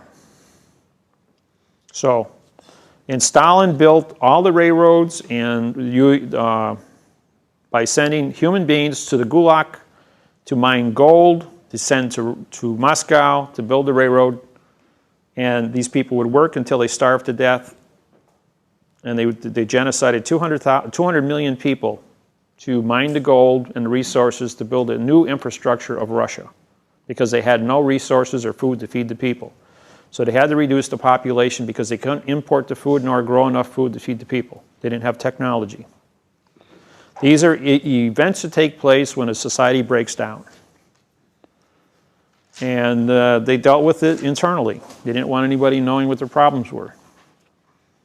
You guys got the same thing down here. You have your timetables. When your bankruptcy took place, and you're still in bankruptcy, but by the time you become sovereign, and you may come out of bankruptcy before that because you have, I don't know, probably 1,000 gold mines. They're punching out stuff. Your dollar's worth more than U.S. currency today. You control 20% of the world's lithium out here, which is going to be the battery technology of automobiles. So you guys got a lot of resources. You got all your oil reserves offshore as well as onshore that you're discovering. So you guys got lots of years of resources to keep Australia up and running. But you know what? The Aborigines own the land, and everybody else has trespassed on it. So That's why they're looking to me to, under Robert's Rules of Order, set up a government of corporation. Whereas they used to be in faith, they realize that corporate structure is the only way that they're going to survive in a corporate world and maintain the status quo of their assets. Yes, Sam? Some of us here have been to courses where we have heard that the Australians have printed out as much as 10 times the amount of fiat money or paper money as opposed to the amount of gold that the Federal Reserve has got in stock. Therefore, throughout history, the gold value has increased and the paper value has decreased to meet up at some point, looking at a variety of graphs which have been sent through the email. From what you've just said, is that Australia, due to its natural resources, may come out of bankruptcy much earlier than 2022, I think was what you had on the board. Right. Because of our resources. How, you shook your hand from left to right, which means you didn't agree with the fact that the currency, or I should say the paper money that we have, is that much of a difference between what we have in reserves and what is actually in circulation. If your government wanted to pull all the gold out of the ground, and we wanted to pull all the gold out of our ground, and the Russians wanted to pull all the gold out of their ground, and their coal and their oil and all their mineral resources, there'd be such a surplus of everything that it would devalue all of its values, okay? Money is just a means of exchange on any given day. And how deep in the ground have you dug? 100 feet? Okay, you can go down 50 miles and find stuff, you know. They got mines down in South Africa that are 3,000 to 4,000 feet deep. 50 miles is 80 kilometers. No, you say if you go down 50 miles in the ground, you can probably still find gold down there, you know. But the temperature, when you get down to a certain level, it gets hot because now you got heat from the earth coming up. You know, if you go down only I don't know, I think it's 20 feet in the ground, the temperature is 50 degrees year round. I don't care if it's the Arctic or it's in the middle of a desert. The temperature is the same underground. All the caves in the world maintain their same temperature year round because it's an underground. So all this stuff about the papers not being worth any because it's not banked by gold, what's your view on that? That's nonsense. You got to what are your roads worth in this country? That's backed, you know, your roads, your buildings, your cars, your infrastructure, your intellectual intelligence, the minerals in the ground are still there. You can sell, you buy stock in Hecla mines based on how many ounces of silver and gold and copper are still in the ground and what it's valued at. And then they go ahead and they take the daily exchange rate and they multiply it times what the reserves are in the ground, and that's what establishes the price of the stock. It has nothing to do with what's already above the ground. No, that's irrelevant, because what they do is they pull all this gold out of the ground and they refine it down to probably a 25%. I was up in Alaska. I went up to Fairbanks, Alaska. This lady picked me up at the airport because I did a seminar up there just back about 8 years ago. She says, "Hey, how'd you like to see my $3 million? And I'm going, "Where do you keep it?" She says, "Come on, I'll drive you over there." And she drives me over, it's about 5 miles out of town. She says, "That big pile of dirt there, it's about 50 feet tall, just a big pyramid." I says, "This is a nice Cadillac, brand new 2002 Cadillac." She says, "Yeah, I took 2 5-gallon pails of dirt off of that pile to buy this Cadillac. That's how rich the gold is in that pile of dirt." She says, the machine came through here and they dug up my mine, they separated it all out and gave me this big pile of refined dirt. And every time I need money, I just go there and shovel up another 5-gallon pail and take it down to the assay office, and they give me so much cash, and I pay taxes on whatever gold I shovel up and break out. As long as it's in that refined state, it's tax-free. Can I have her address?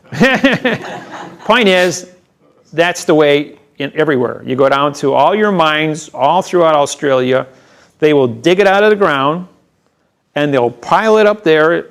They know exactly what its assay value is per ton, and as long as it maintains a specific ore to dirt ratio, it's tax-free sitting there. And of course, you have security cameras around there. Nobody's going to go up and pick a 5-gallon pail up and walk off property with it. So, and as long as the gold is, like right now, it's $1,000 an ounce. They know exactly how much they need to run the business and refine it, pay the taxes, pay the insurance, satisfy the shareholders, and not disrupt the status quo of how many ounces of gold are available planet-wide. So they keep the price stable. Then they go ahead and they say, well, you know, if gold jumps at $2,000 or $3,000 an ounce, that pile of dirt just might disappear overnight. And that's how fast they'll refine it down. Okay. Now, you also mentioned in your answer before that what the roads, what the buildings are worth. That's all part of value.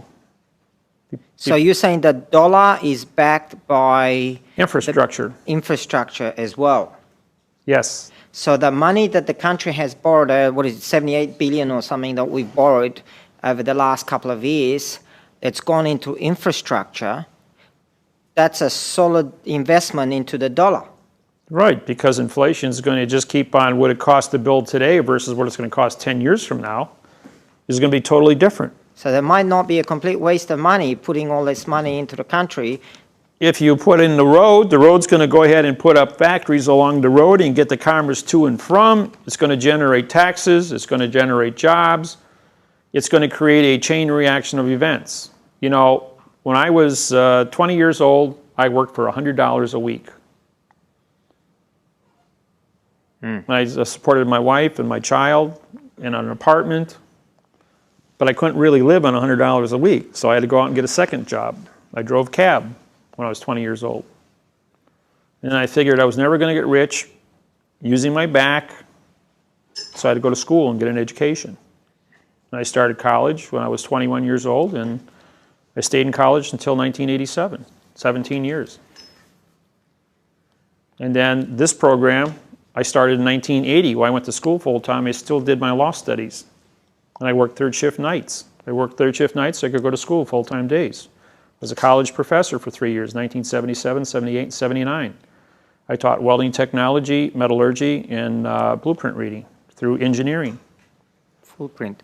Blueprint, right. Blueprint. You have to have a blueprint to build a building.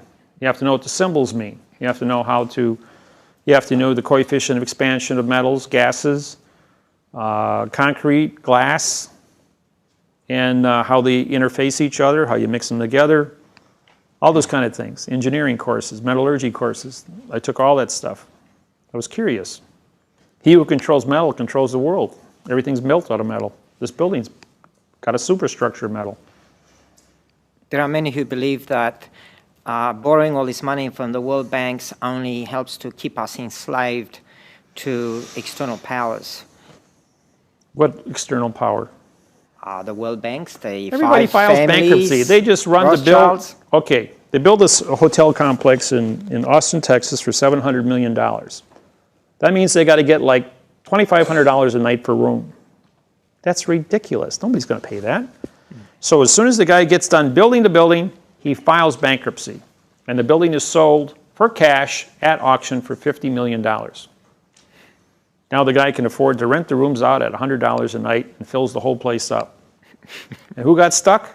All the contractors got stuck. But the contractors who participated in that had borrowed their resources from the iron company, right? And so the contractors then had to file bankruptcy because they couldn't pay back the iron, the guy who produced the iron that they built into the structure in the first place. So everybody took a little piece of this bankruptcy going all the way back to the resources when he dug the ore out of the ground. The end result is they got this beautiful building where they can afford to get $100 a night and they paid for it in cash at a bankruptcy auction. Doesn't make it right. No, it's stealing. It's legal stealing. It goes on all the time and it has been throughout history. 3 years ago, the house down the street from me sold for $139,000.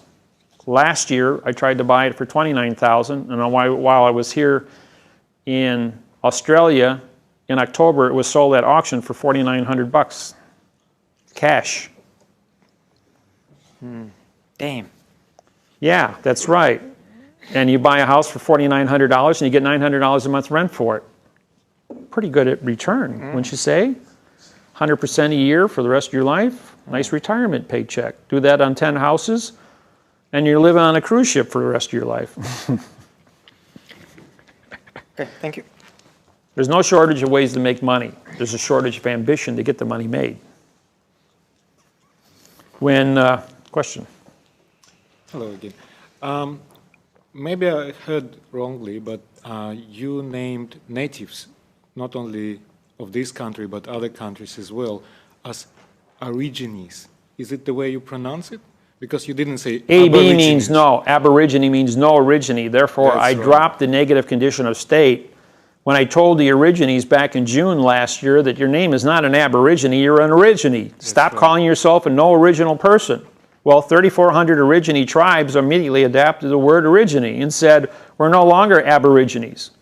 The American Indian was the same way.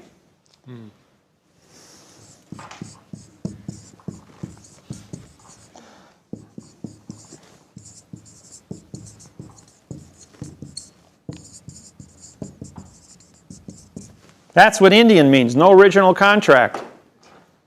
That's because they wrote everything in hieroglyphics. They didn't have written contracts. So they called them Indians. And they went out and they killed the Indians because they didn't have contracts and stole the land, which is alien, invaded their territory. And the Americans, back in 1880, they gave the Indians blankets that had smallpox on and chicken pox, and they genocided them through germ warfare. Common. Yeah, the same thing happened. The whaler guys came in with chicken pox and measles and mumps and typhus and whooping cough and took out 98% of the Hawaiians, the Maoris, and the Aborigines here in Australia. That happened to the Philippine Islands and Fiji and every place else. The whole South Pacific was not immune to the germs of Europe. When it shows up here, destroyed everybody. Thank you. Maybe I heard things incorrectly, or maybe I'm making assumptions. A couple of things that you've said over the last 2 days don't sort of sit right with me. One of them is my understanding of Rothschilds and the tremendous wealth that he has and the inequity in the world, the numbers of people who starve and die every day. 1.5 billion people starve, are going hungry every day and are illiterate. And the other thing also was in terms of those people who were trying to sue the American government for wrongful death, I guess, in the 9/11.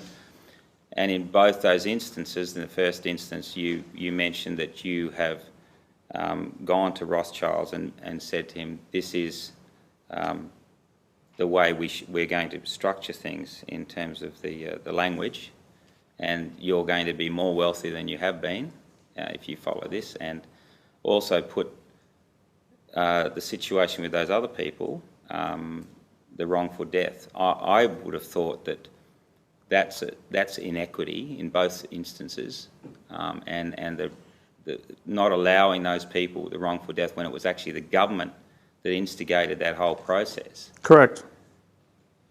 I have a problem with that. Okay. The syntax is going to disrupt a whole lot of industries. It is going to make a whole lot of changes. There is going to be a lot of unfairness as this thing works its way through the system. People who don't know will become harvested. People that do know will be doing the harvesting. And the information is made public to everyone equally. The intelligence of a person that has a 200 IQ will more than likely harvest the person that has a 100 IQ.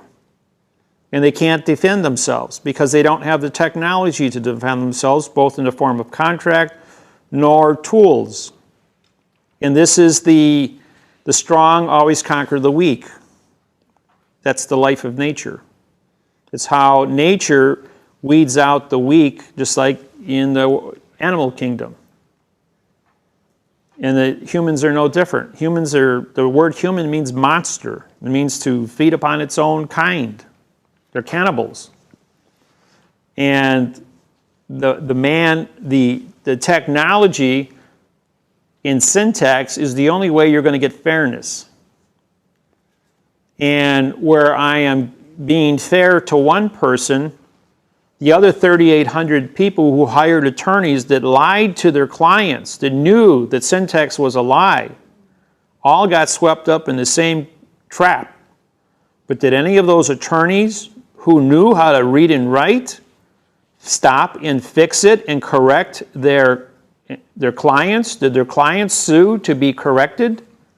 No, not one single one of them came forward to do it the correct way. They had copy. Martino's case was not Martino, but Mariana's case was public record. But because they didn't understand syntax, they didn't have the knowledge, because they hadn't been to a seminar, to use it in the first place. So it isn't that it's unfair. People don't know they don't know. And when you don't know what you don't know, you find out what you do not know. And then you study until you get to a position where you know what you know, so you can go out there and stop and correct it. And the only thing I can do is teach seminars like this here, make videotapes, put stuff up on the internet so that the world can study. Everybody has a different learning curve. You know, 50 years ago, we didn't have television, which brings all this information. And even the information that we got from television was censored. Today, you got internet. That is totally uncensored. Look at the difference of thousands of millions of programs you can look at on the internet for getting information. And there's a lot of things you don't agree with on the internet, but that's your choice to turn it off. It's the other people's choice to turn it on and study it. And you know what? Your country censors what comes through on the internet, because I can't even get my own emails here. I can get some of my emails, but not all my emails, because they censor information that comes into your country. I go into a hotel, I got 10 sports channels and 1 news channel, and I know damn well that's not reality.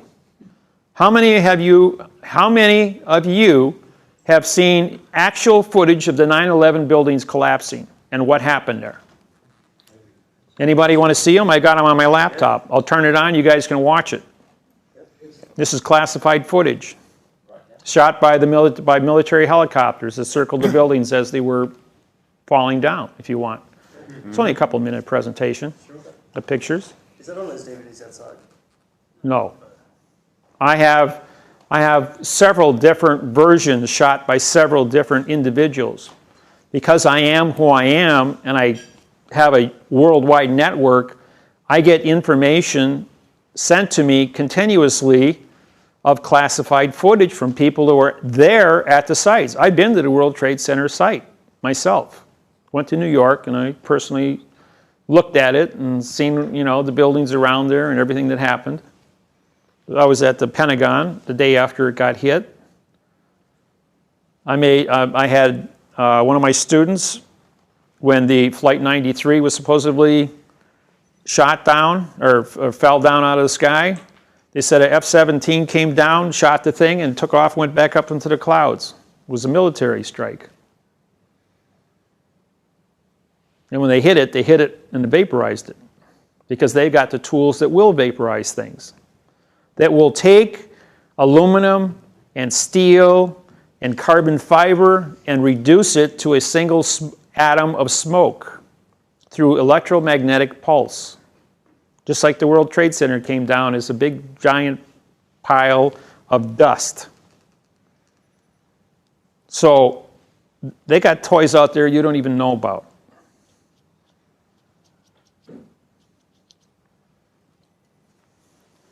Enough said about that. On the situation with the World Trade Center, I'll have to agree to disagree. I still can't see any validity in not letting those people, they're suffering just because they didn't know. And I still haven't had any clarification on Rothschild. Oh, okay, Rothschild. When I met Rothschild, I said, "Are you really worth that much money?" He says, well, I'm responsible for management. He says, but I only got a couple of $1 million of my own money. I says, well, does all that money improve your life? He says, well, these are the clothes I wore today. I have a meal. I eat breakfast, lunch, and dinner. I sleep in a bed at night. He says, whether I've got $1 million in the bank or I've got $1 trillion in the bank, it doesn't change my day-to-day living. I can't touch the money because it's all committed through contracts. It's being used. It isn't where you have a big pile of money that would fill this room to the top. How fast can you spend things? People don't even realize what $1 billion is. You know how big a semi-trailer is? If you filled it for $100 bills, that would be $1 billion. What are you going to do? Carry around 40 tons of paper? It's not realistic. Look at Bill Gates, the Google brothers, or Warren Buffett. $40 to $60 billion each one of these guys are worth. And they give it away. Doesn't make them any better. They even eat at McDonald's. They don't care. It's just a bunch of numbers you put out here, and they still work every day, same as anybody else. They probably work harder than any of you do for your paycheck every day. Doesn't change a darn thing. I'm financially independent. I go out and I work every day, 20 hours a day. Whether I get paid or not isn't going to change my life one bit. I go to the casino and I gamble. Whether I make money or I lose money isn't going to change my day one bit. I'm still going to eat, sleep, and teach. So it's just a lot of numbers that sit out here in cyberspace. In the entire year, I bet you don't carry 1% of your actual cash in your pocket that you are in possession of in any given year. And all the rest of it is a bunch of numbers that float around between banks and credit unions and MasterCard and paying bills and buying food, and it's all done with a magnetic strip. It's just a bunch of numbers that floats around out there. And that's the same thing with Rothschild. It's just all electronic numbers that go here and there. It's bookkeeping. But he's not using it for good. How do you know? You don't know. That's just it. You're told one thing. Some of it is good, some of it is evil, some of it goes to scientific projects. You know, all your military governments worldwide have black ops, which they don't account, there's no accountability. Just like the movie Charlie Wilson's War. Some of you have seen the movie with Tom Hanks. Good movie. It's a true story too, by the way. Misappropriations, it's called. And they use, and that's how the Afghans defeated the Russians. And never once was there any implication that we were involved with it, because it all happens behind the scenes. There's a whole world of things that happen out here that we don't know about. No more than you know about what goes on inside your own body, or how your brain works, or how all your organisms in your body keep you alive every day. You don't sit there and worry about it at night. It just is. We're only the sum of our knowledge that we can actually put our finger on, and we only can talk one word at a time. We can't absorb all the knowledge in the world simultaneously. I'm a guy, you ask me a question and I'll download like a computer. Same thing with that computer there. You ask it a question, it'll give you an answer. And if that computer doesn't have its capacity to log onto the internet, and I will go out and get the answer for you. Or you can go down, before I had computers, I had to go down to the Milwaukee Public Library and sit there 40 hours a week reading books, the old-fashioned way. Do research. And then when the computers came out, it exponentialized my ability to learn, because it gave me information instantly. And it wasn't that I was reading black and white, and if I didn't have enough light, my eye couldn't read as fast as an illuminated screen that could scroll down. I didn't have to turn pages. It read at the speed I could comprehend things at. And you get faster and faster and faster, and the smarter you get, the faster you get. And then you learn about endorphins and how to make your mind not work at 10%, but 20% or 30%. And you become a computer yourself, of being able to absorb information at an exponential level. And you get smarter and smarter as you get older. But then we all live in the bell curve. We start with diapers, We end in diapers. Right? So we hit our peak at about 40. And then after that, some of us are good up to about 60, but then after that, we start losing a little bit every day. Like they say, the first thing to go is the brain. Question? My question's more of an invitation, really. I've got a few stamps here. Oh yeah, he's got the navigator stamps. He's got about 200-300 of them over here. If anybody wants navigator stamps. If anyone wants to see what they look like, 'cause there's been a lot of talk about these stamps. He's got all kinds of dollar stamps with the gold seals on. He collects them. So if anybody wants to buy stamps from him, he's the guy to see. Oh.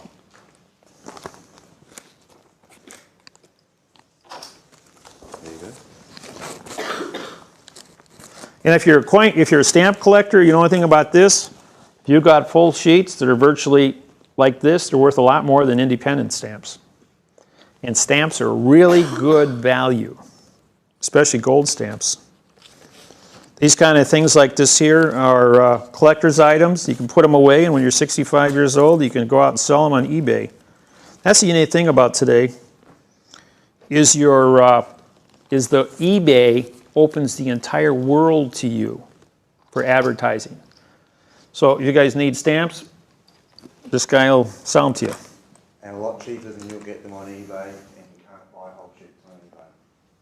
Are they the sort of stamps that we need to produce documents for? Those would be for gold certified documents if you have something like that you want to do. In other words, claims of the life we use the Red Fox stamps on because those are your life documents. I use the Red Fox stamps for federal lawsuits that I file, and I only put one on the original that goes into the file. Everybody else gets the Rockefeller stamps, which is the Federal Reserve, and those are copies. But I still pay for the value of sending them out to the individuals. But the one that's held in the courthouse has the gold stamp. Now, to break the continuance of evidence of the value of this, what the governments are doing is photocopying them and then destroying the paper so that there's no paper record, and they just keep it on video. So if it ever comes down to show us the evidence, the tape got erased or the file got deleted. So they can cover up the lie because this technology exposes all the lies they're doing. So you always make two originals, one for yourself and one for the court. Okay? With the gold stamp. Yeah, I always do backups. Yes? You say the courts and everything, they're trying to cover up all that sort of side of things, but one day there's going to be a shift when everyone's going to be using this language. How far into the future do you see that? I see it 2012, April 6, 2012. That's 2 years from now. And I see that it's going to be a 9-month transition shift, and on 12/21/2012, it'll be official globally. And based on the fact that in 10 years, I've gone from a website where I was just getting a few hundred hits a day to 40 to 50,000 new people every day and 400 million people on my website right now. By 2012, I should have 51% of the world's population that have knowledge and have a voting capacity to vote in with knowledge, syntax, the correct syntax. And governments will have to change. And I've made this statement at all the seminars, and I think the government is hearing me because of the amount of activity that's taking place. An amount of military personnel, all new military personnel. I'm constantly getting hits from military organizations, judicial sites, where the courthouses, universities. When I was over in Auckland, I did 2 presentations at the University of the Maori University for all the deans. And then one of the deans stood up and said, "But can we trust that you just told us the truth?" And 6 of the other deans had been studying my technology for over 2 years and said, "We've tried to defeat it. It is a truthful statement that he's just showed us today, and we will endorse and assist the rest of you deans in understanding this at the Maori University." So they want to bring in the syntax and teach it to all Maoris that go to the Maori University.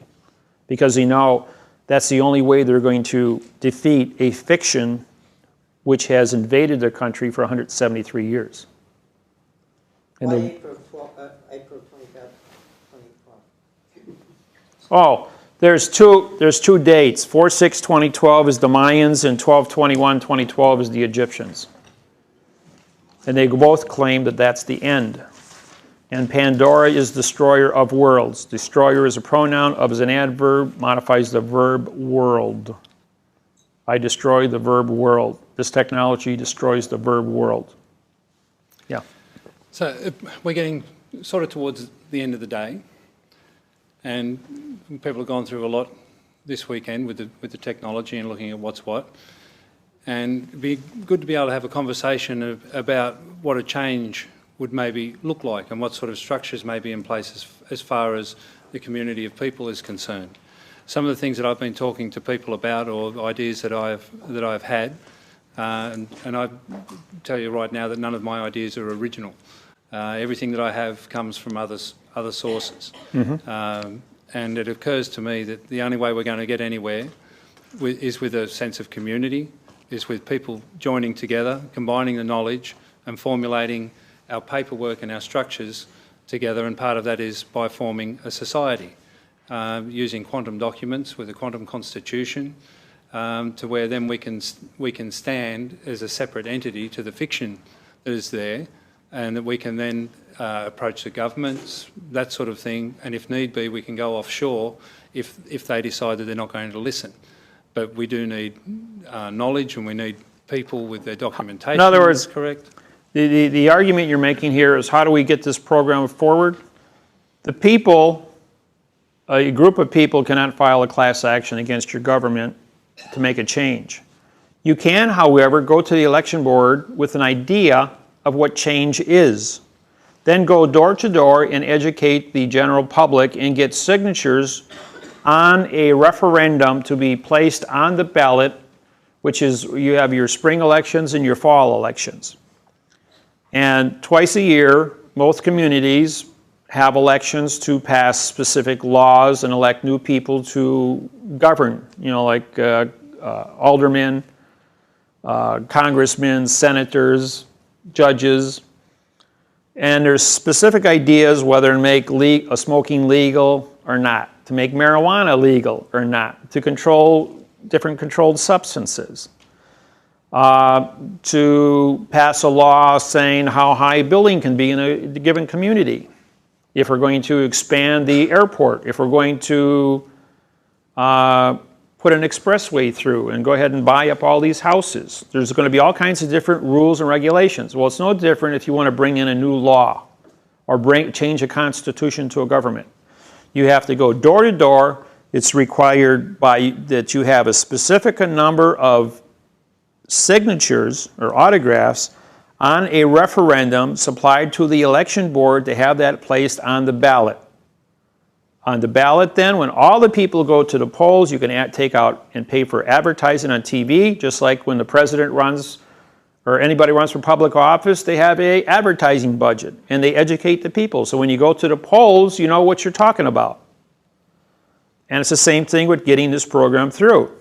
If the people are willing to donate money, or you have fund drives to raise money so that you can advertise syntax on open television or TV or on radio or the internet, to create awareness of the syntax and the condition of language, and then have it voted in. And once it's voted in, then the government will have to change, because it's the will of the people, where 51% are going to make changes. You just spontaneously can't change things. So you've got in Hawaii, you've got a society of people. And I think when I was speaking to you some time ago, it was around 4,000. I believe it's up to 6,000 people now. About 6,000 people now, yeah. And that's only taken 1 year to get there. So with what they're doing, they effectively have their own society. They've established themselves as being lawful and setting standards that are higher than standards that the government have as far as registration of motor vehicles, with safety. In other words, public safety is number one, and then everything else can be built below that, yes. So now, because they were sovereign to Hawaii, they've got the superior claim to the land through the DNA links to the land. That's the reason why they can do that. It's the same reason here why you guys can do it, and the same reason the Maoris can do it in New Zealand. Now, in that situation, is that only the Aborigine people that can do it, or is it anybody that was born here? You were born here. Everybody who was born here is now party to that organized position. Now, through that structure of that society, and through an agreement on values and how you're going to conduct yourself, that would be one way to create a presence in the community and then to spread and to have an organised structure where people can see that it's not something similar to anarchy. Right, you don't want anarchy. You have a organized contract, organized structure of fairness to everyone. So what we would be doing is more than just complaining about what is wrong, we would be acknowledging what is wrong but bringing the solution to what is wrong so that people can see what the alternative is. Correct. Did I complain about anything today at the seminar? I gave you solutions. Solutions through syntax. We know what's wrong. We've lived in this wrong world our whole life. The only thing this program does is shows you an alternative way of thinking to improve yourself. That's it. We didn't say the government was bad. You guys still get your 3 hots in a cot. You like driving on your roads. Your cars run really nice. You got safety equipment everywhere. Nobody's sick. There's no anarchy in the streets. You don't have to worry about diseases. You got hospitals and pharmacies to give you medicine. I mean, all the different things that give you all the luxuries of life. TVs, computers, electricity, running water, sewer, take a hot shower, carpeting. I mean, it's really nice. You're not living on dirt floors in a hut someplace. If we're to develop our own society and we work in quantum, it then gives us the opportunity to provide access to some of the technologies that have been suppressed by challenging the documents that are in place to keep those technologies suppressed. If there's a negative technology, yes. If you want to improve, again, get your people together and get laws passed by election. Even the World Court said, what you're doing, Dave, is right, but until you get people to vote on it, what we did in Hawaii. The Hawaiians were only recognized because the Hawaiians got together and they voted for the Constitution. They voted to have a charter that they could say we are, under Robert's Rules of Order, as a corporation. We make decisions as a corporate entity of 20 people. And then when we finally make a decision, we take it back to the people to vote on. They're doing everything they're supposed to, but they use quantum language instead of adverb verb. Just like to wrap up. And so, all at my seminars. Just while David's writing away, you've got the opportunity to continue your learning. We have webcasts where we teach syntax. Oops. And we always have access to David as well. The best thing that I can recommend for you to get familiar with the quantum and with the syntax is if you get the DVDs that are available with David and just watch them. Don't try to sort of study and remember like you did at school. Just listen, because as you do, you gradually pick up more and more pieces. It just becomes part of what you're aware of. And time is the best thing that you can utilise. Or you got bad writing. What's that? I thought mine was bad. Well, the point is I can write frontwards and backwards with both hands, both ways, or both directions simultaneously. Never doubt. So I'd like to thank David very much for making himself available to us.